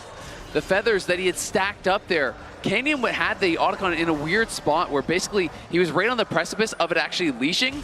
So watch what Guma is doing. He's stacking feathers right in this area. So Canyon, when the Otacon starts to actually leash, he has to walk back in. And what happens is he walks through all of these feathers right here. He charges back in. There is the root that chunks him incredibly low. This is what allows T1 to just go in on the fight, even though Faker is not already there. So it's a quiet thing, but it was so incredibly important. He realizes, I'm about to die to this Nocturnal. I need to get my smite down before I go down. And as a result, Canyon smite just too early. Credit to Owner for nailing it, but credit to Guma for setting it up. And Owner stone cold with his expression, calm and collected as another exchange in the river. And this exchange is because the Mountain Soul for T1 is alive. They've got a 5,000 gold lead. And if they secure the Soul, Gen G knows their chances are disappearing fast. Duro already at about 60% HP. He's looking for an angle, but the vision coverage by T1 is just too good. Look at the bot wave. T1 have pushed that one all the way to the tower. Gen G is feeling the pressure across the map. Duro desperately trying to find a flank. Duro wants the flank, but Carry has marked him. Look at Canyon, he's over the wall here. He has the flash on the Xinjiao. Equalizer already used. Magnet Storm over the top, but it doesn't find a lot. Hostile takeover, roaring through the river. Gumayushi's already killed Duro. 3 dead on Gen G.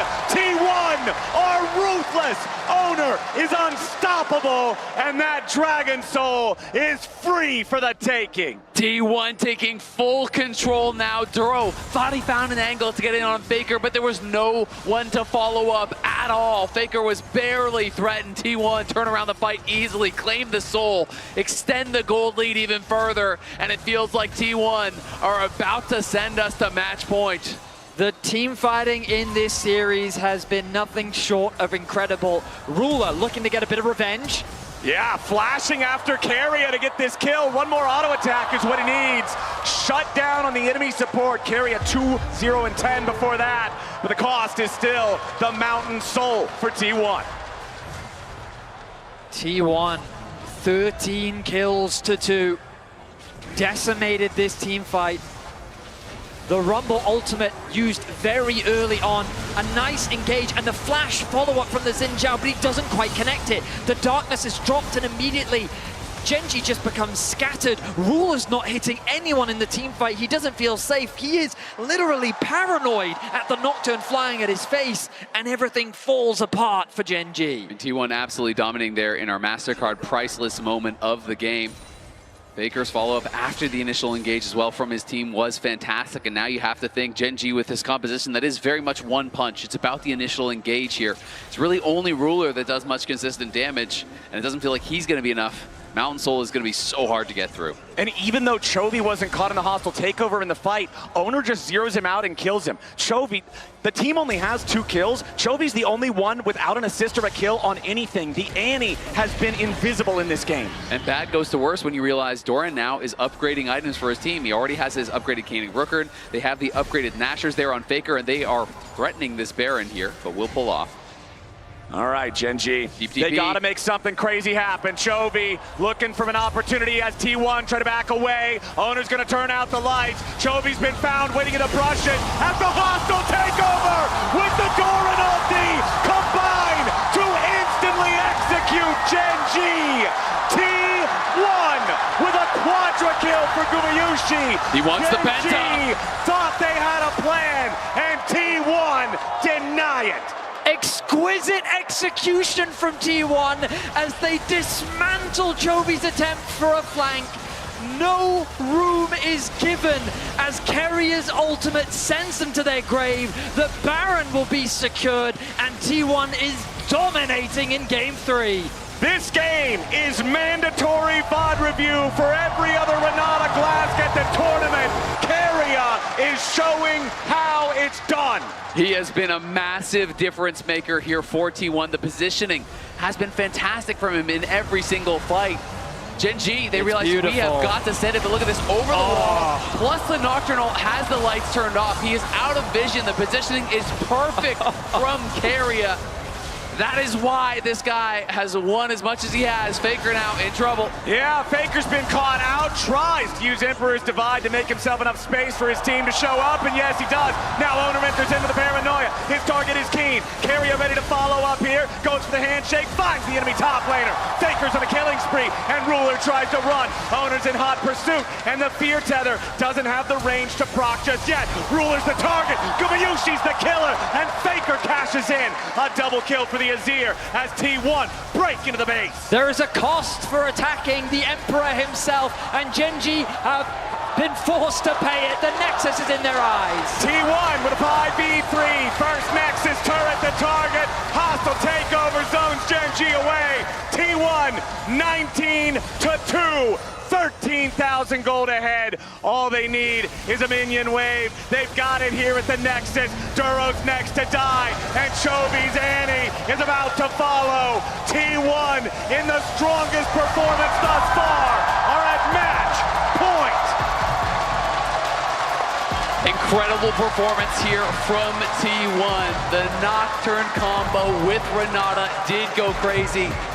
I talked about the execution. I didn't see that angle, but they made it look incredible. The only execution that game was the execution of Gen.G at the hands of T1. 20-2 in kills. Let's head over to the analyst desk to break it down.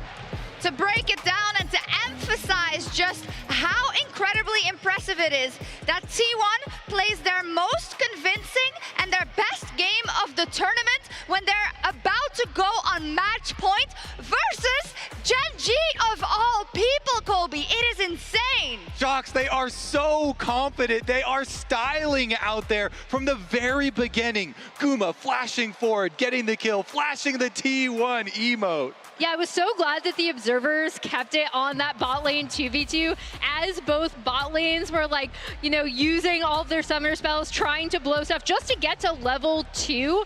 And then Carrier's Renata, they talked about it in draft where Azael was like, you know what? don't blame the Renata. It's one of his best champions. It worked so well with this Nocturne and then also with the Ornn combo on top of it. These team fights are crazy. I'm sorry, Renata, that we talked badly about you. As Azale said, it's the crowd you hang with, because apparently Carrier and T1 can pilot it just fine. That was an insane support gap. I am blown away, right? And obviously, it wasn't even necessarily as much about Duro, because he has to go in on these plays. It was about the ability of Carrias. This was the early game. When both teams just looked like they would get like one, there's two, a word we can three, use. 4 kills. We're not going to respond to that. And they were consistently able to all get out alive. But once the actual 5v5s broke out, the team fighting was insane. And I very quickly want to highlight, Gen.G have been in tough positions. They've reverse swept before. They've gone to 5 games a lot. But they need crazy resilience to come back after a stomp that one-sided. And the coaching staff we saw needs to be able to give them that support as well, because as you say, it is a confidence game most of the time when you have two teams that are so good. And when it comes to confidence in the bot lane, I want to take a look at this early 2v2, because what exactly happens there? I mean, this is kind of what we were talking about. Both of these bot lanes were scrapping back and forth, trying to blow each other's sums, right? And there is a crucial Carrier handshake coming up soon as we go through this B-roll. But basically, they were just going back and forth, trying to get to level 2. And Carrier on this Renata absolutely ends up owning them. And I understand why Gen.G want to go for this, because they have a summoner spell, right? They have barrier versus cleanse. So in the combat, you should be stronger. But as Duro is going to miss his flash positioning in a fight that's about to come up, ends up making such a big difference in this lane, because I think that this lane is really snowballing either way. If Sivir can get ahead, you can really make a lot happen. But right here, if he flashes out of that recall, he lives. He dips. That's why you said it's a support gap. And Mavericks, we were talking a little bit as well about how Xayah has fallen in priority for a lot of marksmen globally, but it has always been something that Gumayusi really loves. And I actually think it's giving them a huge boon in these fearless drafts, because he's able to slam it whenever. It's also something that Ruler loves to play, obviously, given his track record on the champion. But it's something that I even commented on yesterday.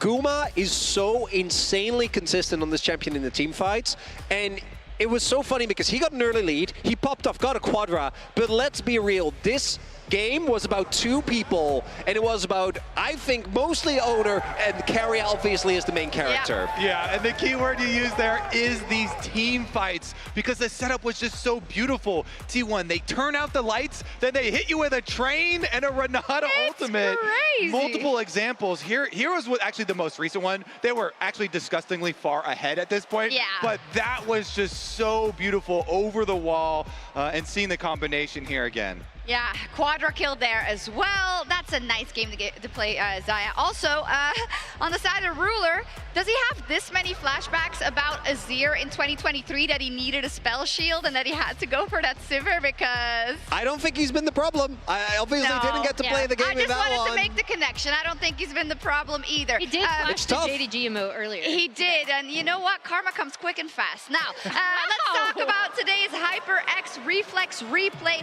which is one of those fights where they weren't that far ahead yet at the Herald. This ended up deciding the fight. So we have Gen.G already set up here, and they know they're about to 5v5, right? So their goal is going to be take care of Carrier, because he is the biggest staller. If it's a long fight, they are not going to be able to actually win. So as we roll the clip, we are going to see that Gen.G, very aware of this, is going to try and follow up as Duro goes in. Again, if Carrier lives, this engage is a disaster. Crucially, Duro finds him in the engage, but this flash right there from Carrier means that there's a bailout, there is a multi-man ultimate, and Dorn follows up with a beautiful Ornn. Yeah, this is exactly how you would want this Ornn Renata Nocturne combo to work, right? Nocturne turns out the lights, it affects what people can see. That flash out into the hostile takeover is just absolutely beautiful. What do you want to show us, poke it Chovy? at, Chovy? I always want to look at the damage on kills. I'm always so curious because look at that. Sivir gets so much bounce damage. Everybody always knows this, but look, at the bar right there, you know, half of Guma's is actually on kills, but Sivir gets so much chip damage. I mean, the team fighting here from T1 was just so clean, utilizing each part together to really find those synergies for the big combos. And I mean, Keria here just looking like the best support in the world. Unbelievable. He's got his buddy back, right? You know, Guma wasn't there for the whole way, and it does show that they play very well together, and that does mean that T1 gets to match point first. And I think when you look at the expectations coming into MSI, first and foremost, you would not say they would make it to the final, let alone make it to match point first, let alone perhaps being the team to break that 22 consecutive series streak from Gen.G, Moritz. It's insane. And I feel like every time, if you only watch internationals, you keep going, why are these guys trying to lie to me? What do you mean T1 isn't a favorite? What are you talking about? Because every single time, and this split, I do think, obviously they struggled a little bit, they were still third, right? We've seen this team barely make it to Worlds like they did last time. And with T1, when they're in this form, to me, a lot of it does come down to draft. I don't like going too ham on draft, but I feel like Gen.G is fairly predictable, and T1 is making such good use. That Renata into that amount of short-range bulk-up damage just did so much work. They could very well finish it here. I don't think they will. I think we will go for another Silver Scrapes. Because Gen.G, T1, I don't know. Gen.G has chosen the blue side, and it's been a pretty good side today. And NA fans, while MSI is coming to an end, there are more LoL Esports events coming up soon. This September, the LTA Finals will be in Texas, baby. Scan the QR code on screen to grab your tickets now. And we will see if T1 finishes the job or if Gen.G brings us to yet another Silver Scrapes.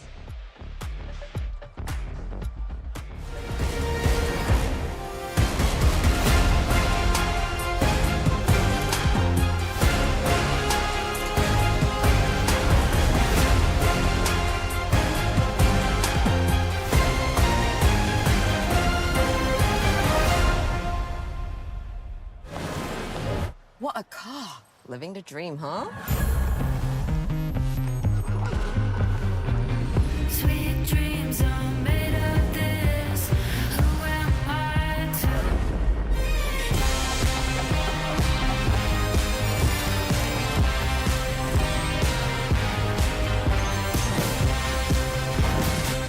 Okay, I get it now. Sweet dreams are made of this. 传奇该如何铸就？ The prophecy has been fulfilled. Never doubt Uzi. He changed the meta. He pushed the limits of the game. Uzi now reigns as king.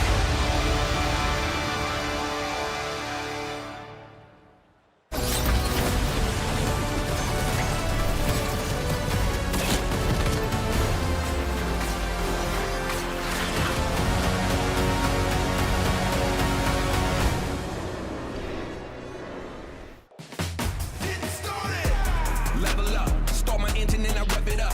Once I get the green light, gotta go, let them know they better step on up. Yeah, dog, I'm in that zone. While I grind hard while you at home. You talk about it, but I be about it, cause you all talk, no backbone. I'm on a 10, I'm on a level 10. I wanna win, then I wanna win again. You thought it was done? I'm hoping it never ends. If you wanna one, then I'm on a level 10. Work hard, work hard, work hard. I'm going full speed, got the pedal to the metal, can't outwork me. I'm going full speed, got the pedal to the metal, can't outwork me. I'm going full speed, got the pedal to the metal, can't outwork me. I'm going full speed, got the pedal to the metal, can't outwork me. You better D up, before you get smoked, I'm taking the ball, I have it to go. I've been in my bag, you've been in the trash, just move to the back, 'cause I'm on the move, come through like a truck, I'm packing the barrel, you're running the back, yeah. I can taste victory, yeah, we about to make history. Just give me the ball, I won't let it fall, we about to light it up from the window to the wall. This the culmination of all my hard work. Them hours in the gym, I'm about to go berserk. Count it down, pockets on check. Check, let's get it in. Ow! I'm going full speed, got the pedal to the metal, can't outwork me. I'm going full speed, got the pedal to the metal, can't outwork me. I'm going full speed, got the pedal to the metal, can't outwork me. I'm going full speed, got the pedal to the metal, can't outwork me. He's a beast, he's a monster, he's a force with the man. I scan the room, forming up the plan. Fire in my eyes, got him stuck quicksand. I don't play to lose, I just play to win.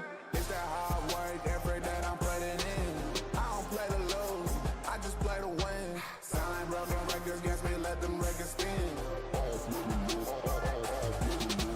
I gotta give it 100%, nobody go harder than me. Do it on purpose, I got the people depending on me. Mama mentality, got my game face on. Every time I step up on this court, you know that we won this done. I'm going full speed, I just pedal to the metal, can't outwork me. I'm going full speed, got the pedal to the metal, can't outwork me. I'm going full speed, got the pedal to the metal, can't outwork me. I'm going full speed, got the pedal to the metal, can't outwork me. Let me throw it down to the ground, make them turn around in the dark and light. Now equalizer already used. Magnet Storm over the top, and it doesn't find a lot. Hostile takeover, roaring through the river. Gumayushi's over to kill Duro. 3 dead on Gen G. T1, our ruthless owner, is unstoppable, and that Dragon Soul is free for the taking.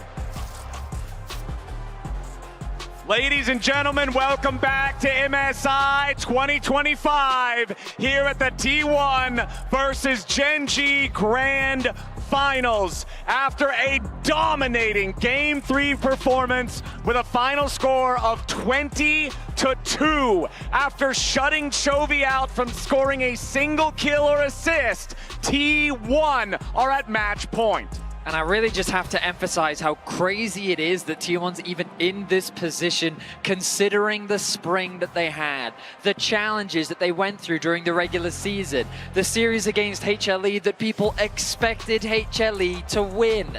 Now for them to be not only in the grand final, but at match point, pushing Gen G to the very limit after losing to them in the upper finals, this team really just has a magic that cannot be explained. Some more evidence for my theory that we're all just background characters in an anime that is centered around T1 and Faker. It's all just for the plot development. They need to have a little bit of struggle before the success to make it believable, Vedius.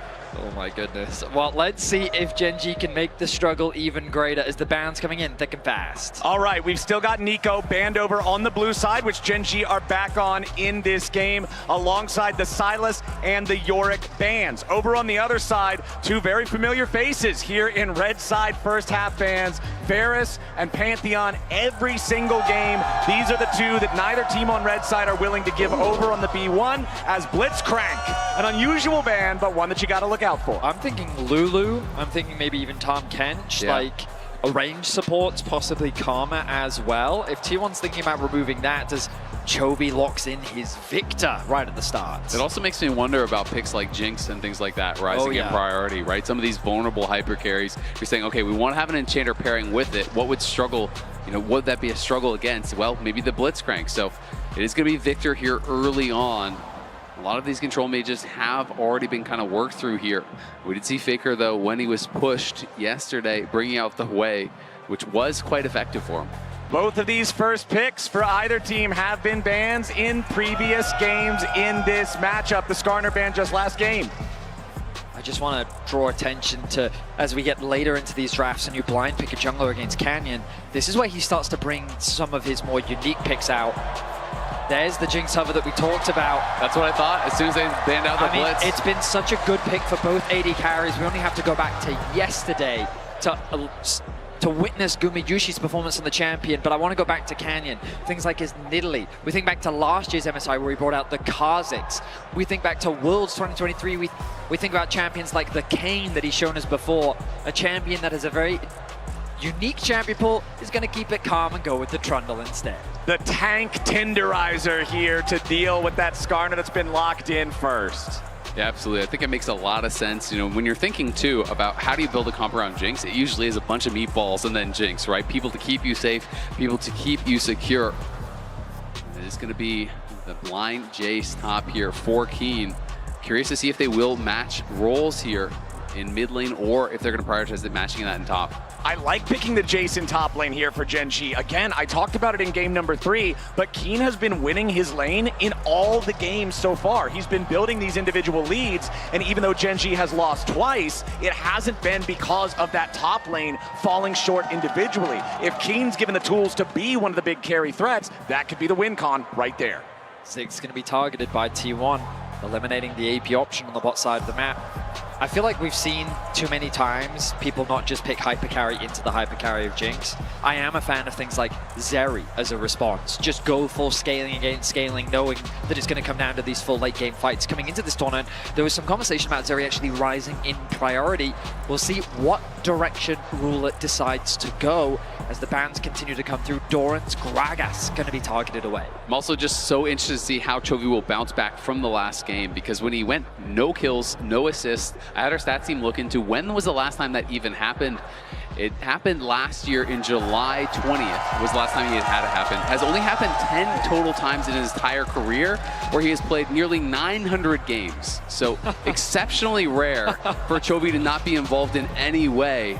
To be shut out in a game like that against a team that he has recently kind of dominated regionally is really a surprise. That's less than 1%. It happened, yeah, so we can essentially just round it and say this happens 1 out of every 100 games, maybe, and it happened there in game 3. And all likelihood, happened early in his career, right? You know, so it's before Chovy was Chovy, probably some of those happened. So it is crazy to see that. Lulu gonna get banned out here. They are potentially worried about something, I think, like a Lulu Zeri, like you were talking about matching hyper carries on the other side. Ezreal is also still open. A champion that is synonymous with player like Ruler, and if they want to go for something like a Ezreal Karma, potentially, if they want a little bit more poke, Victor, Jace, Ez, very long range, very difficult to play around these neutral objectives just because of the sheer amount of poke.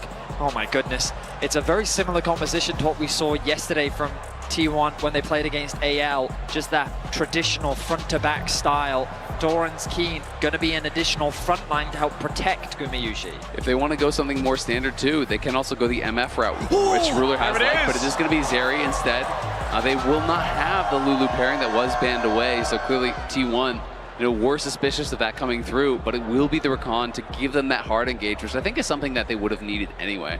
And I like the Cassante pick here for T1, not just for this game, but because it's a bit of insurance. If this does go to Silver Scrapes, like the last time these two teams went head-to-head did, this also removes the Cassante possibility for Keen in a Game 5. As Faker's Game 4 pick, it is Control Mage and a Control Mage with the Hwei. This is what I was expecting. We saw yesterday, you know, when it was that Game 5, when he got pushed down in his champ pool, and it was Control Mage type of situation. He went to the Hwei, he performed well on it. So I'm not surprised whatsoever by these picks.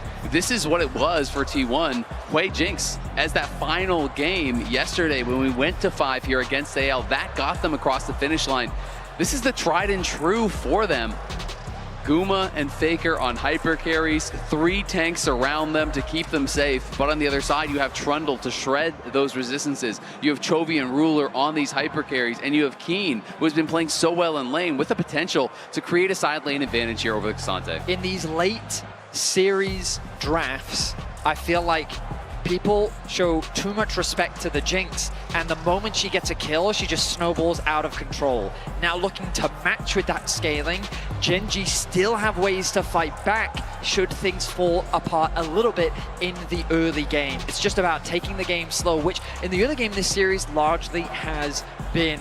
It's an exciting moment. T1 find themselves at match point, and Gen G putting a lot of emphasis on their carries to stand strong here in Game 4 to hopefully bring us to Game 5. Gen G ready to lock in against a T1 squad that is 1 game away from winning this entire tournament. game number 4. We are on to the Rift. And Betty, as you already mentioned, how unlikely it was that T1 got to this point. For Gen G, the expectations very much that they would be here. This is a team that is on a 22 series win streak. Although they have dropped individual games, they have not lost a series the entire road to MSI. The entire duration of this tournament here in Vancouver, they have stood tall. I mean, the last time they lost a series was in the LCK Cup. February 22nd has been so long since they have actually been taken down. And it would be absolutely historic if they were able to actually win MSI without dropping a series after having an entire split of not dropping a series. That, to me, is perfection. And it's something that is hard to even comprehend being possible.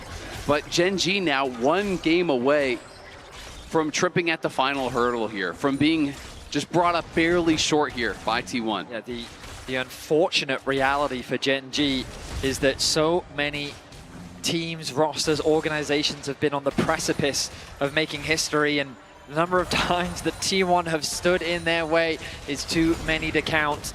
The lanes are already very active, trading back and forth between the players. Push on the top side in favor of Gen G. On the bot side, though, it's a very contested wave. It absolutely is, and I want to remind you yesterday of the performance from Guma against AL. This guy was unreal in that series. 32, 8, and 27, ridiculous. Had massive leads in most of the games early on. Was pumping out the damage. The Jinx game, he was completely untouched. Once he got a couple kills, he really did run away with it. T1 played incredibly around him to enable him. They know that this guy is going to get them across the finish line if they put him in a good spot. The bot lane scrappy here early on, not as much as we saw in the previous game. But Canyon thinking about getting involved here in the mid lane. 2 immobile control mages. Faker's got to try to run. The flash chomp from Canyon. Power Siphon sets it up. Canyon knocks it down. Gen G with first blood. 2 minutes and 55 seconds into the game. Canyon wants to get this game going quickly.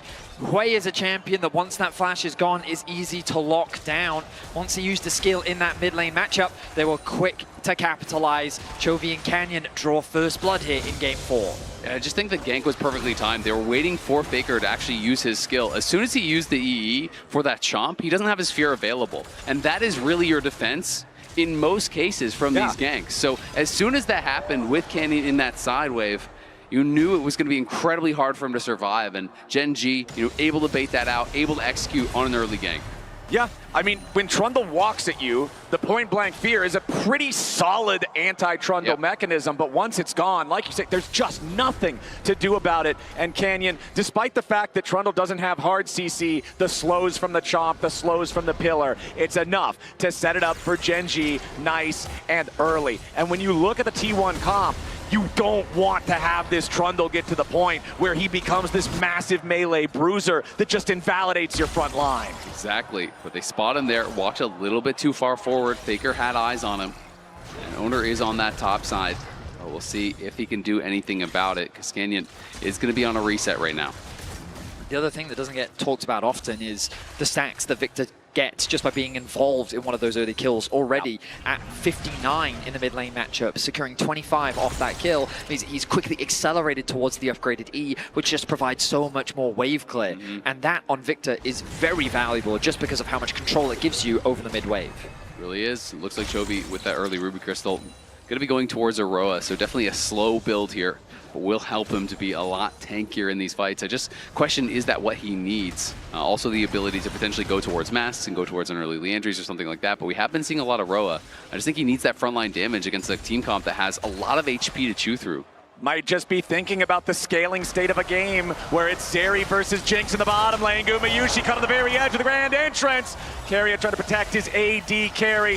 Guma already using the ghost there to get a little bit of extra distance. As Keen versus Doran here on the top side as Doran down to 300 HP. A sidestep from Keen. Doran is low, but he survives. It's a big wave about to crash into the turret as Doran heals back up with the health potion. Keen still applying the pressure. Accelerated shock pass brings the Cassante back down to 300. Pathmaker from Doran, but another heal from the Grasp of the Undying from Keen. So, while that very tense situation was happening on the top side of the map, they were able to get Gumayushi's Ghost, and they got the heal out from Carrier. Doran now ticking over to level 6 means that he's a little bit more safer in this 1 versus 1. Oner tested his luck around the Dragon, decided against it. Now that the bot lane of Gen.G has returned to lane, resets need to come through from Guma and Carrier. Meanwhile, in mid lane, Chovy really starting to put on the pressure.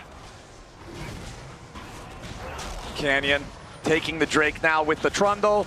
Pretty easy for Trundle to take these objectives. Remember also with King's Tribute, you get a nice surge of healing after you take down one of these large targets. Back in mid lane, the trades back and forth. And with Chovy using the Void Storm, the Arcane Storm, to just get a little bit of extra tempo over Faker here, make sure he's keeping that pressure up while his teammates finish off the Drake that Canyon was securing there. So we've got the early gold lead for Gen.G thanks to Canyon in the mid lane. We've got the early objective lead for Canyon with the Drake take before the Grubs even spawn.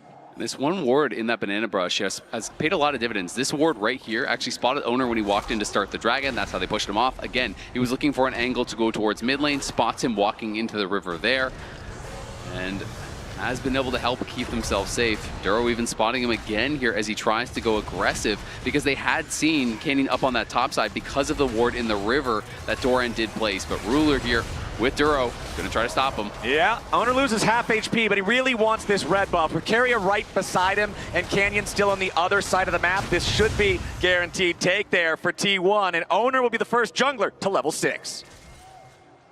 You'll notice the pings come down onto the red buff on the top side. Oner identifying to his team, I'm gonna go base straight towards my jungle camps. Bot lane, you need to be careful.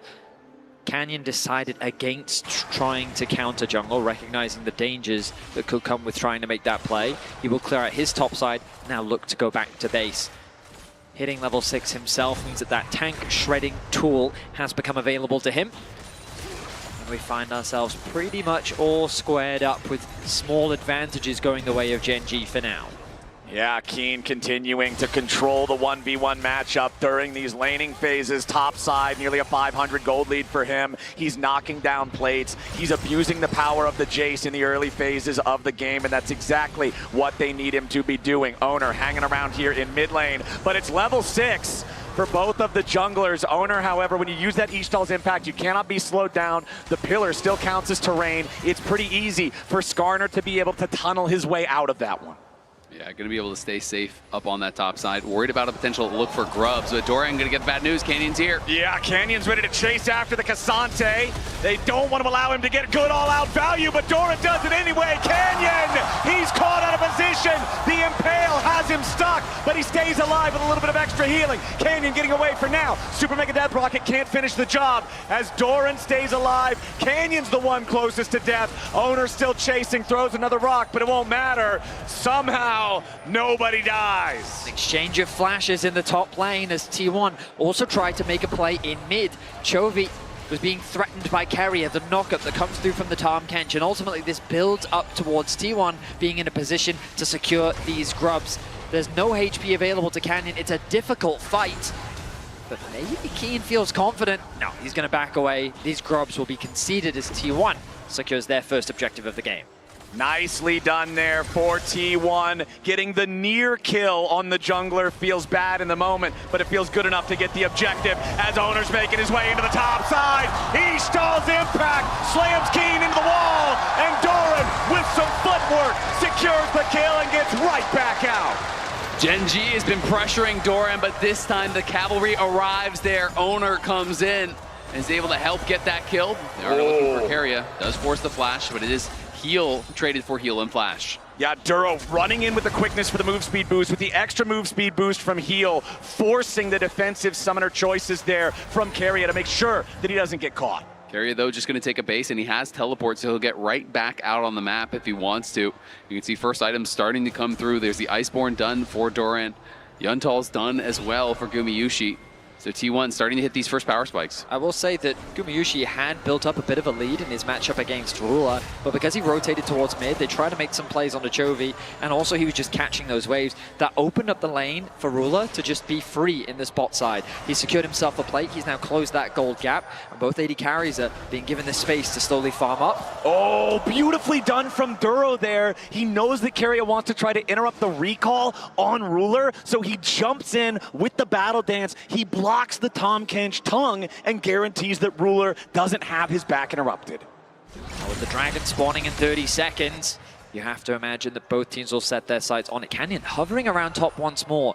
It does make sense to try and funnel some resources into Keen. Can they really pull this off? The all-out is ready to go again. Doran outplaying it last time around, and he's ready to go again. All out. Keenan in a little bit of danger, but Canyon looking to burst him down in time.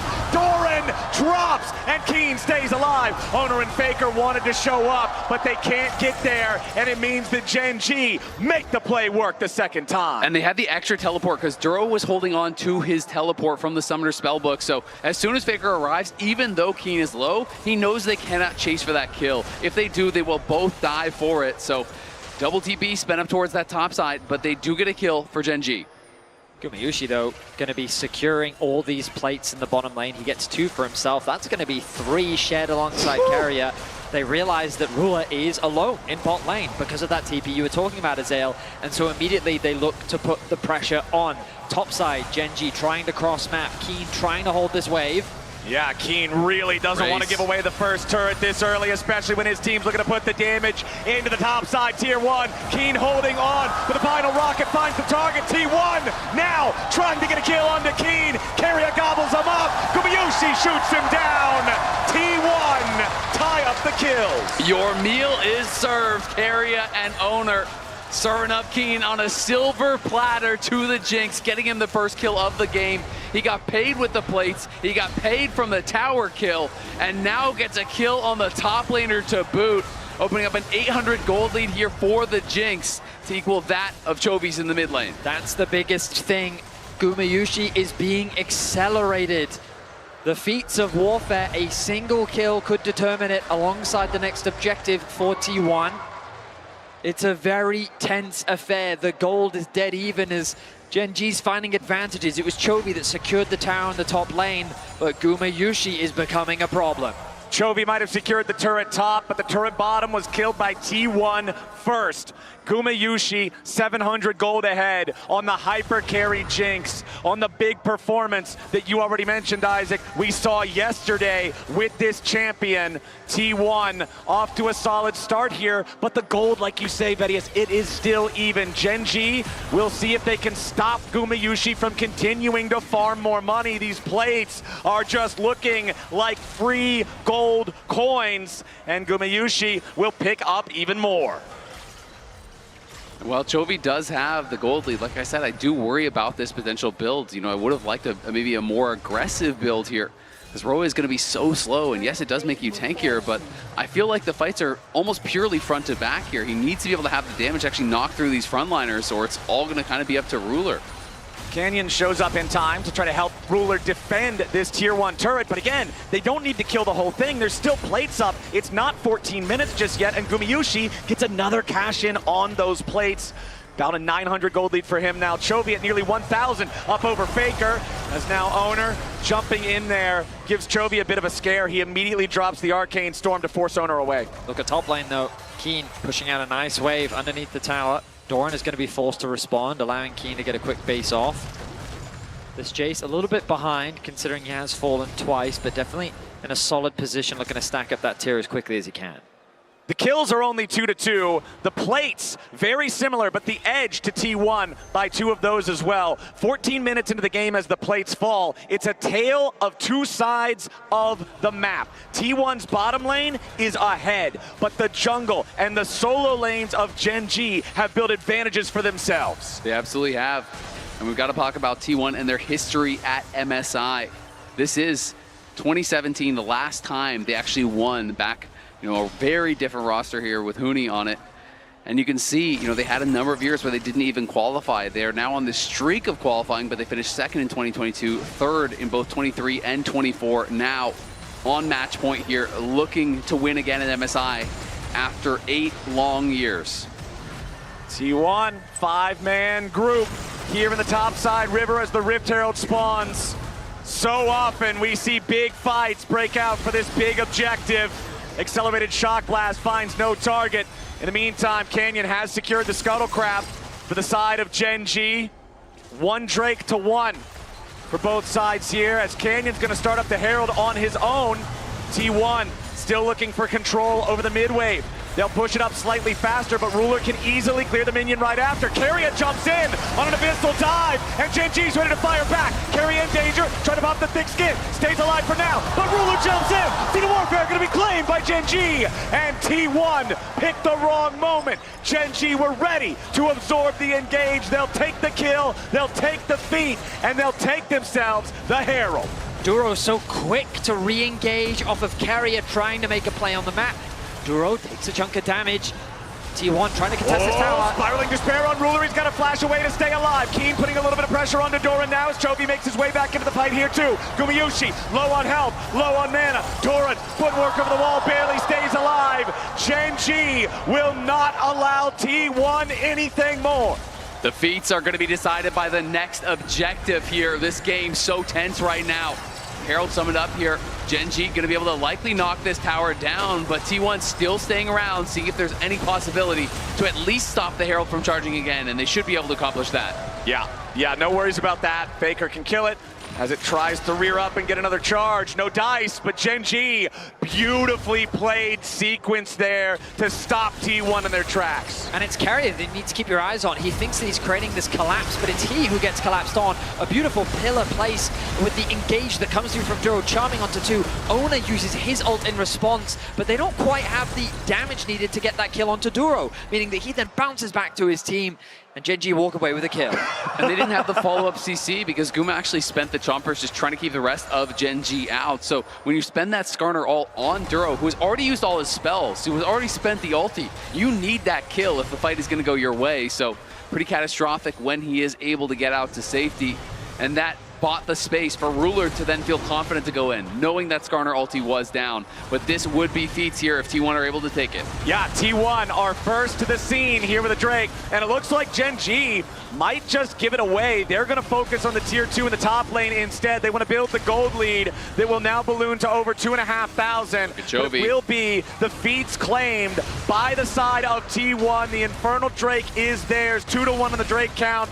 The extra magical boots in their pockets, or on their feet. I think back to the beginning of spring, game 3 of this matchup, it was Chovy's Victor with the fancy footwork, the incredible playmaking that really came up clutch. And now, as you highlight, Azael, look at the gold invested into him. That Rod of Age is 5 stacks, getting closer to that Liandry's. Yep, 1.6k in his favor in that mid lane matchup. As you say, closing in on that Liandry's, which is such an important buy here when you're going up against Tom Kench, Skarner, Cassante, all of this health that you have to be able to punch through. Chovy is going to be doing work with this gold lead. And 4 minutes left on the clock until the danger point that you were talking about with the Rod of Ages being weak early as it stacks has kind of passed. The item will still have plenty of value once he gets all of those. And especially considering the last game, the 0 kills, 0 assists. Chovy's having a great time here now. A little more damage is all they need on Doran, but Keria gets him out alive. You can't say the same thing for the turret as Gen G take another objective. It's 4 turrets to 1. T1 seeing if there's anything they can find after, but for Duro, it's an easy grand entrance back of the wall. Ruler slammed in. Owner goes for the impale, but there's no backup. T1 desynchronized, and Owner has to use his flash just to not die. Gen G is vicious with their aggression, pushing in that bot tower, immediately forcing a fight onto Doran. Owner overstepping his bounds, thinking he may have found a pick onto Ruler, but then he has to flash away to safety himself. Gen G looking fierce here in game 4. They really are, and Owner there, kind of uncharacteristic mistake. He has been so steady, so stalwart. T1 should be able to grab this tower in the mid lane, but you know, even if the extra members weren't there from Gen G, you spend the ulti on Ruler, Guma was miles away. The only person even on the same screen was Keria. No one was going to be able to be there to actually follow up and get that kill. And losing the flash on Skarner is critical because look at the engage for T1. It's almost non-existent, right? You really are relying on that playmaking tool here from Owner to be able to put pressure on the carries. Gentlemen, Otacon on the map, and both these teams will not hesitate to use it to start a fight, especially if they feel that they are stronger. Now, Chovy could argue, listen, I only need 3 more stacks. I'm about to take over to level 13. Once I get that, I'll immediately jump up to level 14, and maybe that's the window for them to force the objective. But with these teams and this objective, they're often they are not afraid, I should say, to start this one off. Yeah, if Gen G realizes it, T1 probably realizes it too. So those next 3 minutes could be their opportunity to start the objective instead. Keen trying to defend the tier 1 turret up here, which can be a very powerful tool to still have around the topside Otacon fight. Duro looking to approach from the side, but immediately has to jump back into the Herald pit as Owner tags him and knows what Gen G is up to. Control ward from Gen G in the Otacon pit as T1 back away. Yeah, Baker is the only one not here. He is just pushing out mid lane, and Ruler's going to be sent to respond. So T1 will have an opportunity when they see Ruler to try to move in and contest vision if they want to do it. T1 still playing cautiously here as their mid laner is over in the mid lane. Duro looking to make a move onto Faker. He finds the Grand Angels with a quickness, and Ruler puts bullets through Faker's heart. Gen G with a kill on the enemy mid laner now has control. Duro has been fishing for so many picks, and he finally finds one onto the mid laner of T1. Faker is caught. Gen G have the numbers advantage, and they're looking to take everything from T1's jungle. They're going to start by stealing away the red buff. They're going to continue by putting down vision control. They are going to pressure in a 5v4 situation. A TP about to show up as the gravity well welcomes Dora into the battlefield. Duro stunned up into the wall. Grand exit right back over. Doran goes all out. Ton of damage. He's going to get killed. Ruler ready to get excited. Ton of damage on the T1, and they're all getting evaporated.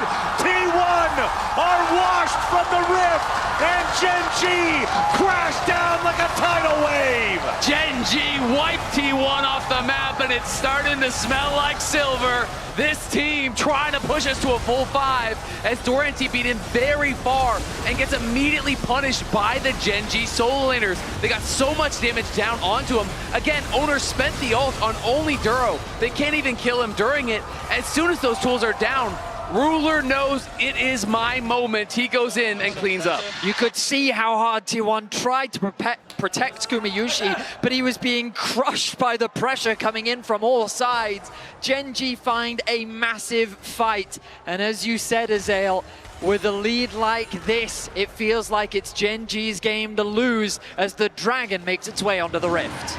All right, this is where T1 still have a lead. They're up 2-1 in these, but it's not like they're at sole point. It's not like this is a must fight on the side of Gen G, but I don't think they're gonna shy away from anything, Betty. As you said, Otacon's a great time to fight. I think Dragon's a great time to fight. T1 in the enemy jungle, recognizing, hey, Gen G wants the Drake. They'll try to get something on the other side of the map, claim the tier 1 turret, but they won't get a chance. Chovy's already there. Canyon will take the Drake. Super Mega Death Rocket just a little bit too late as Keen versus Doran down here in the bottom side. It's not going to turn into a whole lot. Canyon just looking to steal away the blue buff here at the same time. Gumo around those objectives though, man, it just hits different. You look at the rocket and you know. I was there in 2022 at the World Finals. I mean, even in the last series, he stole multiple. This guy just seems to do it time and time again. He's pretty good at AD carry. Yes. One would have to. That checks out. Assume. And now, though, the problem is Ruler is also a world-class AD carry. Ruler answering the challenge of hyper carry against hyper carry here in game number 4. 3 fully completed items on the very scary Zeri carry. Ruler is set to just bulldoze through these fights. I'm just so happy to see it come through because I feel like the responses to the Jinx just have not been it.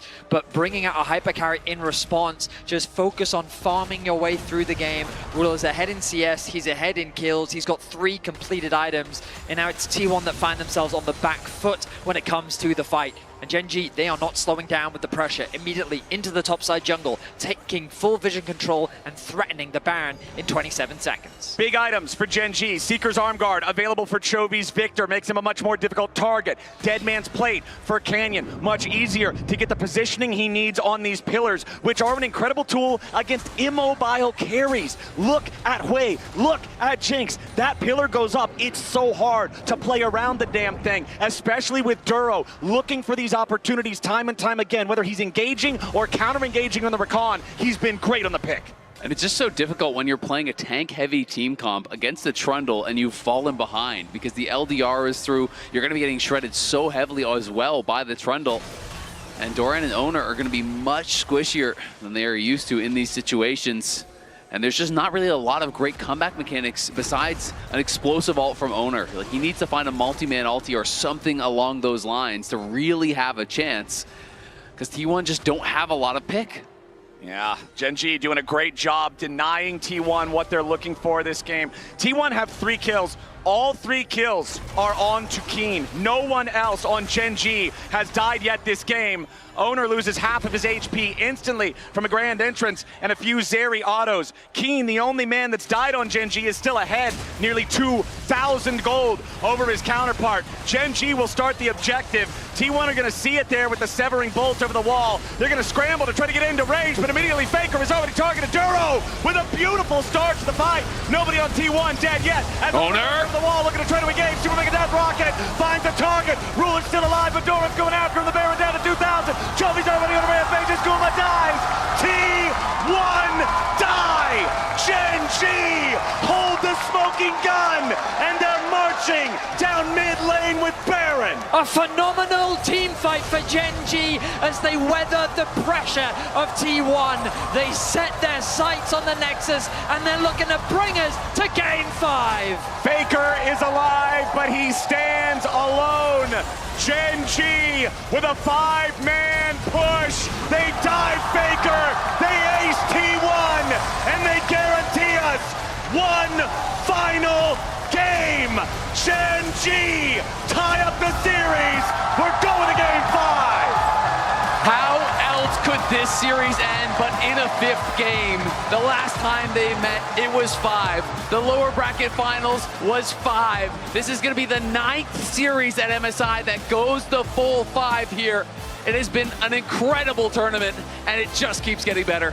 One last game to decide everything from the last 3 weeks. Analyst desk, what do you think? I think I am so incredibly happy that we get to see Silver Scrapes. Gen.G held up their side of the bargain. They grabbed the blue side for themselves, and they ran it home. We're getting one last game to rule them all, and how fitting with this tournament that has set the record for the most 5-game series ever of any international. It has been banger after banger after banger, and this one is gonna be good. Well, also, who better to do it than T1 and Gen.G? Yeah. They faced each other so many times over the years. They know each other so well. It's so exciting. We're being so spoiled. We really are. Oh, and I dropped my email. But let's talk about how it all happened. And Mauritz, you were just talking to me about, like, this is actually such a Gen.G comp out of T1. It's so funny because I've actually seen at this tournament, Gen.G try the same. We're going to play heavy for skirmish. We're going to take every fight we can get. And it didn't really quite look as good. And I think here we're seeing, because if these comps were switched, I think Gen.G feels like, oh, it's so free. Multiple burly goods to protect that Jinx, a Tom Kench as well. And then you find out you really do need to play very clean for the entirety of the game, because one mistake we and it get falls it, right? apart. It's the comp, it's a similar comp and composition bot lane that they won game 5 with yesterday, so I get why they did it, Chovy. Yeah, 100%. Keria in that one goes a little bit too far and you get instantly punished. I have to shout out Canyon. Yeah. Canyon was so active so early on the Trundle. Not only was it critical for the composition, but he had a mission this game. This man is one of the jungle goats, and he really put on a show. Ganking mid, getting Faker behind, getting the flashes blown, and punishing Keria, the pillar coming up behind him, no escape. You've always loved him. I know that. I know that. I am biased, it's true. Emily? Yeah, I was going to say it was Canyon's early map movement that really impressed me, right? Because he got pretty much played around all of his lanes, especially mid and top. We're able to get them ahead. And also his pillars in so many of these fights were really crucial to separate the fight out. I don't think I saw Owner be able to get a really sick impale, you know, on multiple people. And part of that was just how they were splitting the fights. And I want to talk a little bit about the top lane, because obviously there's a lot of stats here. What I want to highlight, I actually think when it comes to impact in the series, which is crazy to me, Doran has been pulling ahead of Keen. I think Keen's laning phases have been great, but he was lacking the impact on the Jax. I think this Jace game, again, his early laning phase was amazing, but a couple, and as we can see, so are his damage numbers, but I do think a lot of that does come down to him just beating up on Doran in the lane. But then you look as, okay, never mind, you know what, damage on kill still high. My bad on the damage. I'm sorry, I pushed that button, well, I'm sorry. No. I mean, I think that's good, because what it does highlight is Keen, the standards that player has set for themselves in the LCK is insane, right? The fact we're still talking about the impact that Doran's been able to have, I think is such a telltale sign of how this series just has been players taking turns, because Duro also had a crazy redemption game after getting super gapped in the last one. I feel like it's also really telling again of how well Doran now fits on this T1 roster, right? Comes in, initially looks shaky. So many people were like, you know what, Doran at Internationals, guys. I don't know if you'll be able to win a title with this guy on your roster. And I think, like you said, even if his stats aren't like amazing, he's been really, really impactful. The Ornn? Yeah. Nice. I saw you. Where we're going with that. I saw she had something prepped. Where's that bug? No! That was beautiful. Anyways, that's intrusive thoughts, one.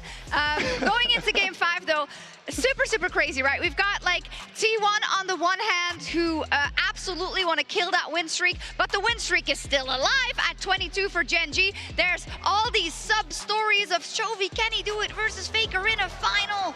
And Chovy has been really, really good so far this series, putting up some big numbers. Of course, yes, we keep on showing the streak because keep bowing. It is so long. And now we are one game away from seeing if we will actually break it or if they can continue on this epic road that they have paved. I want you to think about how long ago February is. Right, that's the insane part. It's been so long, and even if they end up losing here, with how the series has been going, it's a complete toss-up for me in game number 5. But even taking that into account, that streak is crazy. T1's on blue, so. That is big. That's true. I want to take a look also at these two teams' win rates in game 5 specifically, right? We saw that most recent best of 5 where Gen G did end up in a really, really close kind of go down early, come back late with a Jinx composition, come back, and they were able to win in that game 5.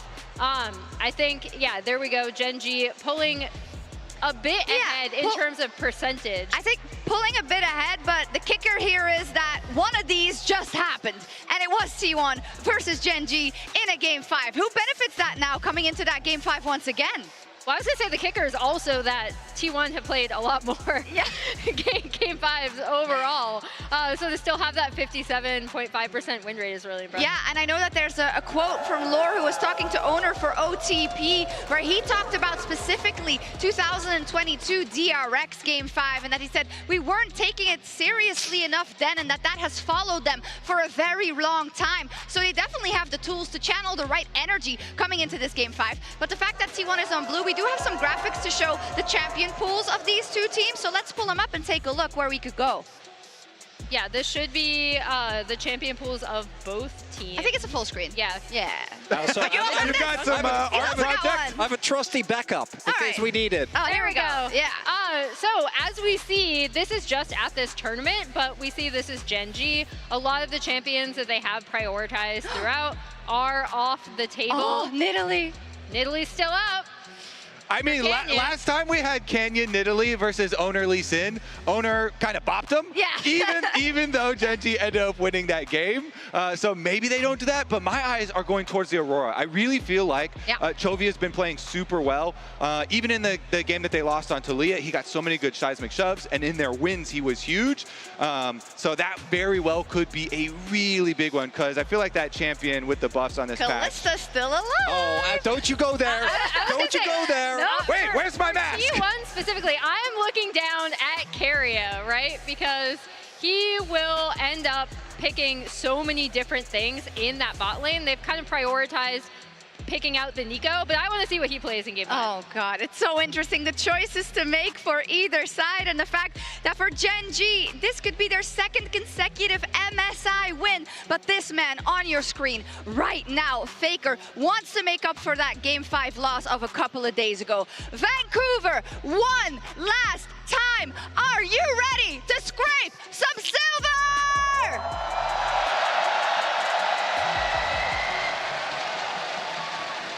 They have absolutely been shaking this building every game 5. Woo!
Grand exit right back over. Doran goes all out. Ton of damage on the Keys. He's going to get killed. Ruler ready to get excited. Ton of damage on the T1, and they're all getting evaporated.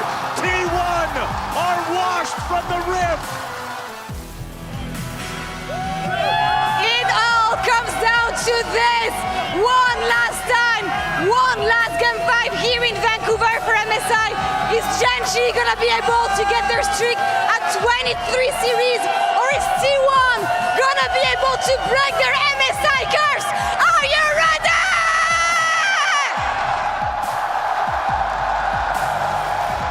Ladies and gentlemen, welcome back for the final time this tournament, for the final time on this stage here in Vancouver, Canada. One last game to determine our MSI champions. One last game to see who is the better team between Gen G and T1. I mean, we couldn't have asked for a better final.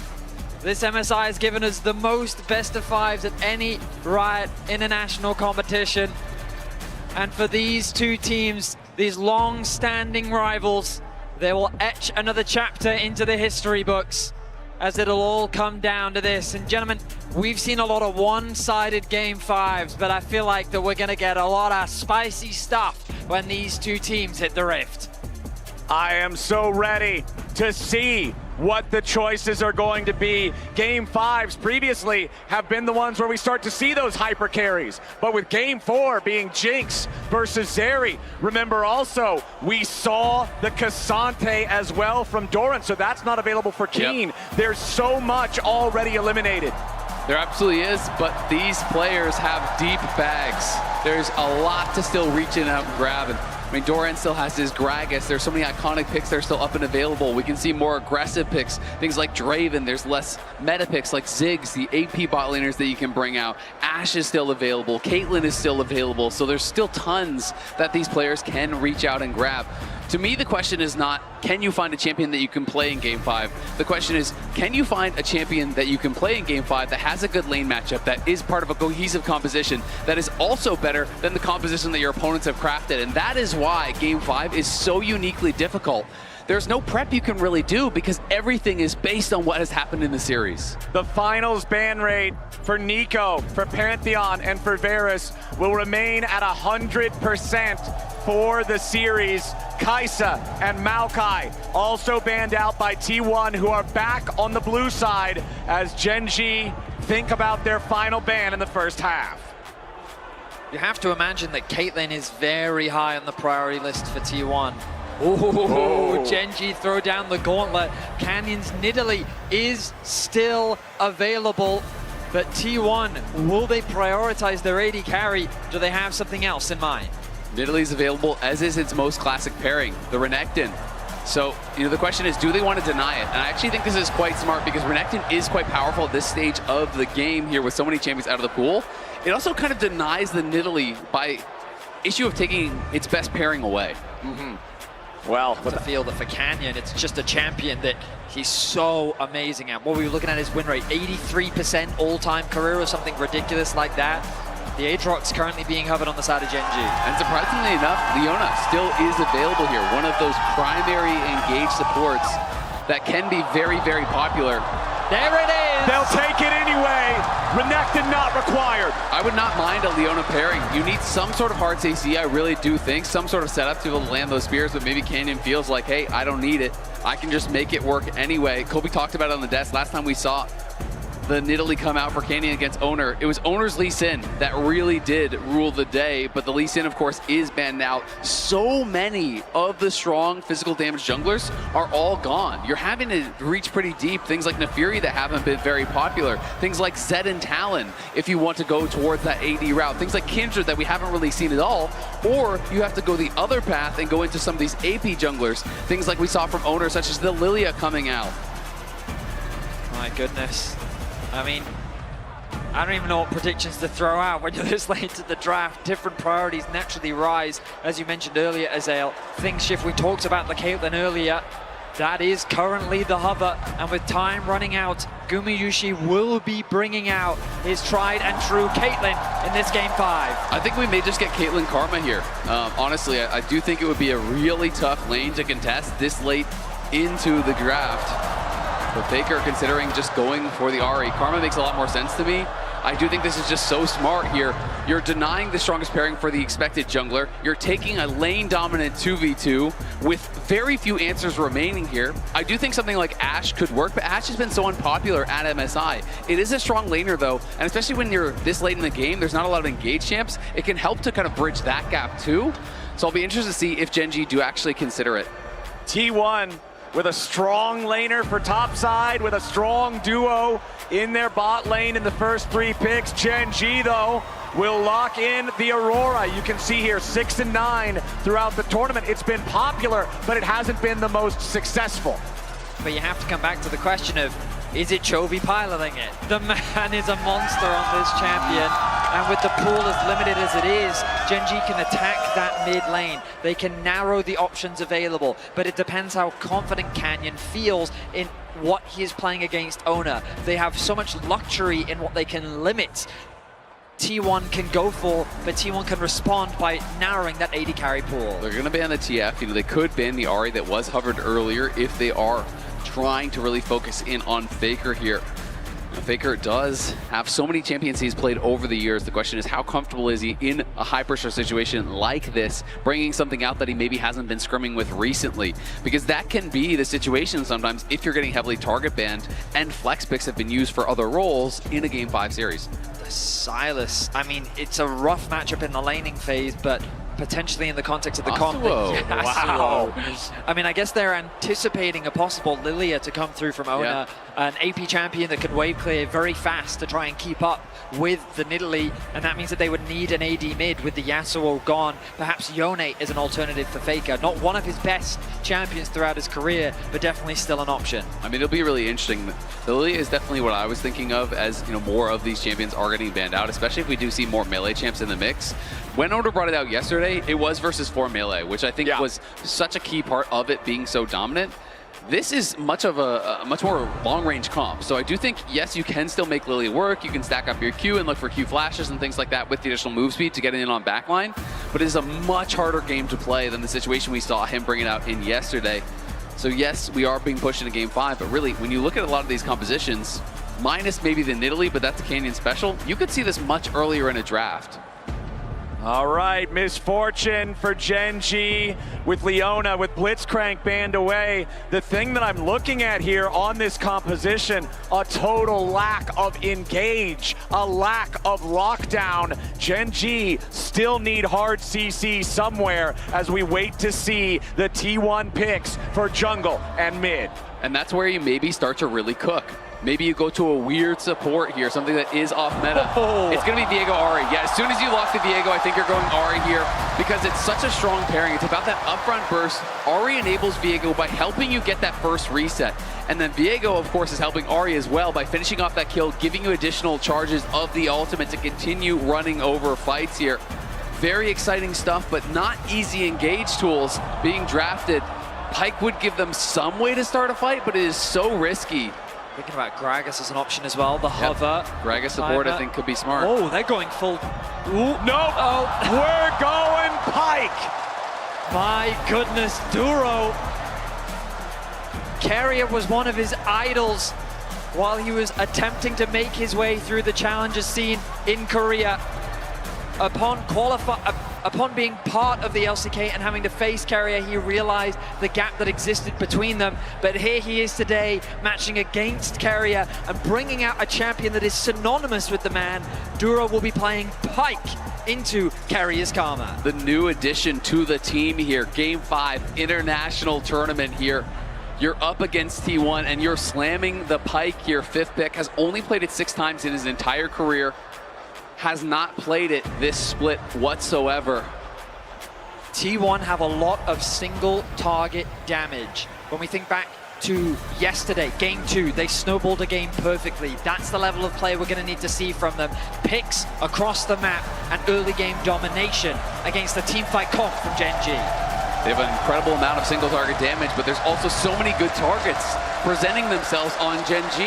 There's really not much tankiness whatsoever on their side.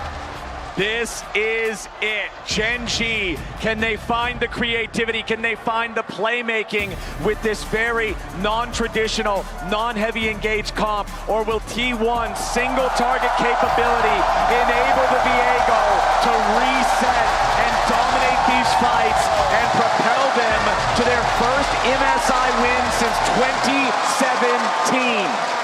I've got to say, Gen G's comp, insanely difficult to pilot, I think, here. T1 going 5 members bot, won't run into anyone from Gen G, but you're looking at Pyke and Nidalee, 2 champions that are kind of famous for being feast or famine. You know, you get ahead, you can run over a game, you get behind, you are food for the opponents. You're the road. Exactly, you are very, very difficult to pilot these champions, but Canyon, his Nidalee is iconic. He has been dominating on it for so long. So you have to think if there's anyone that could pull off a comp like this against T1, it would be Gen G. First game in the series that there are no summoner spellbooks present. So no extra teleports, no extra smites. Junglers both having so much carry potential if they get ahead in this game. Low engaged compositions are environments that T1 thrive in. We'll see if they can make magic happen. Gen.G, the defending MSI champions, versus T1, the reigning world champions. A rivalry that has existed for so long, we couldn't have asked for anything better as both these teams push each other to the limit. This bot lane 2 versus 2, going to be a tough one for the Gen.G duo. I'm also really wondering, if Ruler's going to be able to find good angles for ultimates, because there's basically zero setup for him, it feels like. It's just the Aurora to throw down the ult and try to slow you up, but there's not that hard CC to really lock someone in place to get that full channel bullet time. I really was expecting the Ezreal to come through, having that extra bit of safety into this matchup specifically, but they wanted more AoE teamfighting power. Ruler and Duro are going to be pushed back. Another hook connects. 2 for 2 now for Duro. Nice hooks, but of course T1 has the push and they have the level advantage, so it's just a bit of poke. We are in Game 5 here, and I want to talk about these two teams and how they have performed in these Game 5s. T1, 19-4, it says in Game 5 win rates. 14. Excuse me, sure. It must be 19 and 14, exactly. And then over on the other side, it is a 65% win rate here for Gen.G in those Game 5s. So both teams have a solid track record here, but the pressure cannot be higher than in a moment like this. Tri-lane camera shows how everything is starting off here with Doran having the push here in the top lane. Keria and Gumayusi doing the same in bottom. It's exactly what I expected, seeing those first 3 picks in the draft for T1. The powerful laning phases allowing them to build advantages early. Doran's already proxy farming. He knows that Canyon should be at the bottom side of the map, and Canyon is there right now. Spear flies out, doesn't find anything. Airball on that one, as Canyon sees no opportunity here. Credit to Ruler and Duro, considering the early pressure, they're really not that far behind at all in terms of farm. There will be a few CS, but Canyon going to make his way towards that top crab, realizes that he's not in a position to fight for the bottom one. Faker struggling a little bit in the matchup, as Chovy, on this champion specifically, just loves to play in your face, chipping away at your HP bar as much as he can. The hook will miss from Duro. Bone skewer. Nice hit from Canyon. It is a good bit of poke, but Faker likely just going back to base anyway. So we'll be able to recall and TP back here, so not going to be too big of a deal. But it does mean Chovy's going to get the luxury of pushing in this extra wave before he has to base, and likely will deny a minion or two. Guma and Keria, anytime Canyon shows himself, they are going to be pushing relentlessly and trying to be farming this plate. They almost have knocked down their first plate already, and Owner's showing up on top side. Owner wants Keen, Doran's waiting for the flash follow, Ruthless Predator, Spectral Maw, T1, first blood! And it goes to Owner. Viego wants to be ahead in the early game, and there's nothing complicated about this gank. The wave is just in a good spot for T1. They force the play. They have to commit the flash from Doran, but they make it happen. Keen losing his flash as well, and there's no cross-map play available for Canyon. Which is really well done. Great setup. Doran had the wave, as you said, Vetty. Perfect spot. And there's not really any outplaying that for Keen. It's the flash stun to set it up. A guaranteed follow for Owner. No way he can get out. They're going to look for Faker, though. Canyon, no spear connect means no gank success. But I do love these drive-bys from Canyon. You can be so annoying as an Italy. You come in, you throw a spear, maybe throw down an auto or two, you heal your teammate, and that is just giving him basically an extra potion worth of HP. It slowly kind of pushes the lane in their favor. And because there was no camps really up and available, he's not spending any time, right? He's just doing a quick drive-by, throws a spear, sees if there's an angle, throws out a heal. He's being very efficient, and this is something you want to see from any top Italy player. Now Tion will initiate the swap. The Caitlyn going to be sent top lane. Keria going to start roaming around the map. He can probably help Faker a little bit in the mid lane. You can see him hovering around, just providing that extra bit of utility with the shields. The Pike now on the roam as well. Level 6 is really valuable for Duro. Having that execute just gives you that much more kill pressure. Ruler, though, looking to match Gumayusi on the top side. 500 gold lead for T1, just the single kill so far in this game. Dragon is up down there in the bottom lane. You can see the ping from Owner, from T1, as the Viego moves to take that first objective. Not going to be contested. As you can see, Doran again just getting the better of his opponent in that 1v1 with the Renekton versus Aatrox matchup. This is the time that we're seeing this game flash away from Keria there with pressure from Duro and Canyon. This is the time here in the match. If there's ever a time to stand up, that's the time to do it. T1 though might just get dove. Make it right, putting the pressure on. Gumayushi with a flash away. Between worlds goes Chovy, and Keria goes down. Guma goes with them. A double kill for Ruler. Gen.G pull off the perfect dive there, juggling the aggro flawlessly. Keria and Guma get nothing back here. They do get a dragon on the bot side thanks to Owner, but what a big play for Gen.G to be able to pull off, and the perfect place for all the gold to go right into Ruler's pockets. Chovy's base will be interrupted, but so much credit on that dive needs to be given to Duro because he flashes, threatening the hook onto Guma, which forces his flash out even earlier. This just sets up the whole rest of the play, given that Keria had just lost his flash in the river. With a no-flash bot lane, the dive becomes easy to execute, and Gen.G fine too. And when you think about how Caitlyn Karma actually function in the MF, it's about poke, it's about chipping them down. This means Ruler's going to get to a way faster BT, is not going to be worried about the poke whatsoever. So let's watch this one more time. They see the Make It Rain comes through, slowing them down. The spear is there. Duro flashes, forcing out the flash, and then goes right through, drops the ignite. They can't quite finish him off, just barely gets out of range. And they know how much this means. A start like this could be that first start of the snowball to get rolling in their favor. You can see the stress of the T1 fans in the audience. Of course, it's only the start of the game. Another plate going to be secured for Faker. It's going to get more intense from here, my friends. The Void Grubs spawning as Doran slices away from the Bone Skewer. Does not want to be caught there by Duro. Likely wouldn't be put in a position where he could actually die, but definitely doesn't want to lose out on all the HP as Owner is going after his second neutral objective of the game. He takes a single grub and backs away. They don't know where everybody on Gen.G is right now. We know that nobody was in the area, but T1 now knows that Gen.G is also in their jungle and they're scrambling to defend. Barry did get the big raptor there, was able to take that away, and Owner wanted to defend his side. Doran's coming. They could look for a threatening. Yeah, Doran potentially ready to block that Tri-Brush escape route, but Cannon and Duro, both these champions are so hyper-mobile, it's very easy for them to take non-traditional exits. So although they wanted to look for the red, T1 successfully defend. It's pretty interesting that Owner just got one grub and then immediately went back to his bot side. He does not want to concede all these camps to Canyon. You know how quickly a Nidalee can run out of control in this early game if she's just allowed a free farm. Nice interrupt there from Faker onto Keen. And I think Owner really was hoping that they were going to get more than just the defense, that they were going to get a fight, be able to actually collapse and force and maybe get a kill. Because that was a lot of time spent just to get that red. They're looking for Canyon. Beautiful engage from Owner. Spectrum on Canyon. The Nidalee, no way out. A heartbreaker from Owner is a heartbreaker for Gen.G fans as the T1 squad gets a pick. And Owner is now starting to get ahead here. Good hook onto Carry, who has that mana. But Owner right back to the grubs. It means they should be able to grab the full pack here. Owner with 2 kills. And he is getting ahead. Keria did a really good job of threatening Canyon, who was trying to clear out a ward. That meant that he pushed Canyon more to the left of the river, allowing for Owner to set up for that pick. Flash commits the stun, sets up for the kill, and as you rightly said, it's Owner that gets 2.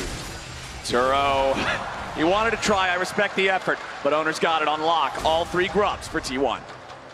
Now we find ourselves in a very even game state once more.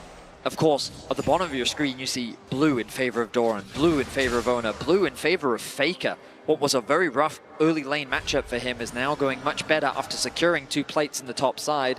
Gumayushi is the only one that's actually behind in gold. But you could argue that who else could Gen.G want to be ahead in this position? Ruler sitting with all this gold, a completed BF sword, 10 minutes into the game.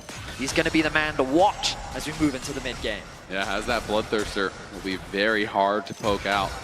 But again, I do question, will he be able to find the angle for that big ultimate? That really is going to be the trick. He's going to have to position himself very, very well because Faker, Doran, Owner are all going to be hunting for this MF and trying to stop him as soon as he pops that bullet time. This I feel like the first big fight we get is going to be so explosive. And I feel like whoever gets the first kill really is going to run away with the whole thing. Resets from Viego, massive. Resets from Pyke, also massive. And both teams without a true front line. The tankiest player on either side is a Bruiser, in a Renekton, or an Aatrox. But there's no real front lines in this game. Faker taking a chunk of damage from Chovy, as we've seen so many times before when the two mid laners have met. You can feel the tension. Dragon spawning in 15 seconds. Neither side wanting to make that mistake. But you have to play with confidence. You can't afford to concede that space, and Gen G doing just that. Good vision coverage around the bot river. Faker clears out that bot wave, allowing for T1 to have an avenue. Ooh. Bone Skewer came close on Keria. But if anybody knows the distance of Pyke's spells, it is this man. He will be able to keep his distance there from Duro. As Gen G not confident enough to start the objective, but they still have control over the river itself. Duro with a miss on the Bone Skewer. Ruler gets slowed down. Keria looking for the rune. Ton of damage on Ruler. Forced to cleanse to get away there, as he will heal back up. The Bloodthirster doing work as Canyon gets away from the charm from Faker. Chovy goes in between worlds. Bullet time over the top. Faker and Owner half HP as they disengage. Viego, no ulti. Doran arrives into the fight, but he arrives too late. He gets shot as soon as he lands, and T1 back off. Yeah, Faker tried to flash in and find the charm, could not connect on it.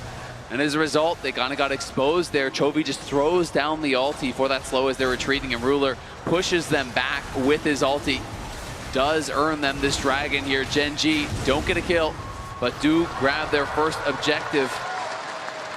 The more we watch Gen G play this comp, the more I start to realize how patient they need to be. They have to land the poke from Canyon. They're waiting for a hook from Duro. Maybe the slow from Ruler to land a double up. They're basically just chipping away at T1's HP bars before they can find an opportunity to fight. T1, maybe they overstep, they over-aggress, fishing too hard for a pick, and then they get punished. Patience is key for Gen G as T1 try to put on pressure. The Owner now has that Triforce done. Is going to be doing a lot of damage, and Canyon has just rushed straight towards the Lich Bane. Major item completions are starting to come through. You know, Ruler has had that BT for a while, but Guma now has his Yundal. You can see Faker with the Malignance completed. Sundered Sky done for Keen, who didn't go for the tier 2 boots, so even though he is down on gold, he is quite strong here also. Lich Bane, very powerful on Nidalee as long as you can get in range to get the empowered auto attack after. It means you cannot just be standing back as the artillery machine with the spears, which means everybody else needs to be ready. If one lands, everyone goes in, everybody goes for that kill. Sundered Sky completed for Keen's Aatrox. As you can see, Doran stopping to get the tier 2 boots first, still needs to make his way to the full stride breaker. And I think that's one of the most difficult things about Nidalee is understanding exactly how much damage you're going to put out if you do elect to actually pounce in there. It is so risky. You have to be certain that you are going in and you are going to be able to finish off that kill. Otherwise, you're so incredibly squishy that it's almost certainly going to mean your death. And Canyon is a master of this champion, best Nidalee in the world. We'll see if he can make it work for himself, as he has so many times before in these high-pressure situations. Duro goes fishing for Gumayushi, but he finds nothing. Canyon and Ruler trying to get a little bit of poke themselves, but it's Gumayushi's built over Peacemaker that applies the damage first. The Bloodthirster from Ruler is providing so much value in this game. Whenever he gets hit by these Peacemakers, whenever he gets hit by anything from the Karma or from the Ahri, as long as it's not a charm, it's very easy for Ruler to just heal right back up as long as there's minions nearby, so that T1 never feel the confidence to try to fully engage. Keen has moved away from bot lane. Faker is alone, and he will take over to level 11. He does have his CP available as the Herald is spawned, and he's going to look for a quick reset. Spend what money he can ahead of the fight, be as strong as he possibly can be. Doran is very low and doesn't have TP available. Faker pushing the tier 1 turret in the bottom lane the entire time. The skill shots fly back and forth in mid. Keen and Chovy will start up the Herald, but T1 can sense something is going wrong here. Owner jumps in for the Spectral Maw on Duro, but he misses. Doran looking off to the side, but he's already been chunked. T1 bringing in the TP as Gen G go after the Herald. It is claimed and secured by Canyon. Keen trying to get away from the Karma Root as Doran goes over the wall. Flash Ruthless Predator. Doran is low. Bullet time gets him. Gumayushi barely staying alive, but it's 2 kills back the Runner down, traded for Keen. An aggressive flash from Doran to set up the fight onto Keen. They think that if they can start to get the resets off onto Owner, then they can start to snowball this fight, but they go a little too deep and the fight doesn't go their way. And I should never have doubted Ruler. This man is finding ulti after ulti as the flash in here from Doran, but Ruler just steps back and finds a massive bullet time channeled across everyone. Guma has to bury, he has to flash out. Everyone has to retreat there from T1 as the counter engage was just perfect from Gen G. It certainly was. Just the wombo combo provided. T1 had to immediately backstep, and Owner realized, oh no, I am way too deep and I do not have the support. Gen G now with a confident gold lead, 1.2k the advantage, and Dragon only 55 seconds away. This game 5 delivering, staying close. It's the feat of warfare for T1. It is the feat of turrets for Gen G, and it is 2-2 on neutral objectives. This Dragon will decide the feats, the boots, overall for whoever claims it. 1,000 gold lead for Gen G as Doran is pushing up the wave here on the top side. Both top laners have their teleports available to use. The question to me is, will T1 try to fight it? They're missing a lot of critical flashes. There are some missing on the other side as well, but no flash on Viego, Renekton, and Caitlyn. Feels like it would be a very dangerous fight to take. Duro again going fishing with the bone skewers. Keen lands the Infernal Chains onto Keria, but the Karma's plenty fast enough to step away. Chovy going between worlds. Keria the target here at the very start, as now Doran's going to be burst down very quickly. Q3 won't kill him, and Gen G don't get their man just yet. Doran's still getting away, as Chovy gets enough damage, and Keen gets the kill.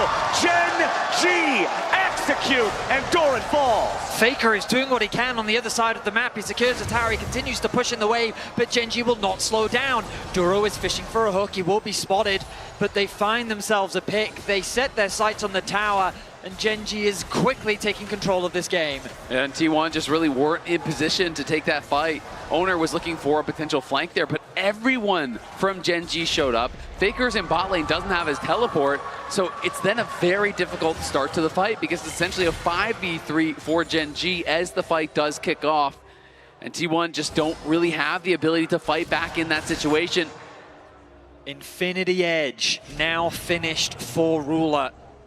The AD carry of Gen G. The return of Ruler to Gen G. He is the main carry to watch and is the man that T1 needs to shut down. Drake shouldn't be truly contested here. Doran's hanging around.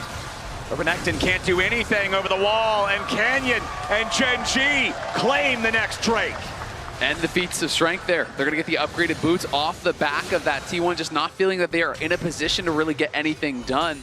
Faker has spent a ton of time in the side lane, and as a result, is the only player on his team with a gold lead. So he is going to have to find a big moment to equalize things because everyone else is falling behind. I completely agree. His charm could be the difference maker. Ruler with the cleanse available. But if they can get that summoner spell out, Faker finding or utilizing the fog of war, I should say, coming out from an angle that can catch them off guard. Ahri is the type of champion that can change games off a single play. It really can. I mean, even with the cleanse, sometimes the damage could be too much. Also, Canyon, very susceptible to those plays. Duro, if he goes in and gets charmed, could also be very vulnerable. There's so many squishy members on Gen G that if T1 can really execute that engage perfectly, they can punish them. You can see, though, Chovy and Canyon both heading down for Doran, who is going to be backing off and playing respectful to the fact he's actually going to TP out, so very nervous at the collapse. Thought someone might have been behind him, and I think that's why he's TPing out. They're just going to start it. Yeah, they're going to take the opportunity to say, all right, we think that they're overloading down here in the bot side. Let's go into the top side instead. Chovy has no TP. It's not up yet. Are going after the Otacon. It's already down to half HP. Duro and Ruler stepping up. Doran taking a little bit of damage as the bullet time flies out. Doran, 1/3 HP. It buys enough time for Gen G to try to revive. Kanan has made his way into the objective. Looking to slide it down. Canyon thinly gets the Otacon. Gumayushi caught between worlds. And Gen G taken straight to hell. Keen wins spread wide. side, looks for more. Canyon misses the spear. Keen hits the Q2, needs a little bit more damage, trying to find it. Chovy forces a flash, and Gen G stand tall. T1 force the Arakan. T1 bring the fight to Gen G, but it is Ruler's ultimate that pushes them back. It is Canyon that secures the smite, and it is Gumayushi that falls. And Chovy just barely didn't have his TP when Doran TP'd up. So I think T1 were thinking maybe we had more time without Chovy having that teleport. Maybe it's going to be a 5v4. But Chovy's teleport came up just in the nick of time. He arrives, sets up for that big bullet time, and then it is just a rout. There's no flash on Guma. They pile in, they take him. Canyon wins the smite. And Gen G getting very far ahead now. League of Legends, especially at the top level, is a game of inches. It is a game of seconds. It is a game where the smallest things can make the biggest difference. Chovy arriving in time. Canyon with the smite secure. Gen G with a lead in Drakes with a 3,000 gold advantage are looking good. 22 minutes into this final game of the grand finals. Faker, the only member that remains deathless on the side of T1. Owner hasn't given up, looks for a play onto Chovy, forces him back, but he will not fall, he will not burn the flash. You can feel how desperate the situation is for T1. The game is quickly slipping away from them, and they need to find plays where they can. The two I'm looking for that, Vedius, Owner and Faker, both with 2 fully completed items. Leandri's Malignance on Faker's Ahri, Trinity Force plus the Collector on Owner. High damage potential here between these two. Faker also with the Oblivion Orb to cut down some of the healing. And I think Guma should have IE on this base. He's been sitting on Pickaxe Cloak for a long time. So we'll see if he does have it. No, he doesn't. He's still short. Just has the BF sword, so is going to be a ways off from that big spike. And as a result, T1, they're going to have to make a tough choice here around this next dragon. Do we want to fight at this dragon here? Because if you lose this fight in a minute, it could be curtains on this game. So they have to make a decision. Are you willing to give up that soul point and put Gen G 1 dragon away from a Mountain Soul? And when you think about Caitlyn, you think about the setups for neutral objectives. You think about the line of Yordle snap traps to make your opponents have to check into you. But for T1, when you're down 3,500 gold, it's so difficult to go and try to get to the area first. It's utterly dominated by Gen G vision. A 3.4k gold lead. Mountain Dragon, 25 seconds away. T1 could look to concede this objective, perhaps cross map, secure that top tower, get a bit of gold back for themselves. Now with the Infinity Edge finish for Gumayushi, perhaps gold should be the priority. But what will they do about Ruler, ticking over to level 14? And we can remember back to the World's 2023 semifinals when Faker was on Azir and he found Ruler when Ruler was on JDG, and he found the angle to win there. Now can his Ahri find a similar opportunity?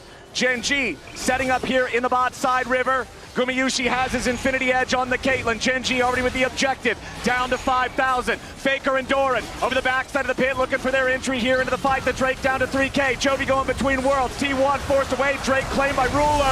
Now Owner and Faker here at the very start. Reset for Owner. He's low, but he ain't dead yet. Keen goes in for the killing spree. Stunned up by Doran, but Ruler is still ready to fire. Doran wants to slice and dice, but it's a double kill to Keen. Chovy still chasing.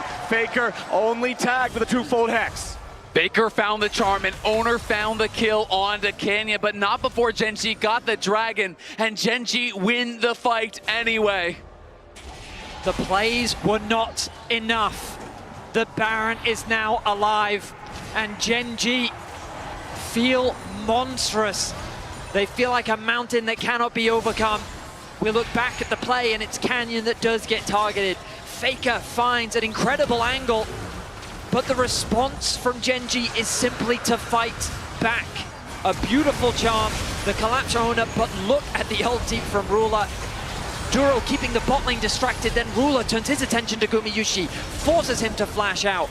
Doran left isolated as his team retreats, and Keen converts it into a double. And while the T1 soul laners went deep and did actually kill off Canyon alongside Owner, the problem becomes Guma and Keria then cannot join the fight. They cannot walk through Chovy with Ruler behind him, having that ultimate available, being able to push him back. It's been very difficult for T1 to find a way to get Guma involved in these team fights. It hasn't felt like he's really been able to get much done. What a game state for Gen G here in game number 5. Soul Point, 5,000 gold lead, really in a commanding position against their longtime rivals as they take control over the topside river. And look at the experience difference here. Ruler level 15, Dorian is not yet 14. Ruler has just been vacuuming up so much experience that he is really, really strong. Not only does he have that big gold lead, not only does he have the item lead, he has the upgraded boots, he has all the additional stats from being all these levels higher. He is going to be so tough to deal with. Big chunk there onto Keria with the spear. Now Gen G's got to be a little bit careful. Owner goes in for the Spectral Maul, but Duro dashing back away. TP coming in as Gen G immediately trying to go after Dorian. A lot of damage back onto him with the bullet time over the top, but they ain't going to find a kill here just yet. Chovy looking to get away. Keen unstoppable. Nobody on Gen G is down. Keen with a double kill. And Gen G are so much better in the team fights. Their efforts are not enough. T1 cannot find a single member, and with the Baron available, Gen G will secure it. Now T1 being shepherded by Duro, they look to secure a tower. They're trying their best to escape. Duro will let them free as the Baron is secured. Able to get the Baron there. Chovy came so close to dying, but he's able to get out. And the ace in the hole was blocked as well. They couldn't finish him off. They couldn't get that critical first kill to try to start the snowball. And Gen G are too far ahead. If you can't get that first kill, you just can't win the fights. Ruler now on the third item here.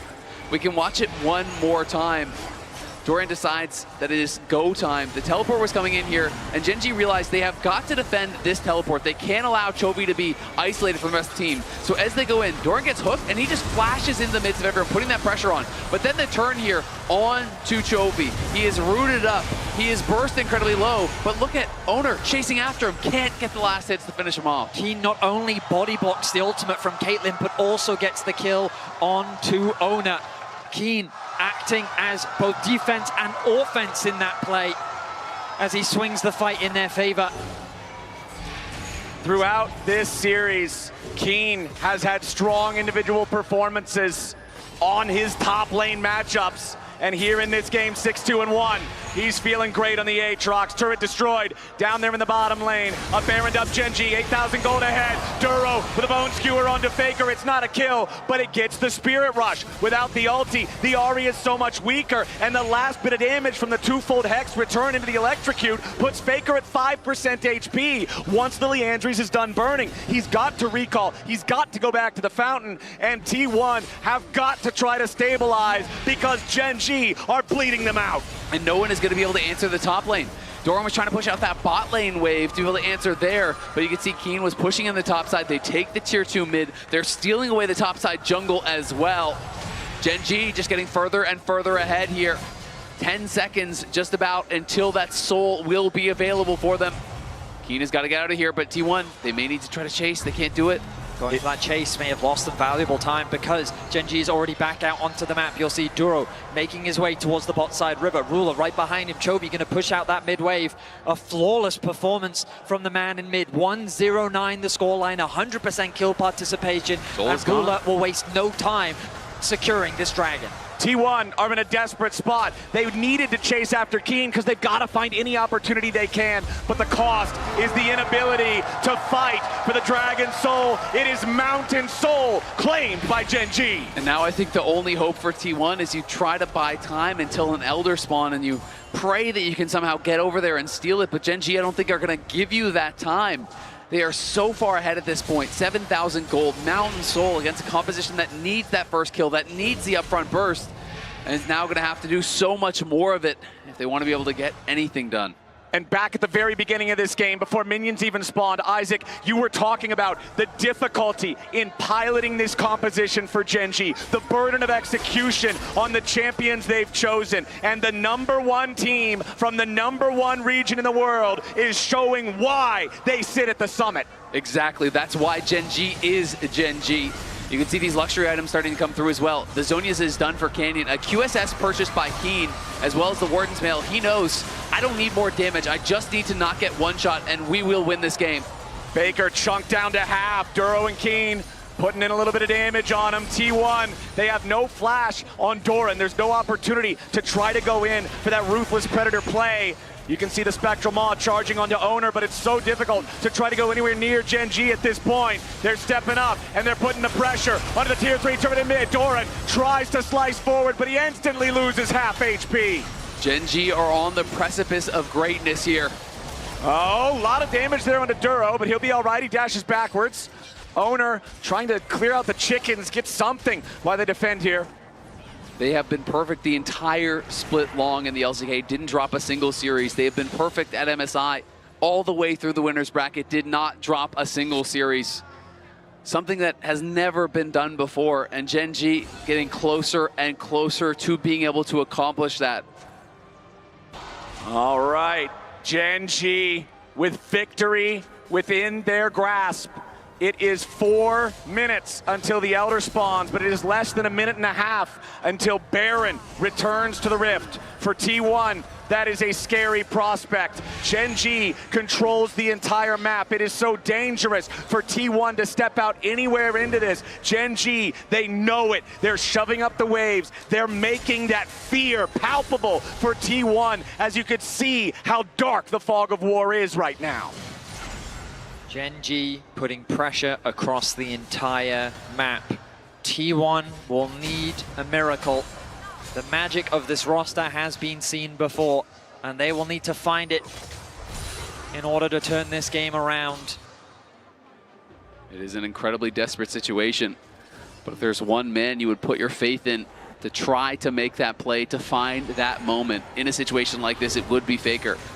By far the most clutch player we have ever seen touch the game. Has made a career out of moments like that, pulling back impossible games. We'll see if he can do it one more time here against Gen G. Gen G with control over the top side river. Baron, 10 seconds away. Owner will step forward to clear out one of the control wards. Nidalee trap placed down there. As Owner again just trying to make sure he does not take damage while T1 steps up. Gen G. Canyon jumps back away. The Mountain Soul Shield absorbing most of the damage from Gumayushi's auto attack. Gen G, with their lead, have control over the mid lane wave. They'll get it shoved out, and they'll move back into the river. I mean, just look at the shield on Ruler. The Bloodthirster shield plus the Mountain Soul Shield is so much to get through.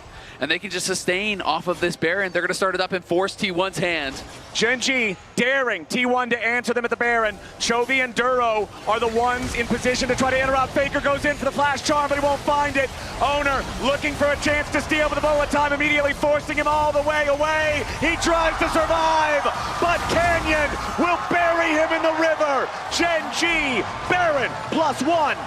Faker tries his best to find a play onto Chovy, but he will not allow it. Chovy holds the line, Owner falls, and with the Baron, Gen G's last push as they set their sights on the title of MSI. Gen G with the push in the top and mid lane simultaneously. Doran and the rest of T1 trying to defend. It is still 20 seconds until Owner is back alive. The Baron minions have made their way to the Nexus turrets. The first already half dead as Gen G change their attention over to the mid lane tier 3. The pressure is unrelenting. The wave clear just isn't there for T1. Now 2 inhibitors fall. It's simply a matter of time. Owner is back alive. The last stand of T1. Doran slices forward, but it won't matter. The first Nexus turret is already about to die. T1 struggling to defend. Duro with a bone skewer. T1 backing away. Gen G with a massive advantage already in the health bars as Guma's chunked to half. Chovy goes between worlds. Guma goes down. Keria goes down. Gen G. They did not falter on the road to MSI. They didn't fail here in Vancouver for 23 series. They have chased perfection, and now they found it.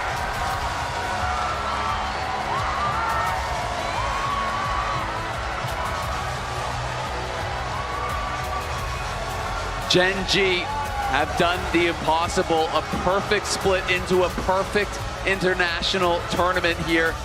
This team truly has achieved the closest thing to perfection you can do in League of Legends. Absolutely insane. Many times they were pushed to the brink. Every single time they stood tall. And now finally they can reap their rewards. They are not just MSI champions. They are back-to-back MSI champions.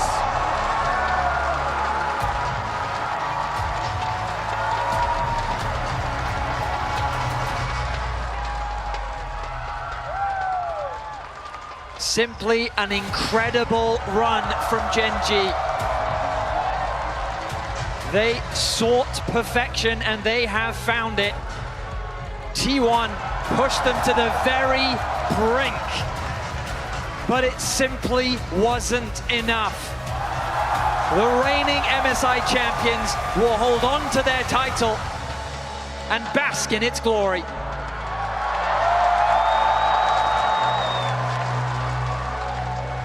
What a series. What a journey for this team. Never falling to the lower bracket. Game 5s, yeah, they were challenged, but every challenge they met with skill. They earned their victory, and now we're handing things down to Lore with our winning team.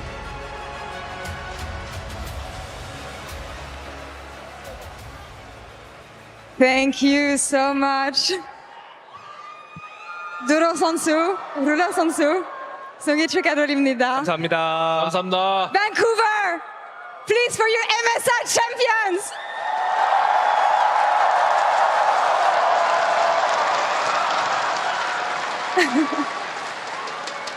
Duro, this was your first international. This is your very first international victory in Game 5, playing Pyke, a risky champion. Tell me about the confidence to play this champion, and why did you think it was going to be the one that was going to bring you the victory today?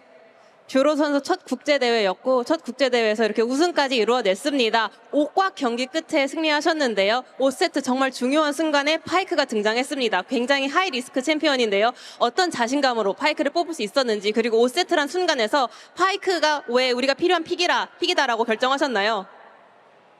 일단 파이크 말고 다른 선택지가 진짜 너무 애매했어가지고 애매한 거 해서 캐틀 카르마한테 망하는 것보다는 자 클렉 한번 노려보자 해서 자신도 있고 해서 파이크를 뽑게 된 것 같습니다.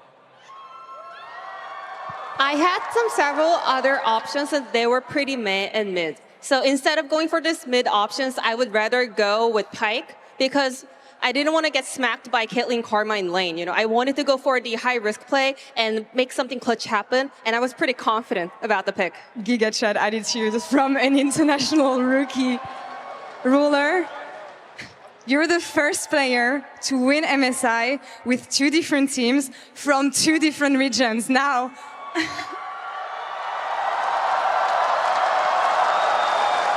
I remember that when we had a chat at the beginning of MSI, you were telling me that you did not have the confidence that you had with JDG in 2023. Do you have that confidence back today? 룰러 선수 오늘의 우승과 함께 최초로 2개의 팀에서 MSI 우승한 선수가 되었고 최초로 2개의 지역에서 MSI 타이틀을 거머쥔 선수가 되었습니다. 사실은 MSI 초반에 저희가 인터뷰를 나누었을 때 아직 23년도 징동에서만큼의 자신감을 갖고 있지 않다라고 하셨는데 이제 자신감 많이 찾으셨나요? 아직은 아닌 것 같아요. 아직은 아닌 것 같고 그래도 제일 잘 한다고 말할 수는 있을 것 같다 생각합니다. 이번 MSI에서는. Actually, not yet. But I can say for sure that I am the best player here at MSI.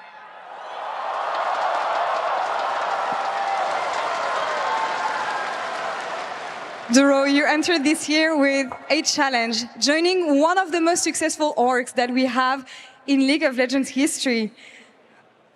having to write your own page in history, actually. How do you reflect on the achievements that you gained as a player from Gen.G with this run, and especially now that you're the MSI champion?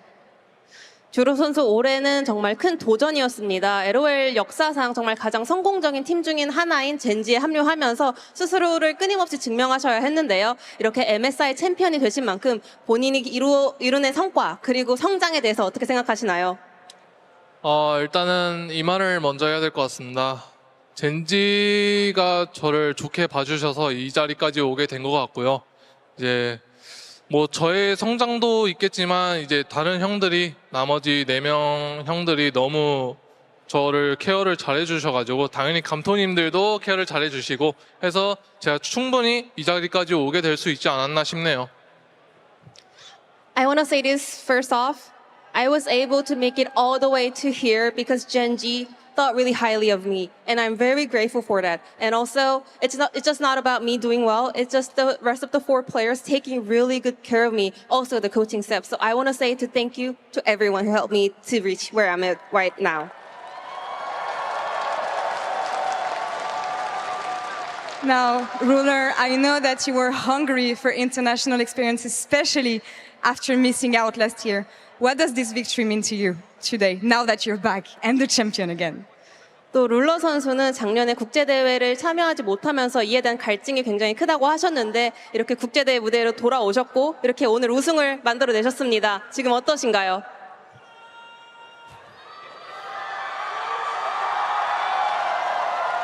진짜 정말 너무 행복하고요. 일단 우선 행복하고 안 울어요.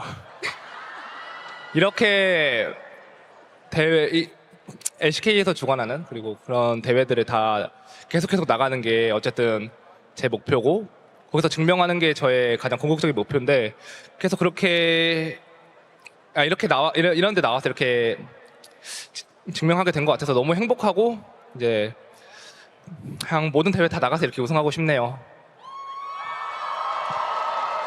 First off, the crowd, don't cry, Ruler. He was like, I'm not crying.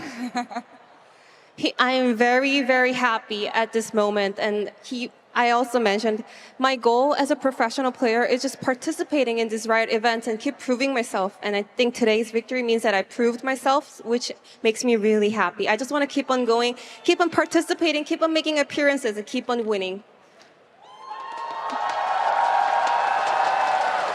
And I think that, Duro, you also prove yourself today. Now, I know that you and people already call you Madu Life, but what kind of support do you want to be remembered as?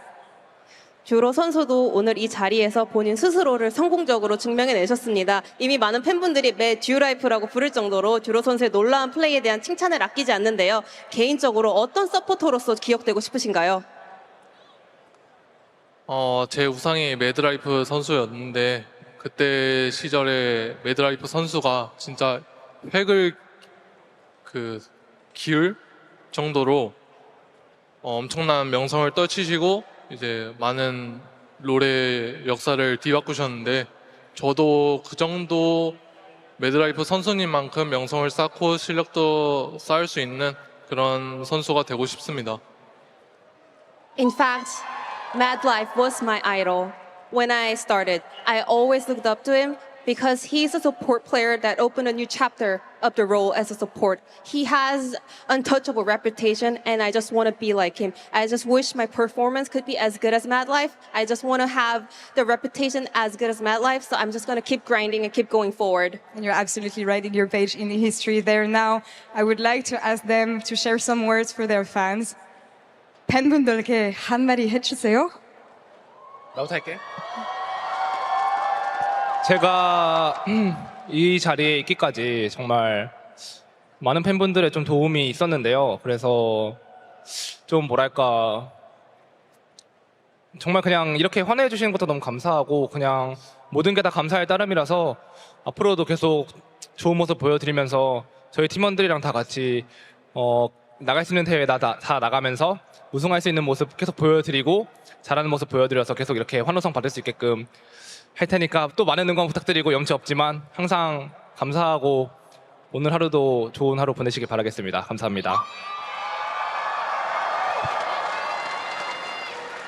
Because of your support, because of your love, I was able to make it all the way here. Even this cheer coming from the crowd is what makes me happy. So I wish I can continue a great performance with my teammates, make it to every possible international and every event, and keep on winning titles in order to get more crowd cheering for us. So I would like to ask for one more cheer for me to keep going forward. Thank you very much. I love you.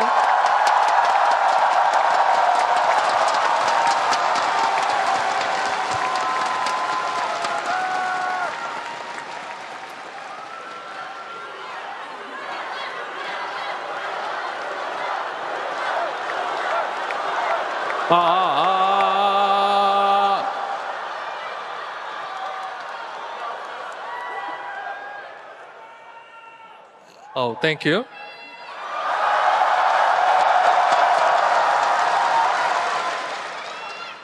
이제 제가 LCK 컵 때부터 지금까지 오는 과정 중에서 정말 안 좋은 모습도 많이 보여드리고 잘하는 모습도 많이 보여드리는 그런 다사다난한 일들이 많았는데 당연히 여러분의 응원 덕분이기도 하고 젠지 관계자분들 그리고 감코 선수 형들 다 저한테 격려나 응원 그리고 케어 이런 걸 너무 잘해주셔가지고 여기까지 올 수 있었던 것 같습니다. 물론 이게 끝은 아니지만 월즈까지 이대로 쭉 이어나갈 수 있도록 하겠습니다. 감사합니다. Ever since the LCK Cup, there was a lot of ups and downs. I hit the bottom, bounced back. We were just going through all the thick and the thin. But thanks to the support from the fans and also the support from everyone working at Genji, the coaching staff, my teammates, we were able to make it happen. But this is not the end. I will make sure to keep this rolling until Worlds. Thank you so much.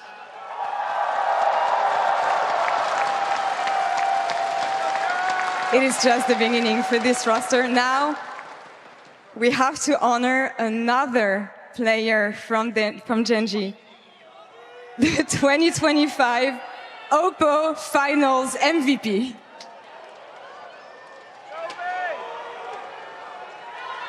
Chovy.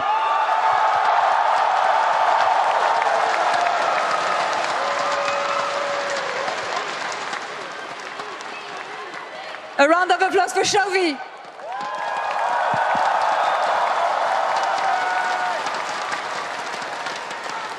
Chovy, congratulations, amazing performance today, amazing performance this MSI, but I remember that a couple days ago we talked about you standing once again at the top, and you were telling media that you were pressured about standing once again at the top. How do you feel now that you're the champion and the MVP of MSI? 축하드립니다. 초비 선수 며칠 전 인터뷰에서 다시 한번 결승 무대를 밟고 다시 한번 우승에 도전한다는 점에서 어느 정도의 부담이나 압박감도 있다고 하셨는데요. 이렇게 우승하셨고 또 파이널 MVP까지 되셨는데 어떠신가요? 사실 이제 다시 우승한다고 했을 때 어느 정도의 부담감과 압박감은 있었지만 오늘 경기하면서 그냥 이렇게 잘하는 경기력으로 상대랑 주고받고 하는 과정들이 너무 즐거웠고 그냥 경기 자체가 즐거우니까 부담감과 압박감보다는 그냥 오늘 너무 잘하고 싶다라는 생각이 들었는데 그게 이제 MVP까지 받을 정도로 좋은 실력을 보인 것 같아서 너무 만족스럽습니다. Of course, challenging to win another title, going for the back-to-back title is a pressure, but throughout the series today, I realized the performance of both sides was so on point. It was going back and forth, and I was enjoying the process. I was just having so much fun playing the series. And then I realized because I was having so much fun and enjoying the moment, all the pressure goes away. I want to just focus on me performing. And push yourself harder every time. MSI 우승하는 것 자체가 굉장히 쉽지 않습니다. 소수의 선수만이 이뤄낼 수 있는 그런 목표인데요. 2번 연속 우승하는 것은 더 어렵습니다.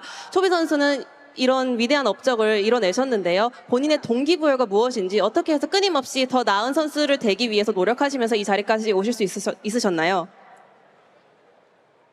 일단 저 개인적으로도 노력하는 것도 있지만 같이 경기를 하는 선수들과 그리고 또 경기를 잘할 수 있게 도와주는 감독 코치님과 젠지 관계자분들이 너무 힘을 써주셔서 이렇게 좋은 결과 낼 수 있는 것 같고 사실 동기부여라면 그냥 뭐 프로게이머로서 그냥 만족하지 않고 계속 그 다음을 바라보고 더 잘하는 걸 목표로 두기에 가능한 거 아닌가 싶습니다.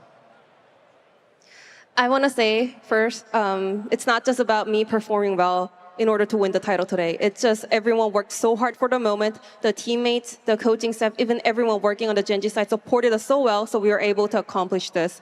Well, my motivation, I want to say, just being a professional player, you just always want to keep on achieving more. You should not settle. You should always aim forward and push yourself to reach there.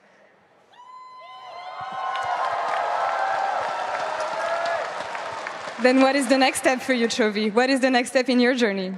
그렇다면 초비 선수의 여정, 다음 목표는 무엇인가요?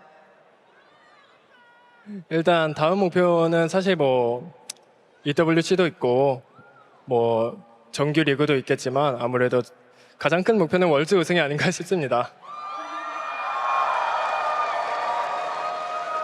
Of course, I have several tournaments ahead of me. For example, EWC, the regular season. But first and foremost, winning Worlds.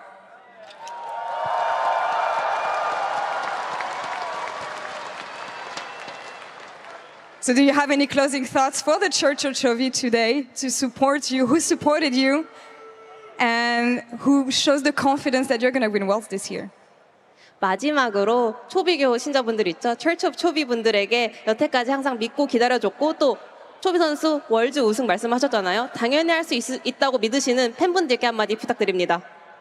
일단 저를 계속 믿어주신 팬분들께 항상 감사드리고 그리고 또 오늘 경기로 믿어주시는 팬분들께 그 믿음에 맞는 보답을 한 것 같아서 너무 기쁘고 팬분들이 계속 믿어주시니까 저도 포기하지 않고 계속 성장하면서 꼭 좋은 결과 내도록 하겠습니다. Thank you so much for trusting me. And I want to say I was able to kind of repay your belief, your trust, your supporting me by winning the series today. I will keep on doing my best in order to make you guys keep on believing me. Thank you so much.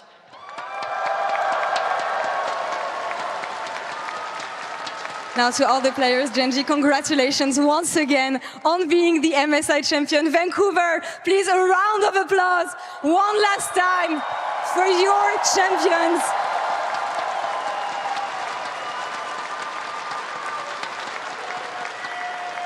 And thank you all so much for the incredible support, for the incredible energy and atmosphere that you gave us for this MSI to make this tournament unforgettable. Thank you all so much, Vancouver. One last time.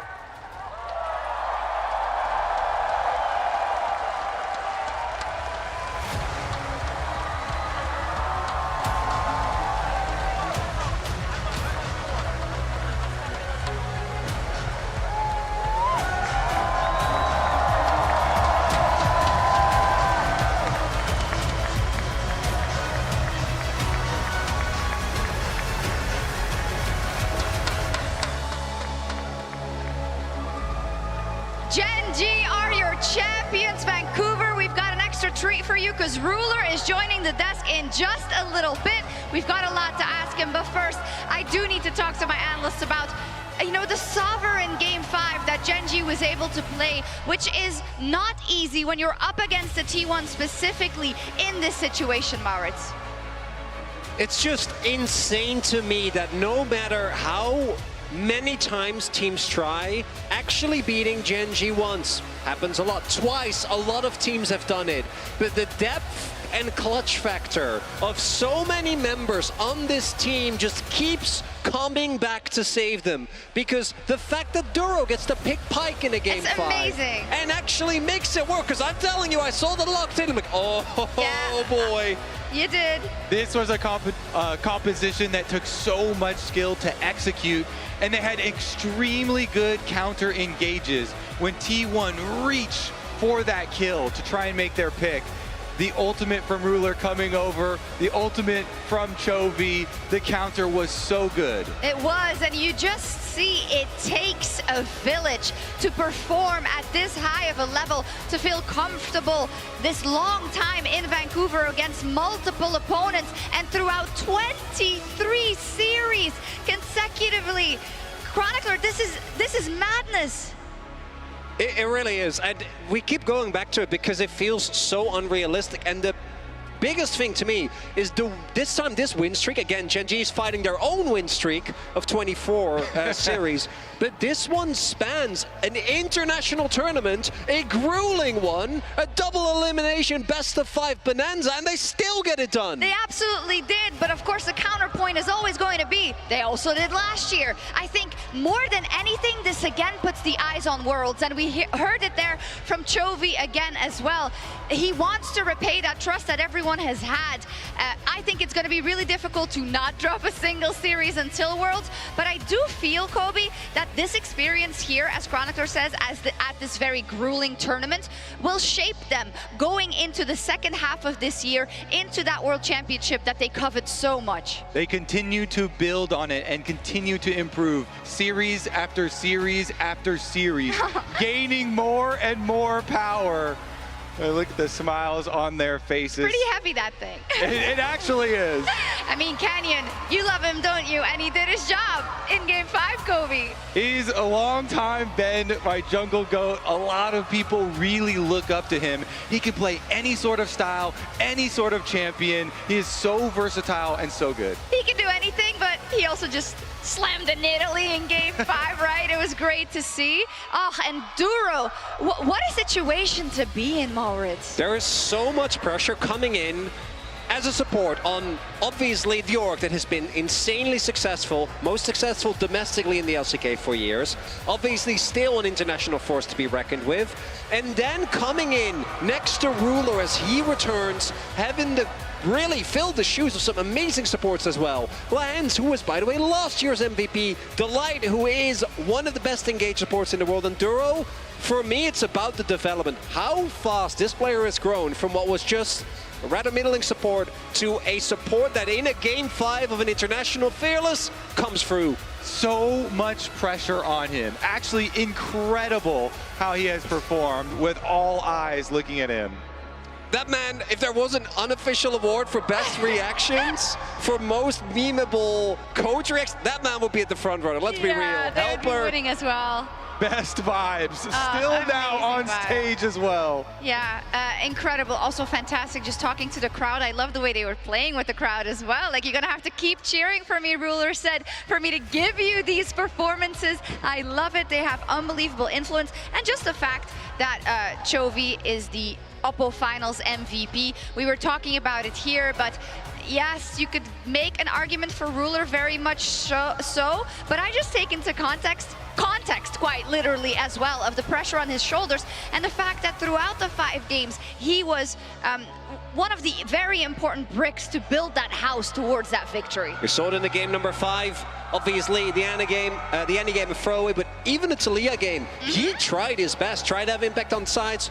Few of the positive plays that came through were on him. But to me, it's the resilience I keep going back to. Keen had a really rough start to the series, but he bounced back. The Sion performance was amazing. His Aatrox in the final game ended up coming up huge. Even Duro, right? We saw him get, I think, one of the biggest support gaps of the tournament with that Renata versus Rel. To still have the confidence really speaks to the coaching staff and the camaraderie in this Gen.G team. And the endurance of this team. So many full-length 5-game series they have played up there and still staying sharp until the end. It's fantastic to see, I think, across sports and across esports when you see such a long winning streak, you know. Why is it so difficult? Well, 1, you have to win them. 2, everyone else wants to take you down at every turn more than they want to take down other opponents, as we see some final snaps of the whole gang. And when you are at the top, everyone is looking at you and trying to learn from you, but you have to hone yourself to continue to improve. And it becomes so hard to make each further step. It's true. And I just know that Chovy, as he receives his award and as he looks back on these finals, he's already visualizing Worlds. He's already thinking about that junction, because when you're a competitor, the sky is the limit. You need to get everything. And preferably, I think he'd like to kick T1 out as he's doing it at Worlds. But the thing is, that's a whole different ballgame. Yeah, to me, again, going back as one of my favorite anecdotes, by the way. If you Oh, did can he end up- bring the Is he- trophy yeah, to I the was gonna desk? say, he's gonna He bring should it over here. He should bring it. Oh, please, Ruler, bring that trophy. Ruler, bring the trophy. Is specifically after they won Road to MSI, which was, again, a reverse sweep against Humble Life, crazy series. You know, normally there's a little bit of ceremony. Ruler legitimately got up, walked over, grabbed the ticket, and was like, huh? What are you gonna do? Yeah, thank you, evil Peter Parker. Yeah, you're very welcome. Happy. Yo, he is coming our way with the trophy. Don't let that thing go. Oh, what are you gonna ask him? I'm so excited. This is different than a stage interview, you know? We can get a little bit cheeky with it. I'm definitely going to ask him about the JDG emote flagging and see what he wants to say to his old teammates now that he has defeated T1 here. And Sunke there, the one of the big play-by-plays next to Costume for the LCK, congratulating him as well. And Jisun, of course, is gonna join us as well, so she can translate. And yeah, we're just awaiting them. Do you want to say something about T1, perhaps? Because they do fall at the final hurdle here. As we just see Genji player reacting once again. Oh my god! Oh my god. Yo, careful of the chair! The outburst of emotion here, amazing. The pitch on those bot laners in particular. But yeah, I think it's a good opportunity, right? Because we're going to talk to Ruler. We're going to really go in depth about his journey as even getting a peek backstage. I think we need to, was it the Rat King? I think we need to reiterate the most important thing when it comes to T1, as disappointing as this is. If you had told me going into Road to MSI that T1 was going to be a single game win away, I mean, I would have believed you because it's T1, but let's be real, that's not realistic. As he is coming up the stairs. Hello, Jisun. Hello, Ruler. Where's the trophy? Yay! You can put it, oh, don't put it on the faker thing. Maybe we should.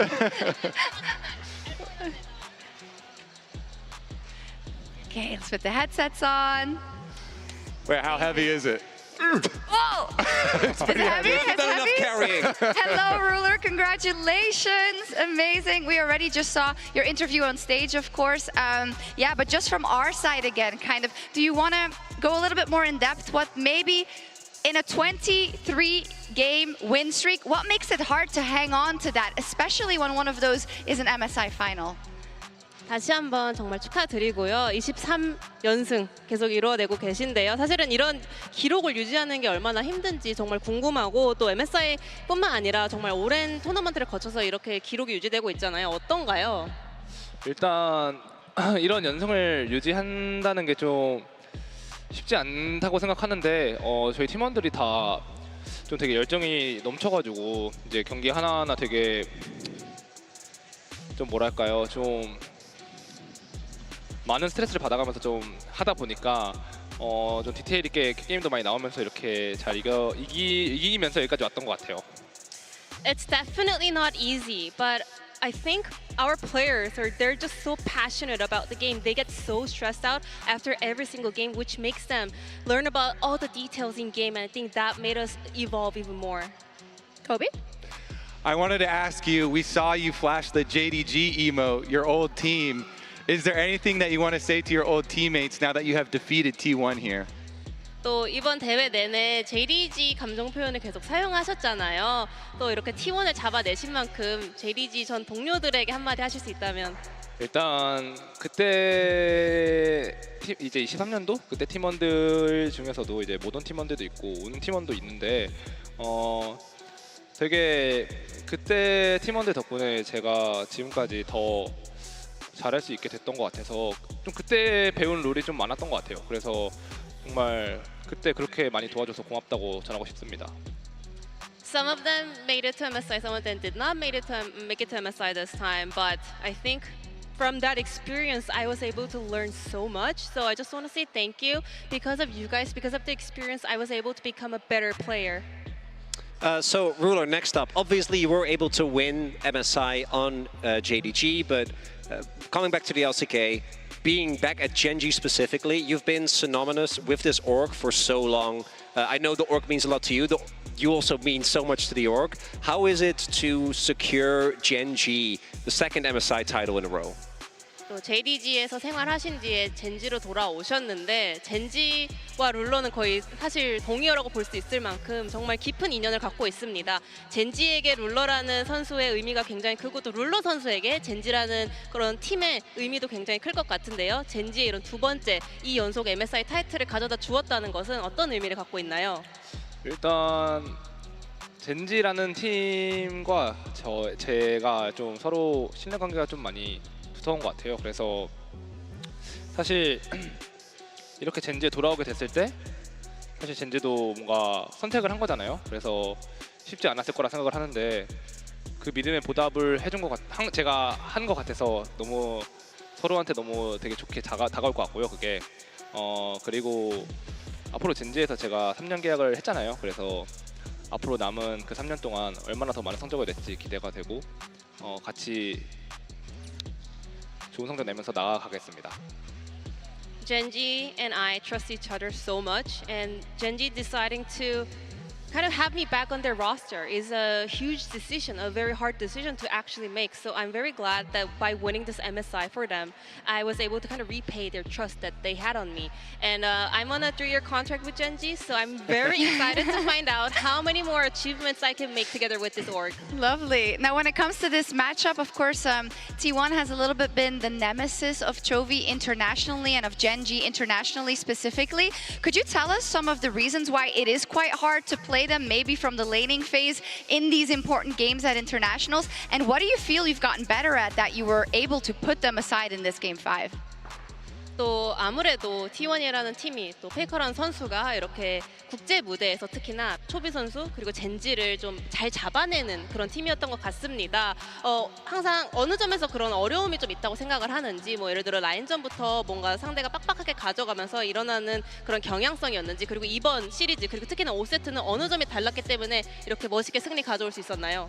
사실 페이커라는 선수가 뭔가 그런 닉네임에서부터 나오는 그런 오로라도 있잖아요. 되게 좀 쉽지 않을 것 같고 또 뭔가 중후반 갔을 때 뭔가 해줄 것 같고 페이커라는 선수가. 근데 저는 일단 젠지라는 팀에서도 그렇고 국제전에서 그래도 몇 번 이겨봤거든요, 페이커 선수를. 그래서 일단 그냥 막연하게 이길 수 있을 거라고 생각을 했었고요. 라인전보다는 진짜 T1이라는 팀이 늘 되게 잘 교전 중심적으로 좀 잘한다 생각하는데 거기서 저희가 좀 잘 이긴 게 좀 컸다 생각합니다.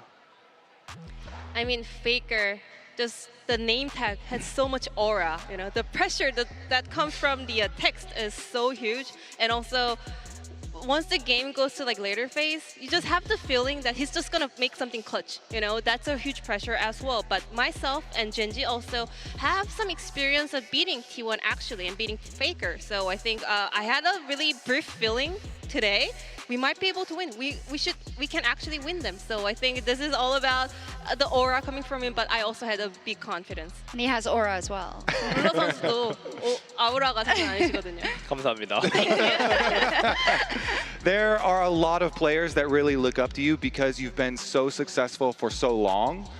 Do you have any secrets or what is most important to you to allow you to be successful over so many years? And what advice would you give to those players? 정말 룰러 선수를 존경하는 선수분들이 정말 많습니다. 특히나 굉장히 오랜 시간 훌륭한 모습을 보여주셨기 때문에 이런 부분에 많은 사람들이 존경하고 있는데 혹시 이렇게 오랫동안 좋은 폼을 유지할 수 있는 비결이 있다면, 팁이 하나 있다면 전파해 주실 수 있을까요? 일단 제 팁은 아닌 것 같은데 제가 좀 제 스스로 제 플레이에 대해서 되게 많은 생각을 해요. 이제 뭐 좀 디테일적으로 많이 신경을 쓰는데 저는 예를 들면은 라인전 같은 것도 사소한 거 하나하나 그냥 만약에 제가 라인전을 이기더라도 더 잘할 수 있었는데 이런 생각을 많이 하면서 플레이를 하다 보니까 점점 그게 쌓이면서 스펙업이 되는 것 같아요. 그래서 제가 계속 더 잘해지는 이유가 그거이지 않을까 생각을 늘 했었습니다. I'm not sure if I can say this is a tip from me, but I just really think a lot of my own play, you know? Even after winning a laning phase, I just go through my play bits and bits of every single play, go into all the details, because I have a feeling I could have played this even better, even though I won already. So I think accumulation of those maybe experiments, studying of the knowledge, kind of pushed me to where I'm at right now. And I think this is the core of me becoming a better player over the course of many years. So Ruler, finally, I think something that keeps coming back, as we hear every player on the stage, as Gen G, even looking at some of the content, right? Duro yelling, save Ruler, save Ruler. I feel like the team play and the team cohesion has been such a big thing for you guys. As was already highlighted, how are you guys going to keep this up? Because I'm sure you're going to enjoy your MSI trophy, but even in the interviews we've already mentioned, you're a competitor, you're always going to look forward. How are you going to keep the momentum going for the rest of the year? 오늘 인터뷰에서도 볼 수 있었고 이제 선수들 보이스에서도 정말 팀워크랑 호흡이 엄청난 것 같고 굉장히 끈끈한 이미 우정이 있는 것 같아요. 듀로 선수의 그 재혁이 형 살려 이 보이스도 굉장히 화제가 됐는데 사실은 오늘은 이제 MSI 우승하셨지만 말씀하신 것처럼 앞으로도 쫓아가야 할 목표가 많다고 하셨습니다. 이런 기세와 이런 팀원 간의 좋은 호흡 어떻게 쭉 유지하실 예정인가요? 일단 이게 다가 아니니까요. 이게 끝이 아니고 저희가 아직 더 이뤄야 될 게 많다고 생각을 해서 그냥 늘 평소대로 스트레스 받으면서 할 것 같고요. 그러다 보면은 또 좋은 자리, 좋은 위치에 가서 또 좋은 성적 낼 수 있다 생각합니다. Because this is not it. This is not the end of our journey. We're just gonna keep on pushing forward. We're just gonna keep on living under so much stress because we want to play better. And at the end of the day, I'm pretty sure that we will find ourselves in a greater stage, accomplishing something great together. Okay, like Worlds maybe, who knows? Thank you so much, Jason. Thank you, Ruler, as well. As we just take one last look at the breakdown of the very last game, which was very successfully won by Gen G. And then finally, our bracket. Yeah, Ruler, is there anything as finishing words you would like to say about this tournament and about really the gauntlet that you ran at this MSI and how difficult it may have been? 이렇게 대진표를 보셨을 때 이번 MSI 여정 돌아보신다면 어떻게 한마디 남기고 싶으신가요? 다시 돌아보니까 진짜 쉽지 않았다 생각을 하고요. 진짜 잘한 것 같다고 생각합니다. Looking back at it right now, it was definitely not easy, but I think we did a great job. You absolutely did. Thank you all so much. Thank you all still here in Vancouver so much. And thank you to production, of course. As always, it's been an incredible MSI, may I say, one of the best ever. And that is very much thanks to all of you. Gen G are our champions here. Thank you so much for watching, and good night.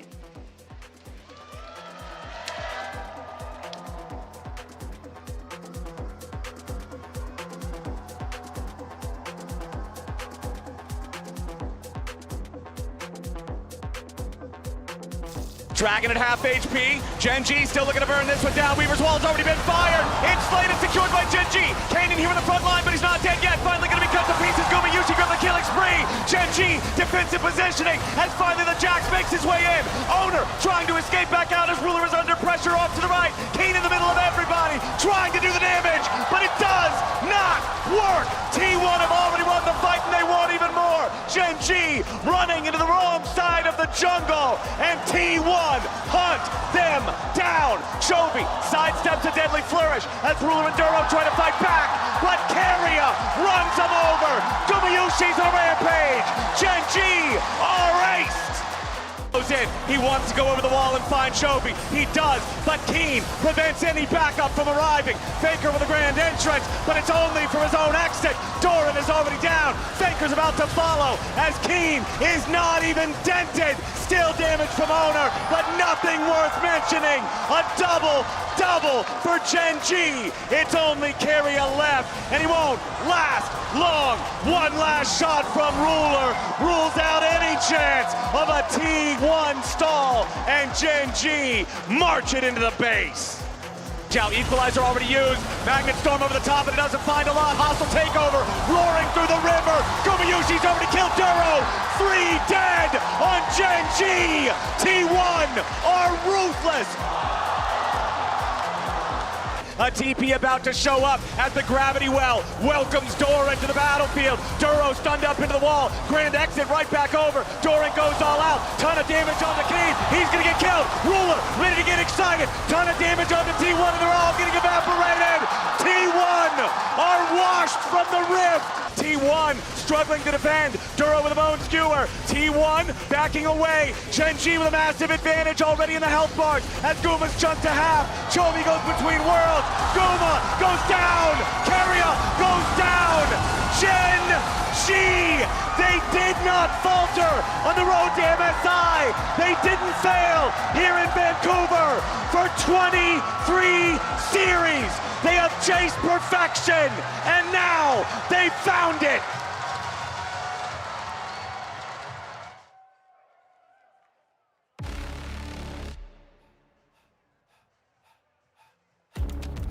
I can feel the earth shake, chaos around me. So many enemies, they all surround me. They out for blood and revenge, rising with killer intent. The fury ahead is immense, but I will not bend. Look in my eyes, no you won't see fear. Nothing but fire and it's not even fair. They all against me, but I'm still here. So go ahead and let them know I'm more than prepared. An army's not enough to silence me. Go ahead and bring the galaxy. Nothing you do can rattle me. Go ahead, battle me. Get out my way. Get out my way. Move. Get out my way. Out my way. Get out my way. Move. I gotta do what I gotta do. No one or nothing can stop me. And if you don't think that I can, just watch me. Move. Get out my way. Out my way. Get out my way. Move. Yeah, vengeance in the trenches with my mindset on a mission. Ain't ready for what I'ma hit with. I'ma go get it, I'ma get this. And I told them I'ma end this, get a witness. You want the fire and I got that. Ain't nobody here gonna stop that.